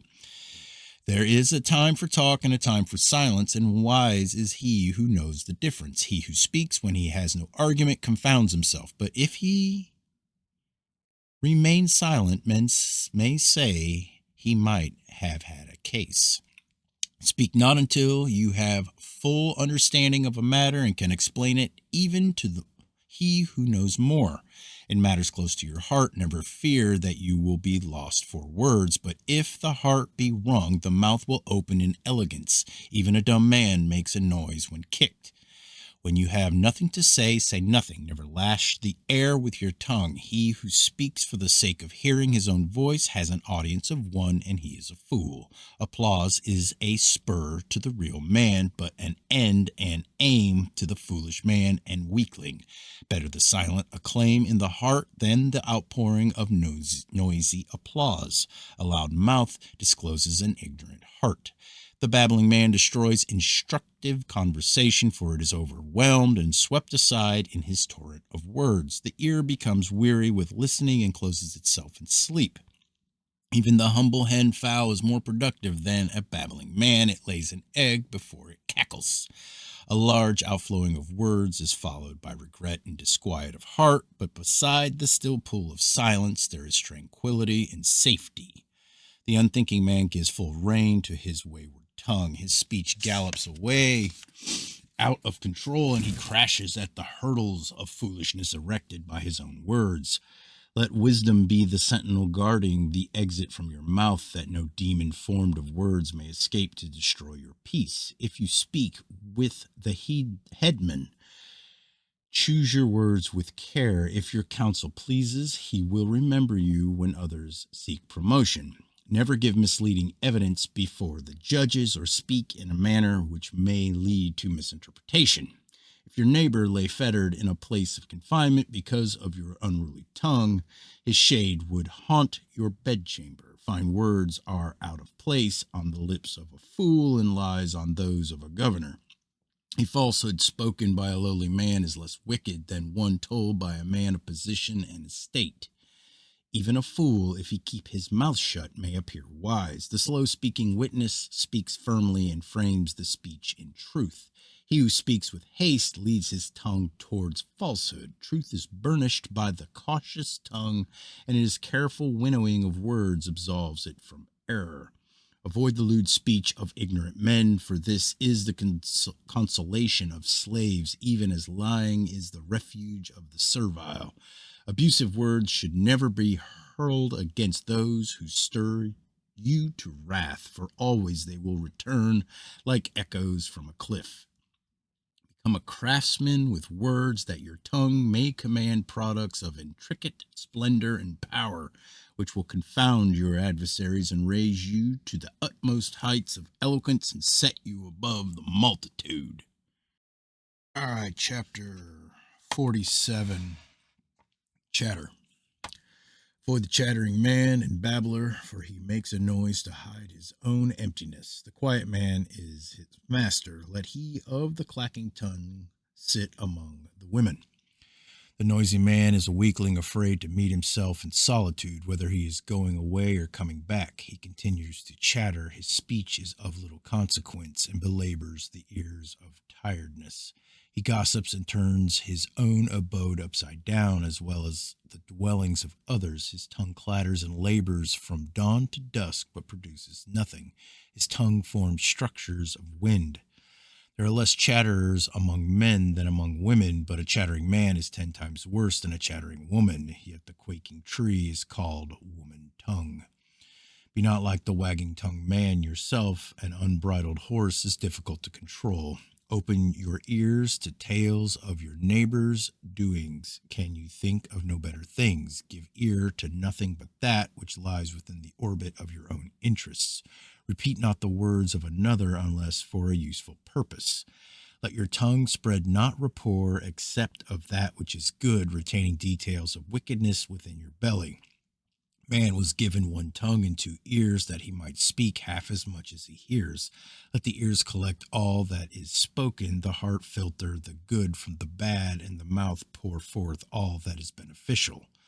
The tongue moves most when the hands are still. It labors hardest when the body is idle. Nothing issues from the mouth of a chatterer but empty words, which beat the air with wings of futility. He who gives ear to his foolishness encourages the waster of words, and makes a rod of his own back. The ears of the chatterer are closed to his own empty talk. Were this not so, he would place his head in the mouth of a crocodile. Kick a full pitcher, and it stands firm, making no sound. Kick an empty one, and it rattles. He who talks most does least. It is the silent men who do things. The chattering man is not but an annoyance. His clacking tongue deadens the ears, and his babbling lips pour forth irritating barbs. Pleasantness of speech and instructive conversation are good, but gossip and idle chatter are evil. All right. Chapter 48, Conduct. Be dignified in the presence of lowly people. If with common people, talk not above their understanding. Whether or not you are at ease with them is unimportant, but whether they are at ease with you is important. For to put a man of lowly estate at ease is no small accomplishment. Be not boastful at any time, for the braggart brings scorn down upon his head. Go not into the dwelling of another man unless invited. Never enter when he is absent unless with some purpose in his interests. Never place yourself in a position with his womenfolk where he shall have cause to suspect your motives. Good manners mark the real man, and the secret of a good manners is strength of heart and self-confidence. Gentle manners and soft words have carved harder stones than harsh blows. Never interrupt a man when he is speaking, nor anticipate his words. Always hesitate before answering. And if the argument becomes inflamed, break it off and go your way. A prudent man knows his limitations. When in the presence of your superiors, speak with caution but freely and in a steady voice, with a straightforward manner. Stand upright with hands at side or resting before you. Let your manner be calm and grave. Let nothing provoke you to a hasty reply. If a guest, eat moderately, but never eat while another stands hungry. Accept graciously that which is put on your table, but if seated at food which may people hold in distaste, abstain from the food you like. Whatever the food put before you, never disdain it unless it be against your conscience. Sit not while one who is higher in your calling stands. Sit not while one stands who is weaker. Accept no table while your superior lacks one. Keep your eyes from the doings of your neighbor in his own abode. It is his own domain, and his actions therein his own affair. What you see is stolen from his privacy. This is bad enough, but to disclose it to another is vile. When you meet a friend, greet him wholeheartedly. When you meet an acquaintance, greet him warmly, but with great reserve. Never touch the womanfolk of another household or speak with them on intimate terms. Treat them as you would wish your own womenfolk to be treated. If to you the respect due your womenfolk is unimportant, remember that better men think otherwise and treat them accordingly. Do all things according to the decrees of property and decency. Forget not the obligations of manhood, nor neglect the responsibilities you have to your family. Spare a thought for those who rest in the bosom of the mountain. If it is fitting and proper that a man give due consideration to his body after he has no further use for it must not pollute the earth with corruption. If it be granted responsiveness as a channel of good, decline not the honors men would bestow upon it. Prepare yourself a tomb upon the mountainside where your body may be hidden. Neglect not to do this while you remain in health and strength, and all other activities should be set aside to this end. Thus you will take your place among the ancient ones who rest secure in their caves. Leave this to no other, lest calamity descend upon you from their lack of care. None will have as much interest in the final rites as yourself. Therefore, be prudent and careful. Do these on your own behalf. When the shadowy form of the grim one beckons you to the dark portal, do not bewail the hour of his coming. In due course he comes to all who carries the young as well as the aged, the welcomed. You have prepared yourself. What have you to fear? At all times, whatever the circumstances, bear yourself manfully with courage and fortitude. Set an example to others by ever reaching out to the limits of your capabilities, that the heritage you leave to the coming generations of men be that they grow better through the ages. Chapter 49, Officials. Keep on good terms with the administrative officer of your district. Give him no cause to scrutinize the conduct of affairs under your control. Give him refreshment when he passes your residence, and report faithfully on all matters requiring his attention.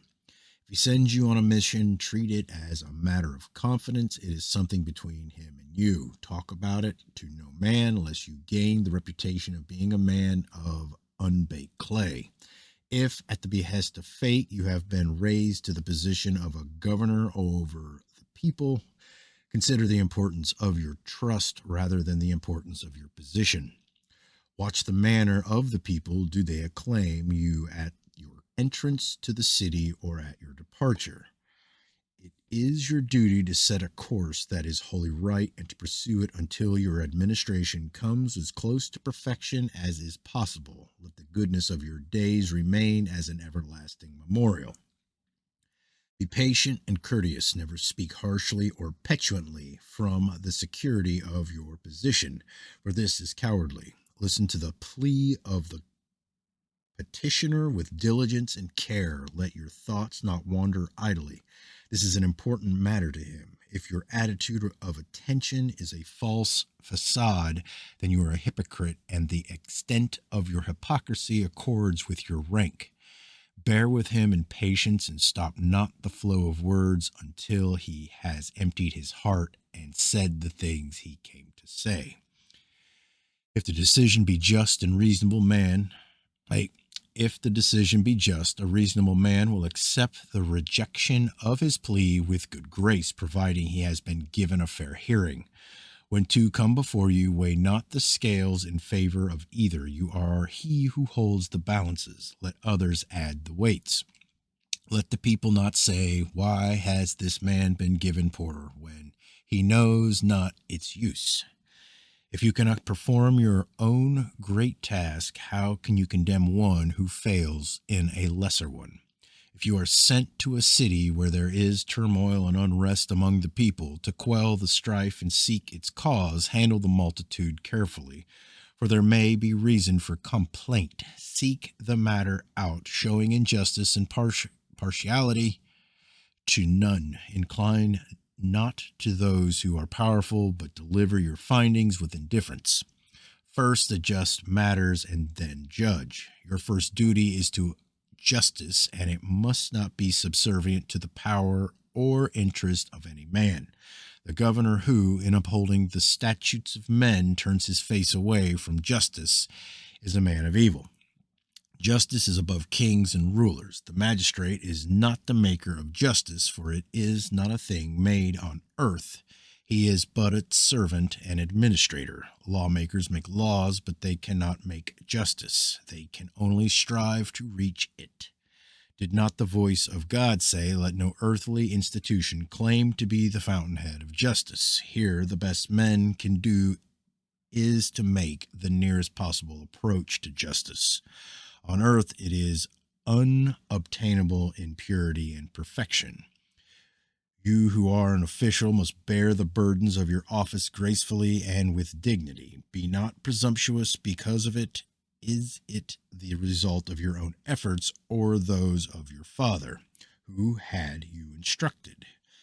Was this done by your own efforts and substance? Bear patiently with the poor man, for he has little on earth to console him. Let your interpretation of justice lighten his days.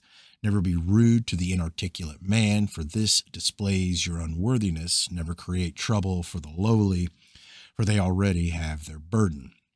Let your arm be ever ready to guard the unprotected. Ease the plight of the destitute, and turn not your face from the misery of the hungry.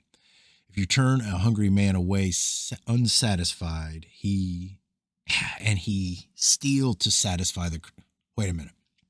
If you turn a hungry man away unsatisfied, and he steal to satisfy the craving within his belly, how can you, who are well fed, judge him? The good official upholds the statutes of the land with one arm and supports the widow and orphan with the other. He defends the afflicted against the weaklings who oppose them. He interprets the statutes with indifference to the estate and titles of any man. When in his presence all men become equal in rights, he safeguards all that men enjoy. His sympathies are with the lowly and oppressed, and his hand falls heavenly on the wrongdoer. It is not sufficient to punish the wrongdoer. You must seek out the cause of his wrongdoing. It may be committed willfully or in ignorance or because of the oppression of circumstances. Punishment cannot be meted equally to all men. There is no greater abomination that the corrupt official and the king who retains one is unworthy to rule. A good magistrate is the servant of justice, not of the king, and often the time comes when he cannot serve both. Then is the testing time of his manhood. The highest form of justice on earth is the redress of human injustice, but where is the administrator sufficiently capable? All right. Chapter 50. Laws of Men. The laws of men are arrayed in prosody to conceal their shortcomings. They conceal with themselves the seeds of injustice, yet they are not to be held in disrepute, for with all their failings, nevertheless, they reach a high pinnacle of achievement. Yet be not unduly bedazzled by them, but see them for what they truly are, the utmost limit of man's reach for perfection. The laws of men will never eliminate the wrongdoer, for many crimes are permitted by inadequacy of the statutes, and many more through the multiplicity of laws aimed at their prevention. Criminals are made by laws. One crime fathered by the lawmakers is worse than 10 wrongdoers escaping the penalty for their deeds. When those who rule are harsh or vainglorious or weak and petty, then the people groan under a heavy burden of unwarranted laws. He who promises a wrongdoer that retribution will be withheld or mitigated if he confess his guilt is unwise, but if he later repudiate his word after receiving the confession, he is a great man of evil. If he be powerful, his wrong is greater. When he who is powerful inflicts torture upon one who is but suspect of wrongdoing, he commits an evil deed, not only against one who may be innocent, but against his own soul. Can reason be satisfied with a confession wrung from agony in this manner? The pain will move his tongue to state what is required from him. Can truth be established by such means? Justice weeps at the justice of men. They who serve justice best are those who acknowledge their own limitations in serving her. All right. 51. Social obligations. O son of calamity, give thought to your manifold needs and contemplate your many imperfections. Then consider the reason for which you have been endowed with speech and affection. Is it not that you might develop, in association with others of your kind, the things which cannot be developed in solitude? Therefore, if in being with them you receive benefit from others, do you not owe them an obligation in return? The food you eat, the garments you wear, the abode wherein you dwell, the armed men who protect you, the roads and waterways, the comforts and pleasures you enjoy, are not all these due to the efforts of others and the result of their labors? Therefore, should you not give in return? The very nature of life declares your obligation. Why then should you shirk the task? If you would enjoy contentment of heart, cooperate in harmony with others, and strive to attain prosperity within the prosperity of your neighbors. Close fast your ear to the barbed words of the slanderer, and let the clacking tongue of the gossip rattle in his head unheeded. Let not the weaknesses and frailties of others become a source of pleasure unto yourself. Only thus can men dwell together in contentment and peace. Therefore, from the generosity of your heart, seek to promote tranquility among those with whom you have to live. If you cannot assist your neighbor, then leave him alone, and he may conduct his affairs without interference. Close your eyes to his weaknesses. If they bring no harm down upon the head of another, if there be strife, then pour oil on the troubled waters, but seek not to place yourself in the position of grain caught between pedestal and pot.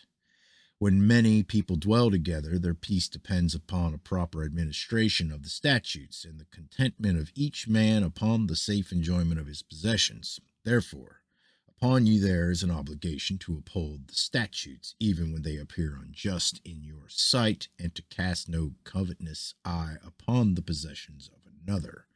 Lift no hand in anger against another, so that life or limb be put in danger, or do him wrong. If he provoke you, let it not be a matter for unmanly raging. Might he not be a weakling, unworthy of anything but your contempt. If attacked, then deal with the situation as it warrants, for no attack should go unheeded, lest it invite another. Never slander a man or gossip about him, for these are things more becoming of women. Never bribe a servant that he steal his master's time or goods. Never seek to tempt a woman or another household. Of another household. If one turn her womanly wiles upon you, then scorn her advances. For she plans an upheaval. Bring not upon another man a sorrow you cannot relieve, nor do him an injury for which you cannot atone except with your life. Be just and fair in all your dealings, and faithful to any trust placed in you. Never deceive a man who places his trust in you, for it is less wicked to steal from a stranger than to betray the trust of one you know. If you owe a debt, then pay it without delay, for he who placed his trust in you treated you as an honest man. To withhold from him that which is due is the action of a mean man and weakling. Deal justly with all men, that your name may have value among them. A good reputation is of greater value than gold. Have no dealings with a man who says, let me be the go-between. He deals neither with goods nor labor, and all he sells are worthless words which neither fill nor satisfy. To him say, go reap the harvest of land or water, or set your hand to the hammer or wheel, for we have no use for purveyors of empty words. Be cordial with all men, but be on intimate terms with none but your friends. Nevertheless, a friendly spirit is to men as honey to bees. A friendly man is allowed to do much. If the captain of the vessel likes you enough, he can wipe your hands on the sail. All right, I think it's going. Chapter 52. Food and drink. Dally not unduly at the eating table, nor spend too long in beer drinking. He who overeats or overdrinks quickly becomes a fat sluggard, his belly bloated and his will dull. Women mock his lack of manhood. Hanker not for fancy food or meat that is highly spiced, for it will create a sword in the stomach and a glowing ember in your gullet. Dainty food and delicate dishes are the pleasures of women, and not to be denied them. Gluttony is a disgrace to manhood, for as a man grows in girth, he declines in vigor, and one thing replaces another. He who eats little is zestful, while he who gorges himself is sluggish. He whose greatest interest lies in satisfying the demands of the stomach is a reproach to manhood, for he is dominated by his appetite. The stomach always cries for more than it requires.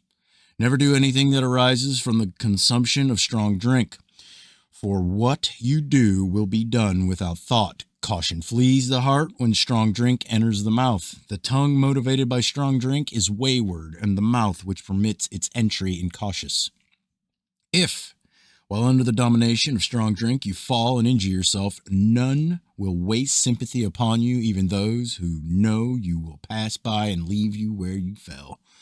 There is little harm in drinking, which delights the heart or makes a meeting of men more convivial.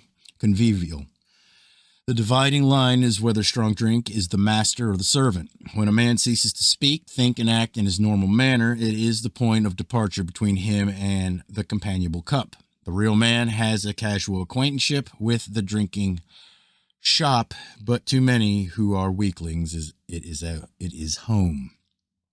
Sufficient food maintains health, overmuch destroys it. Beer drunk in moderation does no harm, and wine in small quantities can bring contentment and pleasure. When you savor the delightful ripeness of fig or orange, covenant with it in your heart, saying, the life that dwells in you I absorb into my body as a sacrifice at the altar of life. As you were sacrificed to me in the name of life, so shall I sacrifice to life. The tree that would have been your resurrection shall grow within my spirit and bring forth the fruit of benevolence and joy. The delightful fruit which would have been your offspring shall grow to maturity as fragrant thoughts within my heart. The sweet perfume which Would have been windborn from your blossoms, shall flow from my lips as the nectar of kindness and affection. You have not been destroyed wantonly, but joined to a greater stream of life. Chapter 53. Home. Build yourself a residence of your own when you find no peace in a dwelling shared with others. A home is a man's anchor and a woman's sanctuary. Take unto yourself a wife to share your abode. Though a man may build a dwelling place, he needs a woman's hand to make it a home. Always suffer the mistress of your household to talk about you, for in her eyes you are more important than anything else. A woman must necessarily discuss her husband as a man must talk about his calling.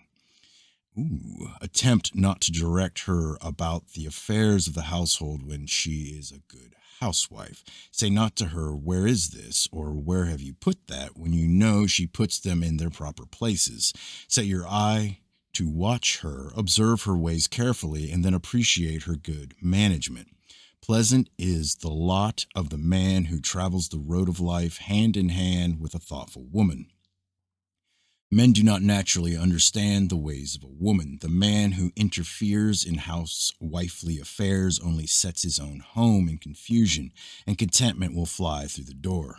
He who would enjoy peace in his residence must be open-hearted and considerate, but above all wise in his choice of wife. Beware never to let the slanderer or scalamonger cross your threshold. It is better to slay yourself than admit the fornicator, for he will destroy your joy and contentment. Beware when the flatterer establishes a place for himself within your dwelling. Outwardly, the members of your household may sing and rejoice, but within their hearts will be a cavern of sadness. If your friend comes and stands without, admit him as one of your household. Greet him with warmth and kindness, and make him welcome within. Let your womenfolk attend to all his wants, for he is your friend and will not dishonor your household.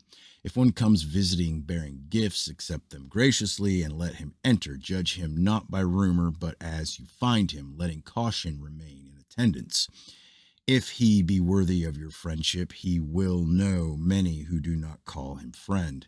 Do not present to him a smiling countenance while your heart remains sullen, or you are a hypocrite. Guests always bring pleasure of some kind, if not in their arrival, then with their departure. If one comes with a request, never say, "Come again tomorrow, and I will give," when it is in your power to give today. Thus speaks the weakling and coward. Consider your family and friends, what they are like, for they are clear pools wherein you see yourself reflected. A man has the wife, family, and friends he deserves. What precious things have you within your dwelling that you safeguard them behind fastened doors? Have you gold and silver there? Have you gemstones or fine works of copper? These may be kept safe by bolts and bars, but the greatest possessions of man cannot be held securely by such simple means. Have you peace and quietude there? Do you share your home with joy and contentment? Do you hide memories there, or have you stored things of beauty to stir the soul? Does love reign as queen of your home, or are you under the tyranny of strife? Is your dwelling a haven of joy and a sea of sorrow? Is it a treasure house of symphony and understanding, or do you reside in a place harboring naught but luxury and comfort, where the stifling air is befouled with the unwholesomeness lust for ease? Comfort can always be invited in as a guest, but beware lest it stay to become the master of the household. It is easier to be the slave of luxury than the master. Comfort may coax you into its snare with soft allurements, but the shackles it will place upon you are as finely forged brass. Its touch may be silken, but its grip is metallic. Its voice may be soothing, but it sings of your downfall. Luxury may gently lull you to slumber, but while you sleep, it weaves a web of disaster. Comfort mocks at manliness and undermines the ramparts of fortitude. It jeers at virtue and stabs courage in the back. Yet comfort and luxury are not things to be completely avoided. For held in reign they serve their purpose. However, let them serve as servants and not rule as masters, for they are good servants but bad masters. Let your dwelling not become the tomb of manliness and the abode of the half alive. Home is not where the body rests, but where the heart resides, and where a man receives the most care for the least thanks. A good residence is built on a rock. A good home is established around a good woman. All right, chapter 54. Family relationships. Son. He's your greatest joy, the son whom your heart's desire has begotten, the hope you hand down to the future. Yet the pleasures of fatherhood must be tempered by the need for chastisement, for the youth does not become a man without discipline. All youths grow up, but not all grow into men. Great are the duties of a father, and grave are his responsibilities towards his son, for the future of the youngster lies wholly in his hand. Remember that your son will imitate you in word and action, and that the best instruction is by example. If you expect him to do that which you do not, or not to do that which you do, then you are unjust and unworthy of your charge. If your son reaches manhood lacking the knowledge of things a man should know, if he possesses a sullen manner and dispossessed nature, if he is a weakling or a dissipator, then he is a disgrace to you and a condemnation of your fatherhood. You have failed in the most important duty of a man. Your son is what you have made him. If he grows up a failure or a weakling, then add not to your unworthiness as a father by rejecting him. If he remains flesh of your flesh and your responsibility and burden, in the fullness of time you can make amends. The first step in begetting worthy sons is to make a wise choice of their mother. Riches and position a father may not be able to give his son, but example and good counsel, discipline and a guiding hand into manhood can be given by every father. These are the birthright of every son. Cursed be the despicable man who denies his own son this birthright. No man has ever turned from his father and departed from his household because he was not given riches and possessions. But many men have turned away from their fathers because they did not receive proper instruction, guidance, and opportunity. Cursed be the man who accepts the joys of begetting his children, but evades the responsibility of their upbringing. His sons will not forget, and his old age will be barren and filled with regret and self-reproach. Chastisement in the home is a proper preparation for the discipline of life. There is no way other than by a wise and proper upbringing that a youngster can be prepared for life. It is not sufficient that a son be as good a man as his father. Life progresses, and he must be made a better one. Whether your son grows up to be a blessing or a curse to his father, or whether he becomes useful or worthless, depends entirely upon your wisdom, guidance, and care. Think not that the task can be treated lightly, or you will live to regret your folly. The sapling may be bent to shape, but the tree is unalterable. If it be unseemly, other men will cut it down. Therefore, commence his instruction as he learns to walk, and as he grows, nourish his thoughts with the maxims of wisdom. Carefully guide his footsteps towards manhood, for there are many improper paths and pitfalls. Bend his nature in the right direction while it is still supple. Mold him in uprightness while he is still pliable. Turn him in the right direction during youth, and watch his inclinations. If evil habits appear, weed them out before they take root and develop in strength. Chastise him with restraint, for overmuch punishment reveals defective upbringing. Let it be given only of necessity, for the most receptive ear of a son is that on his backside, which listens best when thrashed. Guide, but never drive. Always treat his mother with respect and affection, for if you find contentment and joy with your life, he will find them with his. Leave him not with a heritage of sorrow. So shall he grow in comeliness and strength, a man of honor, noble and straightforward in his ways, a real man. He shall rise above lesser men, as a great oak rises above the brushwood, and though you may have failed in all else, this achievement will set the crown of success on your life. The virgin soil is yours to cultivate as you will. It is fertile and responsive. Let it not want for care, for it be unhusbanded. It will remain barren, unproductive. The good pasture that is neglected produces weeds in abundance, and who is blamed, the pasture or the husbandman? The seed which you sow will produce a crop to be reaped in the fullness of time. The weeds you neglect to pull up will multiply and pollute the harvest. A harvest of gladness, pride. Hold on. A harvest of gladness and pride can be yours according to your sowing and attention. So shall you reap. Deposit with him your treasures of stored knowledge, your hopes and aspirations, and he will accumulate a profit greater than your dreams. He may transmute the ashes of failure and bitterness into the gold of success. Think well about your appearance in his eyes, for to him you are an inspiration or handicap. Teach your son manly ways, for he is destined first of all and above all to be a man.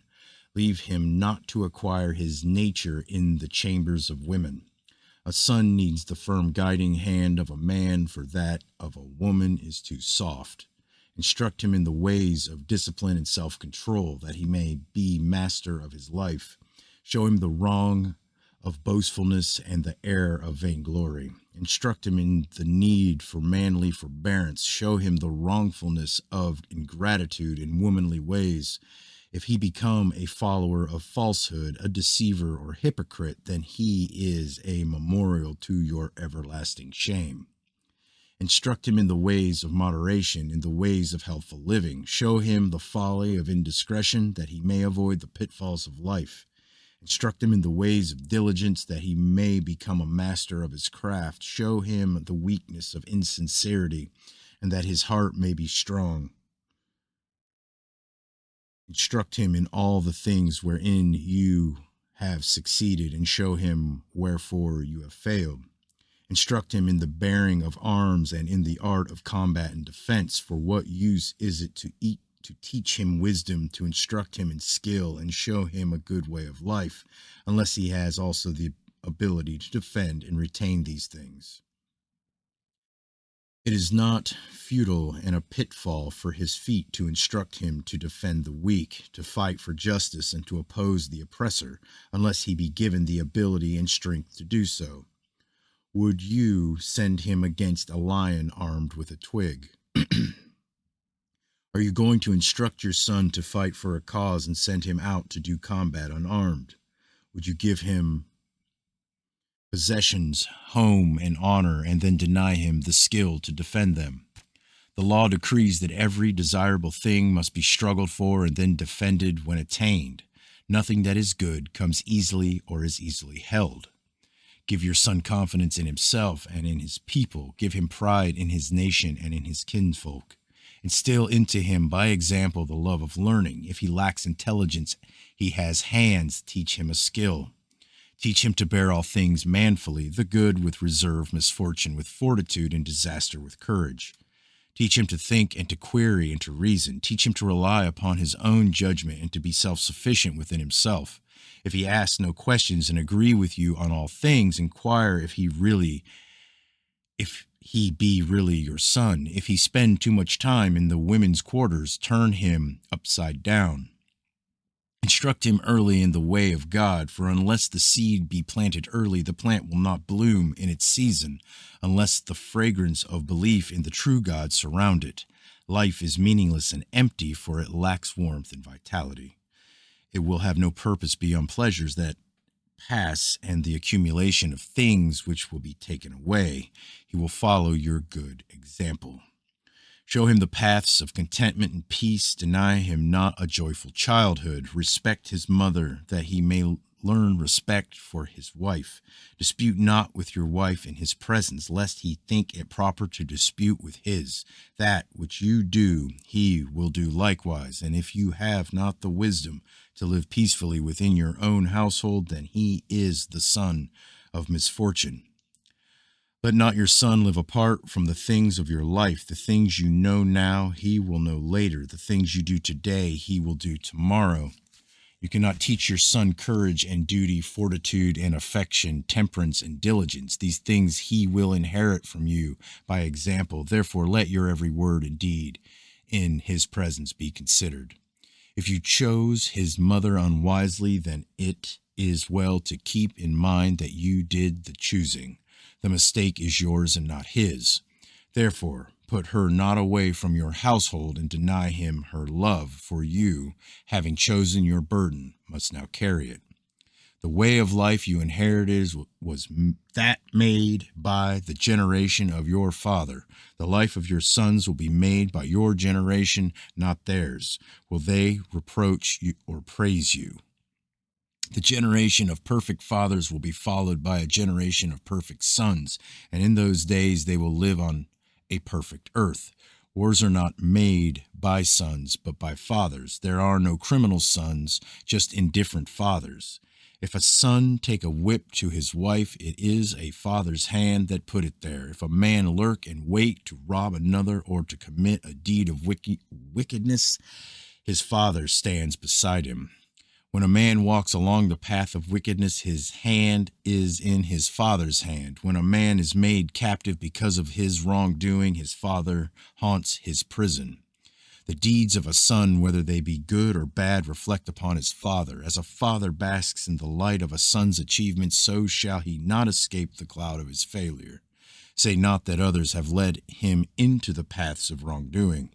If a dwelling be well built, it will withstand any assault of wind or weather. If it be faulty, where lies the blame, with the builder or with the structure? If you seek to cast blame on others for the upbringing of your son, you reveal your own lack of forethought and care for his well-being. If you delegate your son's instruction to another, it is your responsibility to see that the instruction is adequate. All right, chapter 55.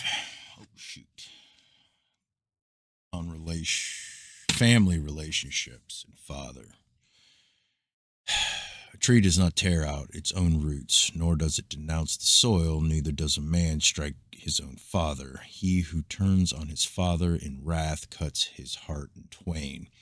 Be guided by the instructions of your father and obey the words of your mother, and the day will come when you will be a respected man among the people. If they have a responsibility to instruct, then you have a responsibility to obey. Be grateful to your father who brought you into the congress of men with pride and thanksgiving, and to your mother who conceived you as an offering to love and sustained you in your helplessness. Listen to the instructions of your father, for they are given exclusively for your own welfare and good. Obey him at all times, for what he desires of you is bent to your own benefit. Resent not his admonitions, for they come from a heart filled with affection for you. He has made sacrifices for your welfare and labored to provide for your upbringing. He guided your steps when you first stood upright, and his arm shielded you from hurt in the days of your helplessness. Therefore, honor him in his old age and protect his gray hairs from insult and indifference. You are his pride and joy. Deny him not a share in your achievements. Remember how he shared your youthful problems and toiled that you might sleep secure from the shadow of want. Therefore, indulge the infirmities of his old age and guard him in his declining years. Your own sons, observe your ways towards him and record them in their hearts. Permit your father to pass to his permanent abode in peace and contentment. Respect his old age and the dignity and beauty of the gray beard. Thus you will set an example to your own sons, and in the years ahead you will not go unrewarded. Strive to reflect credit on your father and on your mother, and if you fail in this, then bring gladness to their hearts and contentment to their spirits. Even a weakling and a fool will be loved by them, though he repays their affection with sorrow and care. He who fathers a weakling is a father of woe. Let not men mock your father because of you. What has he done that you punish him in this manner? Why fashion arrows that pierce the heart of your mother? What have they done? They gave you bread, and you repay them with a stone. Why be indifferent to your father's welfare? Was he a weakling? Watch over him always. When strife knocks on his door, hasten to his side. Remember who trained your right arm. Would you now deny him a succor? If your father be beset with trouble, give your eye for him and be honored among the noble ones. All right. Chapter 56, Family Relationships, Mother. See that your mother never lacks warmth and sustenance. Cherish her in her declining years as she once cherished you. None will ever give you the love and tenderness that she bestowed upon you, and you will never have but one mother. In these days of your helplessness, she carried you. In the days of your helplessness, she carried you as a heavy load. You were as a yoke upon her neck and a chain at her ankle. Because of you, many pleasures were denied her and her freedom curtailed. She cleaned you when you were dirty. She bathed and salved the sores on your body.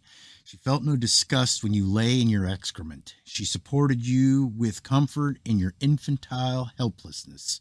She never denied your plea when you cried for her breast, and you lay in her arms content in the knowledge of love and security. You grew beyond the years of infancy and were placed in the place of instruction. While you chanted your letters and absorbed the knowledge that fell from the lips of the masters, did she not come through the heat of the day unfailingly? Did you ever lack food or drink or the solace of her tenderness?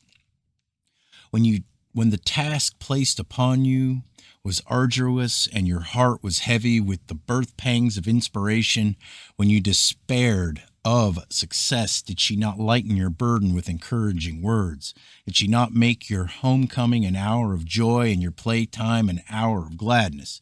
Did she not encompass your life with understanding and compassion?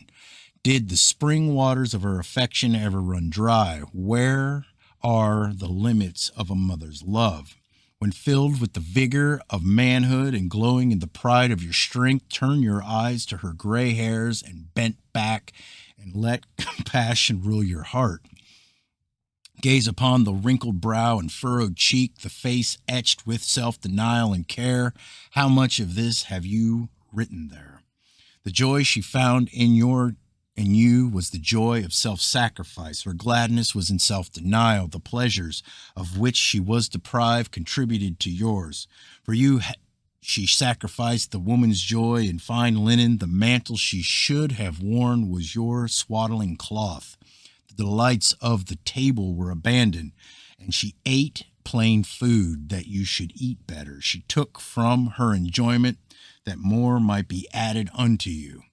Now that you are a man and have outgrown the need for her solicitude and care, put her not aside in the lower chamber. Give her sustenance from the first fruit of your labors and cherish her as the most precious of all your treasures. Let her hold her place in your household and enjoy the respect that is her due. Let her never come to pass that she has caused a complaint to God regarding your treatment. His ear will incline towards the outpourings of her sorrowful heart, and her heart will be hardened towards you. Misfortune and affliction will be visited upon you and eat away the contentment of your days. The indifference to your mother's welfare will not go unheeded among men, and they will avoid your company. In her declining years, lend her the support of your strong arm. Relieve her of the burden of labor. Treat her with affection and speak to her gently. Do nothing to cause her grief and bear her infirmities with patience. The afflictions of aging bones will demand your consideration. Let the call not go unheeded. If the years have made her frail, treat her gently, even as in the years long gone by she was gentle with you in the days of your frailty.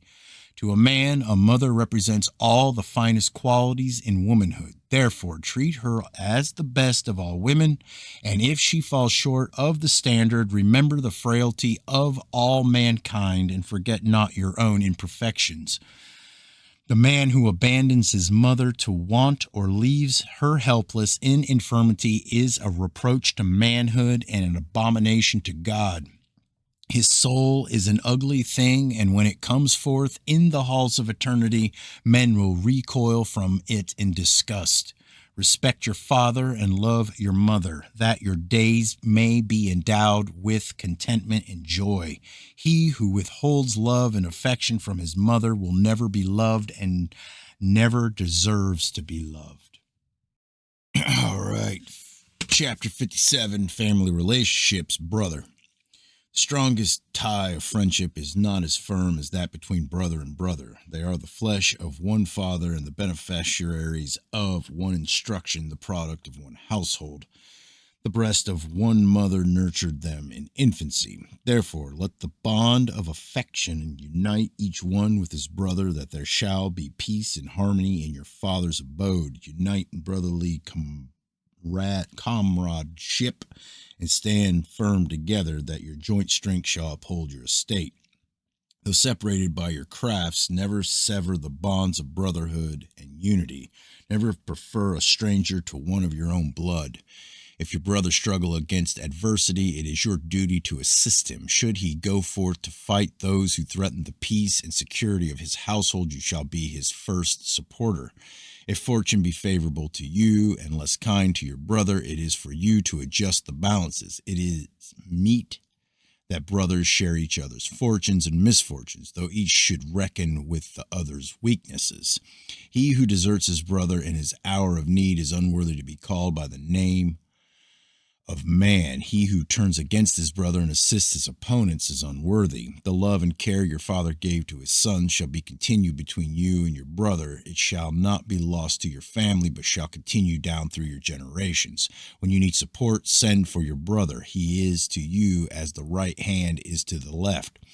His added weight shall carry your ventures to success. Reject not your brother because of his downfall. Yours should be the hand to lift him up. If you fail him, you are both lost indeed, and by turning from him, you betray your own manliness. The life of a man is composed of many states, each of which imposes its own duties and obligations. Not the least of these is that of brotherhood. Because you know your own brother too well, perhaps with him you are less tolerant, yet though better known, his failings are no worse than those of other men. All right. Chapter 58, Family Relationships, Daughter. Flower of your household and the pearl of your dwelling, the shrine of all the gentle virtues in your home is the woman child you call daughter. Lavish your affection upon her, for affection is the sustenance of all women, without which they will wilt like flowers without the sustaining waters. Guard her well from brutality and crudeness. Permit no lewdness in her presence, for she is the symbol of grace and delicacy in your household. Her welfare is your responsibility. Respect the gentleness of her nature and shield her from all coarsening influences. Leave her instruction to the woman folk, for only women can instruct in the ways of women. Nevertheless, let her not go without discipline. Treat her with firmness and instruct her in responsibility. Humility and obedience should not be overlooked. Teach her to realize the power of womankind for good or evil, and instruct her in the arts of womanhood, for a man like woman is an abnormality. The nature of a woman is not easy to mold, that of a man is easier. She is too gentle to be not weak, delicate but not frail, yielding but not submissive, and sympathetic without being subject to imposition. The training of a daughter is not to be lax because of her beauty, rather it should be the contrary. Undisciplined beauty is a thing of evil. Womanhood is if handled wantonly, destroys the manliness of men instead of inspiring it. To her, you are the example of what a man should be. She will measure all men according to the standard she sees in you. Therefore, assure yourself that it is fitting to be a real man. If any man seduce your daughter and thus defile your home, then it is your duty to render him incapable of repeating the deed. Not for the revenge shall this be done, but to keep undefiled the homes of other men and to maintain the values of womanhood. If your daughter be seduced, then you have failed as a father and must adjust the scales that you fail not also as a man. The seducer has offered the greatest possible insult to you and your household by openly declaring before men that your daughter is unworthy of marriage. When you choose a husband for your daughter, do not disregard riches and position unless they are possessed by a weakling. However, choose first a real man, for he will establish his position. Your daughter will be respected and her security and contentment assured. It is less difficult to raise a son than a daughter, for though both need equal discipline and chastisement, it is easier to give these to a son than to a daughter. Consider the imperfections in your wife due to her father's lack of care and wisdom, and ensure that they are not repeated in your daughter. If your daughter be fair in face and form, then beware lest this poison her nature, for it will bring the indulgences of men. He who fathers a lovely daughter carries no light burden and no little responsibility. The father who has indulged and spoilt such a daughter is not uncommon, and he must bear reproach of her husband. All right, 59. Family relationships, wife. Your wife is as the stone of lamed, which doubles all it touches. Give her affection, and she will return it twofold. Give her love, and it will be returned doubled. Think not less of her because she is in your power. For whence comes this power but from her father's trust in your abilities and steadfastness, your kindness and consideration? The wise man does not disdain a precious gem because he owns it. Possession should add value and not detract from it. She is fruitful ground in which to sow. Plant confidence, and she will return faithfulness forever. Plant contentment, and the tree of peace will arise, whose shade shall ever provide a place of tranquility when you are troubled. Plant joy and reap a manifold harvest of gladness. You have not chosen her from body lust, nor to be a constant woman of pleasure. These can be found on any street. Nor did you choose her to be a laborer in the kitchen or a supervisor of the servants. These can be bought. Is she not chosen as the mother of your children, the mistress of the household, and the companion of your journey through life? She will be there by your side in times of trouble as well as in times of joy. There is but one choice of wife open to the wise man, the best woman he knows. Miserable is he, and unfortunate the lot of the man who knows not a good woman. Why do they shun him? Your wife will, if well chosen, half your sorrows and double your joys. If chosen foolishly, she will multiply your sorrows and dilute your joys with bitterness. It is proper that a man have a wife who should be loved so long as both shall live. You love your father and mother through good times and bad, in sickness and in health, though they provoke and ignore you, chastise or praise you. Their shortcomings and weaknesses are known and accepted. Due allowance is made for their failings, and their love is always returned, yet they are not of your choosing. Therefore, if you can accept and be content with those not of your choosing, is it not reasonable to expect you to be more contented with a wife of your own choice? Put her not away from you when she is no longer young. To whom did she give her youthful freshness? Let the delight of your youth be the companion of your old age, and you will not find her wanting, who knows you better than she does. Youth is turbulent, and old age is tranquil. Would you put away the tired companion of your struggle because she bears the scars of the conflict? What would you replace her? Youthfulness that is untried in adversity, beauty that blooms on the face but is scarce budded in the heart, and vitality that has not been sacrificed at the altar of your ambition. Would you give away the sustaining nut for the pretty shell? While youth is passing from your wife, her love is maturing within. Her love, like the unfired clay, and pliable and unstable. In youth, Now it has been passed through the fires of marriage and is set firm and solid, a thing of stable solidity. The unfired pot can be cast back on the wheel and remolded, but once fired, it remains firm until broken, and once broken can be shaped no more. In youth, the heart speaks between husband and wife and is excited. In the declining years, soul speaks to soul and is contented. The wife of your youth brings you the delights that any woman can give, but the wife of your old age brings you the contentment that can be given by no other. The need of a man for woman is great in youth, but in old age the need of husband for wife is greater. The love blossoms in youth, but it bears its fruit in the maturity of age. The heartaches and pangs it engenders are chisels cutting away at the granite of the soul, shaping it into finer form. Youth is the sowing time of love. The harvest is reaped when youth has passed. No matter how humble the dwelling, there should always be a place set aside for the womenfolk of your household. All right, chapter 60, Secrets of Womanhood. O daughters of men, forget not your ancient heritage of mystery granted unto you in the days of old, when you were the light of mankind. Was earth then afflicted under your sway, and did men then degrade themselves and strive one with another? The age of benevolent mother rule has departed, and little remains of women's former glory. But remember that the fall of woman and the woes of men were brought about by the wiles and weaknesses of women. My daughters, remember your attributes and consider your estate.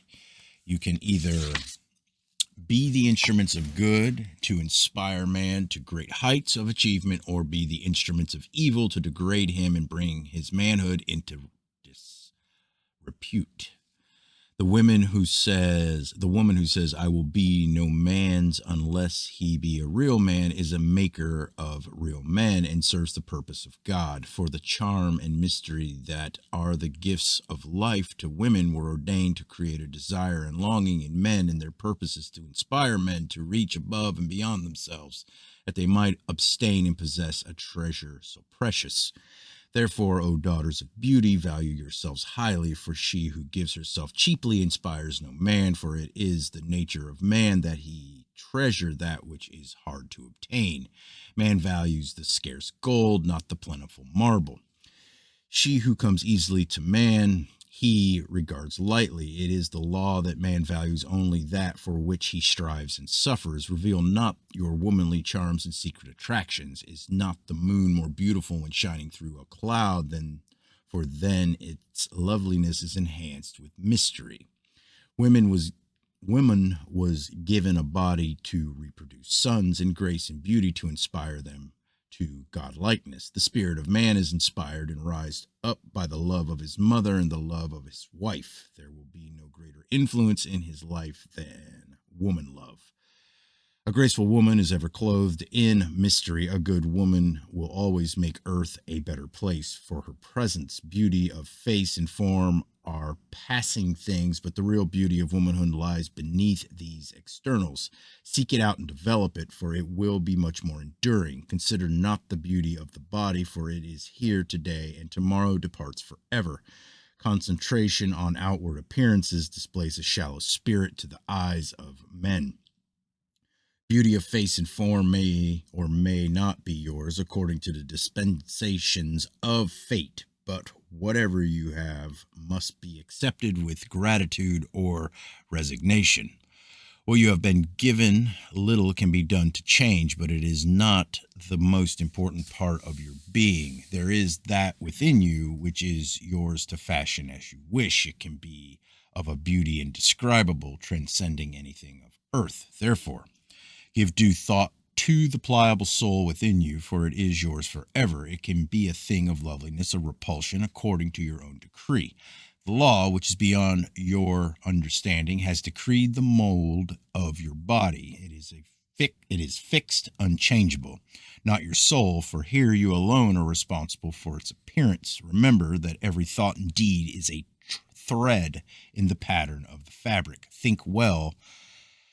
Will the result be a thing of beauty or ugliness? Let prudence rule your heart and be reserved in all that you do. Remember that womanly virtues of modesty, simplicity, compassion, gentleness, tenderness, and grace. Cast not the treasures of your womanhood into the mud, where they will be trampled underfoot by contemptuous men. In the spring lays of womanhood, when the promise of loveliness is fulfilled and the warm blood stirs within you, the eyes of men will turn in your direction with meaning, and nature will interpret their glances.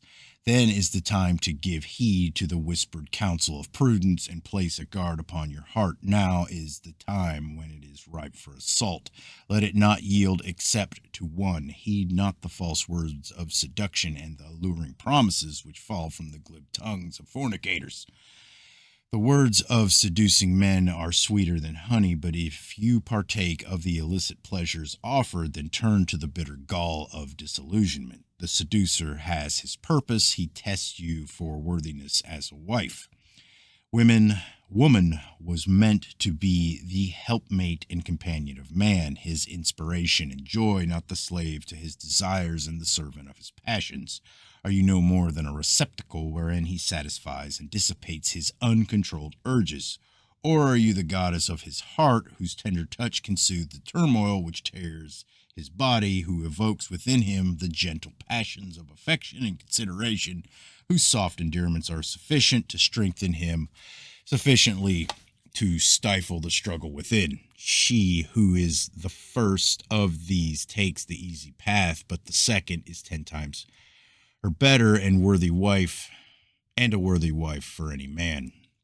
Discuss not the ways of the harlot or wanton woman in the hearing of others, lest they say her interest betrays her inclinations. Never associate with such as these, for they pollute by their presence. The harlot never repents, and when she reforms becomes a procuress. Seek not to emulate the ways of men, lest you sacrifice the charms of womanhood. Men admire and desire the womanly things in women and the manly things in men. Women attract by their reserve, not by their boldness. They conquer by their submissiveness, not by their attack. They hold their weakness, not by their strength, and they attract by their modesty, not by their forwardness. If seeking a weakling for a husband, you may sacrifice some of your womanliness, for what you lack he will supply. Beware the power of your charms and belittle them not, for while lesser men are but slightly moved by womanly charms, to greater men they are as a whirlwind in the wilderness. Therefore, in the hands of a wanton woman, the grace and charm of womanhood are as poison in the possession of one who is mad.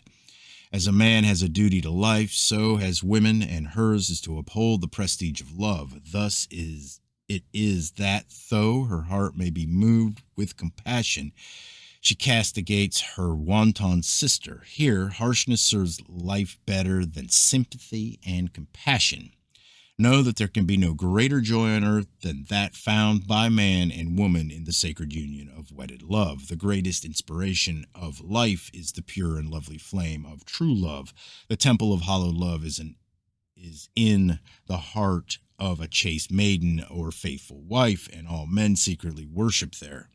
There is no greater incentive to bring out the best in a man than the true love of a good woman. If you would ennoble life, then weave a mantle of love around your chosen mate. My daughters, beauty is the heritage of all women.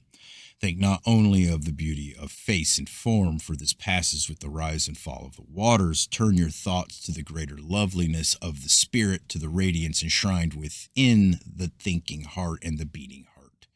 This is the true heritage of woman. Purity and graciousness can belong to any woman, whatever her external appearance. What is beauty where tenderness and affection are lacking? Men will run after a beautiful face, but away from a willful heart. A beautiful woman is beautiful to herself. The admiration of men adds nothing to her beauty. Womanly virtue remains the blossom of youth and brings contentment to the heart. Thus is the face kept smooth in beauty. Nothing exalts the heart of a man as much as purity in the woman of his choice. Nothing can stimulate his manhood as much as her modesty and reserve. Nothing troubles his thoughts or arouses his curiosity as much as her silence. Let not your future husband's hopes of your chastity be in vain. Mock not the faith of a man in woman, for man requires such faith, and if he be a real man, he will believe the best of woman. The seducer and fornicator alone look down on women, for they have seen many at their feet. O glorious and prudent maiden, who will some day rule as queen of heart and home, keep the pure flame of love secure within the sanctuary of chastity. This love asks, above all, that love may be hallowed. Though chastity remains the greatest weapon for good in the armory of womanhood, like all things on earth, it can be used otherwise. Chastity of itself alone would be of no value unless it serve a positive purpose for good. Futile frustrations are the opposite of good, but chastity is not numbered among these. Chastity hollows and expresses the sanctity and glory of true love and bestows on the loved one the honor and bliss of an undefiled and uncheapened marriage. Chastity is not the suppression of feeling and the refuge of the unaffectionate. It is the homage paid to the sanctity of a woman's body and the evaluating tribute paid to true love. Our fathers and our fathers' fathers, even in the days before Minna and Pontus, expected and respected chastity in women. Not in all women, for this is not the nature of men. A man seeks it only in one special woman, his wife. Thus man divides the woman in his life in twine, his wife and his mother and other women.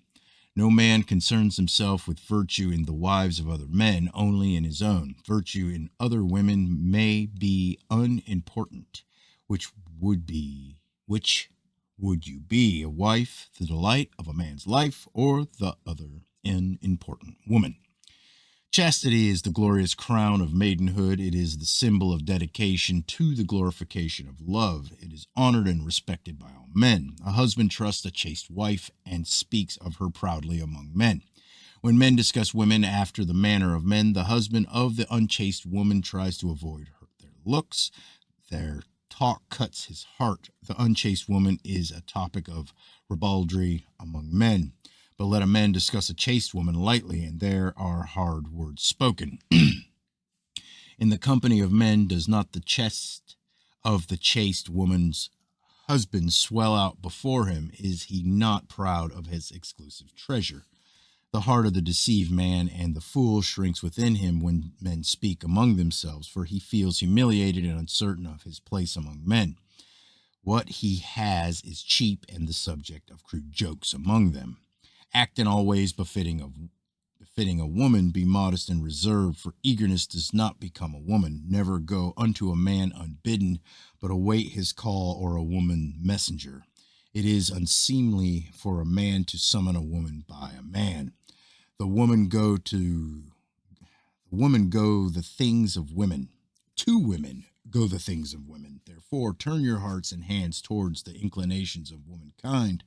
Cherish and comfort your children. Attend diligently to their affairs of the household. Support and sustain your husband through his trials and troubles. The drinks of women are sweet, but she may sip a heady or bitter one without loss of decorum, though she may not drink it as does a man. Only the common woman will drink the drink of men, or drink as a man. A woman who safeguards her reputation in public, but is shameless in private, is a hypocrite. She is a deceiver who will drag a man down to sorrow. My daughters, these are not words of wisdom alone. They draw aside the veil to reveal the inner hearts of men. Let your heart weigh them in the scales. It will commend them to you. If a man deride them, then he is not inclined to your welfare, nor does he see in you a future wife. If you say within yourself, these things are of little importance to me, you may speak truth, for you are unworthy. The crocodile revels in mud and disdains silk. The womanly virtues are not elevated in your eyes, but in the scales of spiritual eternity. That which spiritualizes life, that enhances love, that inspires mankind and sanctifies the relationship between man and woman, that is good in the eyes of God. You may ignore the well-being of your soul if you so desire. Its fate is yours to decide. She who sanctifies womanhood garbs her soul in eternal radiance. All right, chapter 61, prayer. Prayer is the communication of the soul of man with the soul of God. It is the effective means whereby the great dam of spiritual power and inspiration is tapped. Above all, it is not a babble of words. When you pray, do so in silence with all the words retained within yourself. Pray not with the tongue and mouth, but with the spirit. Inharmonious noise within the sanctuary of God is detestable to him who is the God of harmony. Rites that produce loudness are an abomination to his ears. Implore him with a loving heart in quietness, and he will hear your words and accept your offering. The ear of God is closed to the man who speaks, but is open to the silent man. When he who is silent comes to speak, not that men may hear, but God, then he hears him. Is not the great God known among us as the listener in the silences? Is not silence the speech of love? God speaks in the still silences. He communes with man in the silences of the soul, and in silence was the creative word spoken. Seek always after silence and quietude, and seek friends among the silent ones. The man who fears to be alone with himself in silence or solitude will never discover the secrets of the soul. Men go into the wilderness to commune with their souls in silence. Only thus do they receive a reply. He who lives ever among noise and turmoil says, I have no soul. When in prayer, occupy yourself with the affairs at the boundary of the region of hope, for prayer spans the great unseen barrier. Prayer is the bridge between two regions, but few there are among men who know how to pray that the bridge may be opened. Words are unimportant to prayer, for good and fine words alone are not edifying to God. He hears that which is spoken from the heart and reads that which is written in the soul. Therefore, those who are answered are few, and those who are not, because of their own inadequacy, say, Where is God that he hears me not? The souls of men swathed in flesh and wrapped in passions cannot easily commune with God. Successful prayer needs much conditioning of the soul. It requires a lot of preliminary preparation and is therefore rare. Men say prayer is futility, and to such as they, so it is, but it is not prayer, but their conception of prayer that is futile. If a man writes so that none understand him, is the reader or the writer at fault if the writing cannot deliver its message? When speaking to a southern man, he understands not unless you use his own language. Even so should you communicate with God in his manner. The ingredients of prayer are humility, sincerity, surrender of desire, acknowledgement of inadequacy, and a wholehearted offering of self. It is the opening of a door to admit a wonderful power into the chamber of the soul. Prayer, as it should be, is followed by a profound peace, a spiritual uplifting, and a feeling of inner quietude, as though a cool, clean breeze sweeps into the spirit, strengthening and reviving it so that clear thinking follows naturally. When at prayer, listen to the voice of the Spirit, for it may be interpreting the words of God. Prayer renders the soul articulate. The length of prayer is unimportant, but the depth and range of prayer matters above all else. Prayer is a state of harmony, embracing heart and spirit. It is not a rite. All right, 62. Death. Fear not death, for when he comes you will be no longer there. Nevertheless, it is well to live a good life and be free from the fear of his shadow, for he that is good has nothing to fear. What is death but the gateway to glory, the entrance into the kingdom of a greater life? It is a journey to a new land, an awakening from a sleep where all care and affliction born on earth are left behind. Do not men respect death above birth? Do they not adorn their weapons, the servants of death, with gold and precious stones, and display them proudly to all men? Have not honor and titles been the lot of many who have caused the slaying of thousands? But who has ever been honored for bringing a man to life? While there is but one way of entry into life, there are 1,000 ways of departing. All roads through life lead to the gates of death. The deer does not cry until it feels the arrow, nor does the fowl shriek until the hunting hound seizes it. He who ever dwells under the shadow of the fear of death dies many times, and the fear is greater than the event itself. Death I fear not. If violent men come with sharp weapons as its messenger, I may fear the instruments, I may fear the dying, but death itself holds no terrors. Must it come? It must. Of all things in life, it is the most inevitable. God grant I accept it as a man. All right, chapter 63, close. Evil times have befallen the wise and the upright. Truth shows her light no more, and deceit walks the land, garbed in gay raiment and with a bold front. These times of evil and these days of affliction were foreshadowed by a decline in the goodness of men, by the lust for pleasure among the people, and a seeking after things, which brought forgetfulness, in carelessness of craftsmanship, in indecision of thought, in disdain for wisdom, and in disregard for the welfare of the land. Men think only of earthly things, and therefore earth becomes a region ruled by wickedness and corruption. Yet this I say unto you, the mockers of the wise and the scorners of wisdom shall tomorrow be forgotten, and the wisdom they deride shall have its day when they are dust and their names forgotten. My children, I am a man of no mean reputation, and here my estate remains intact, though the greater one downstreamwards is lost to me with my name. Even now events move, and soon all will be but a memory. Not for long now shall I be left to sorrow, nor is the death of an old and feeble man any great achievement.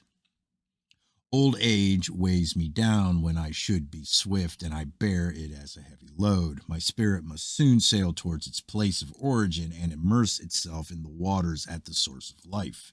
I am not loath to depart from this place of sorrow and corruption. Therefore, my children, hear me diligently in the recounting of the wise sayings and secret knowledge of our forefathers. Record them as a guide unto your generations. Now is the day of the wrongdoer. The kindly and unselfish man goes down, and the honest man is the plaything of winds of adversity. It is the brazen-faced ones who rise to sit in high places. The inequity of the wrongdoer is no more than a subject for talk in the marketplace, and even moves men to mirth. The shame of women is accepted as normal and causes no stir except on the thoughtless tongues of the idle. I carry my burden of wretchedness alone, for no friend is left to me among men of my estate. I await the time when my habitation will be laid open to the winds, my place of waiting be filched from me, and my funerary equipment be no more. Yet I am still a man of no mean estate. Death attends at my right hand, but I am not perturbed for myself, but for my incapacity. Oh, for the arm that once bore the spear, and the eye that shot it home. Death is not feared, for it will be as cool waters after a journey in the heat of the day. It will be as a freedom to one long held in confinement, or as green pastures to the wanderer of the wilderness.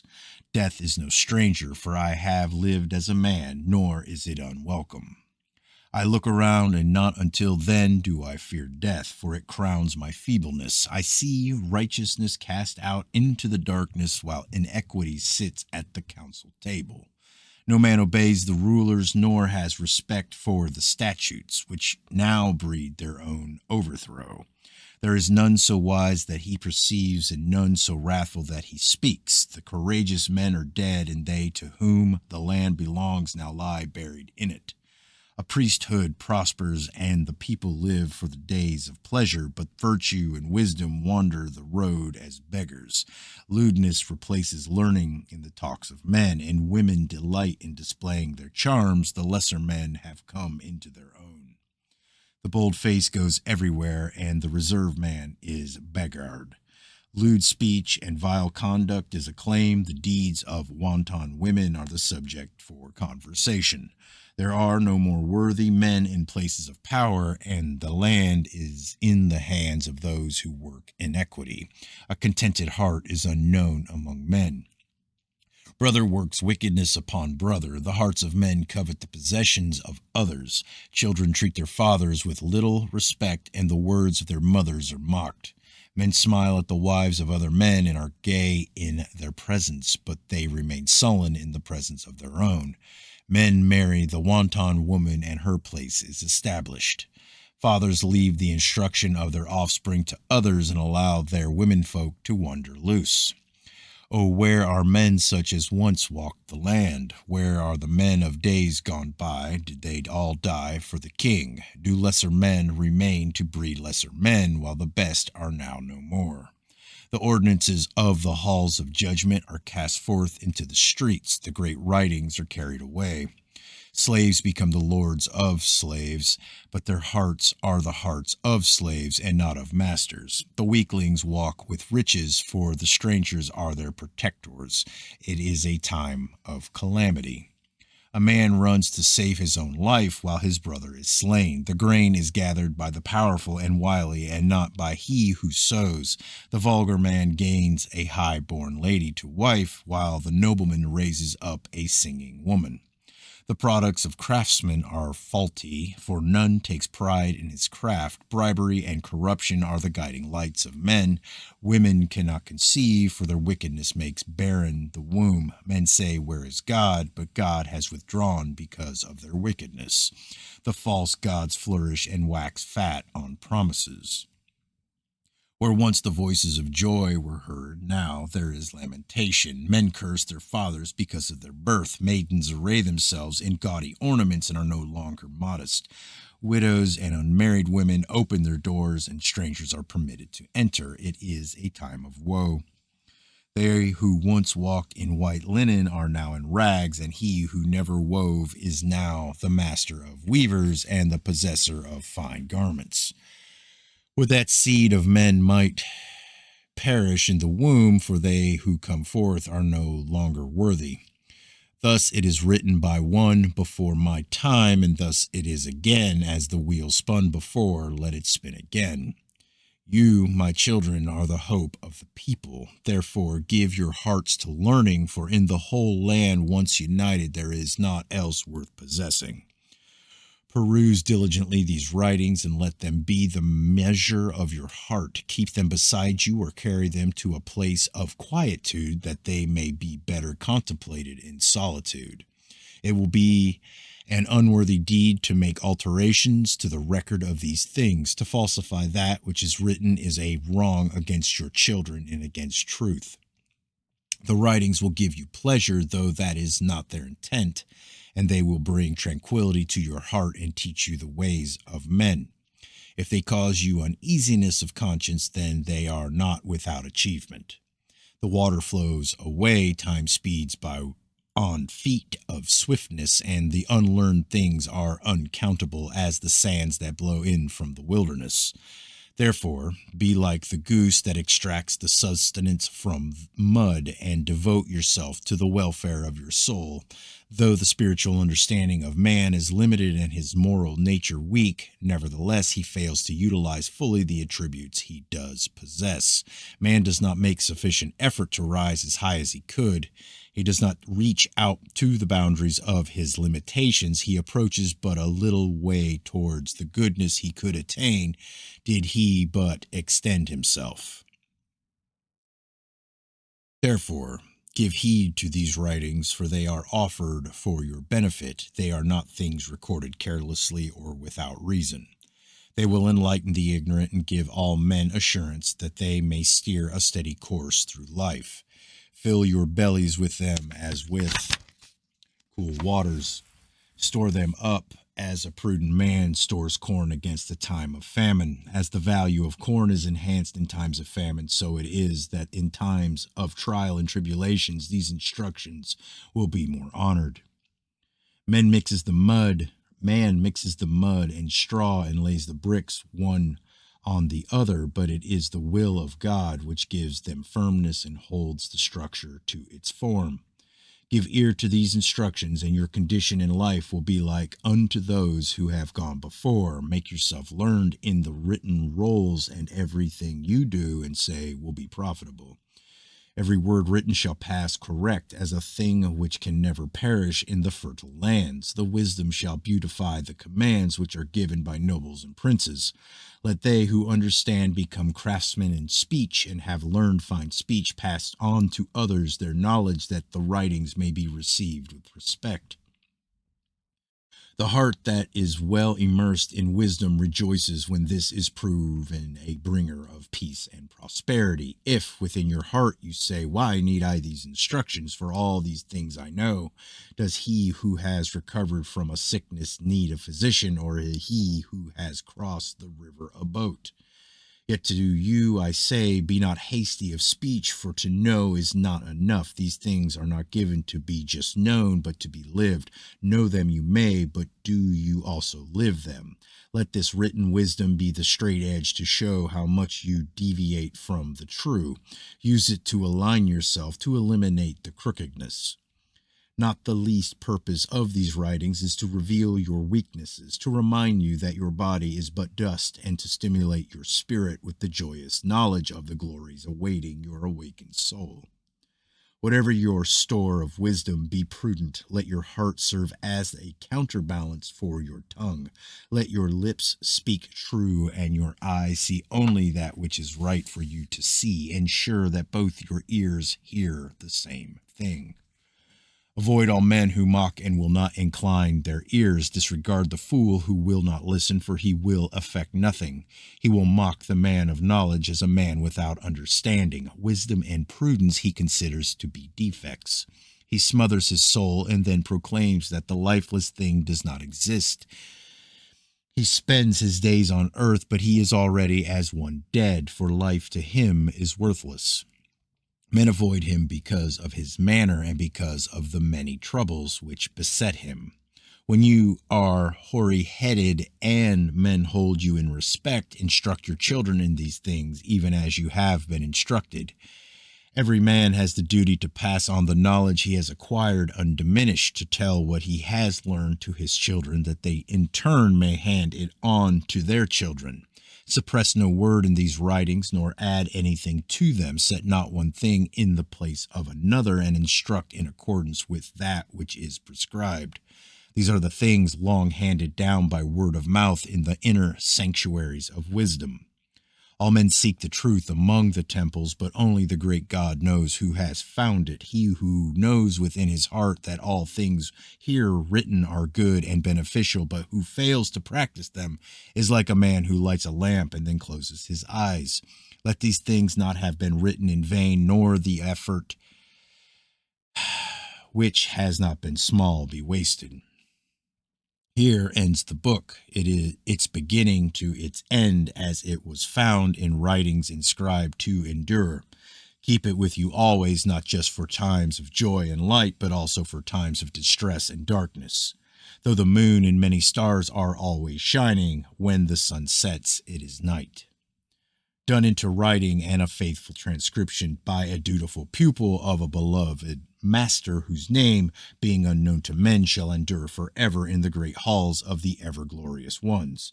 Not all is as the master wrote, nor are they all his writings, though attributed to his inspiration by those who sat at his feet and, following the same path, sought to glorify him. For he journeyed in sorrow towards the sun setting, not knowing whether his seed took root or was cast on barren ground, who, because of his words, was cast out from his estates and left believing himself deserted by God and man. All men sow, but few live to see the harvest or the strange fruit it brings forth.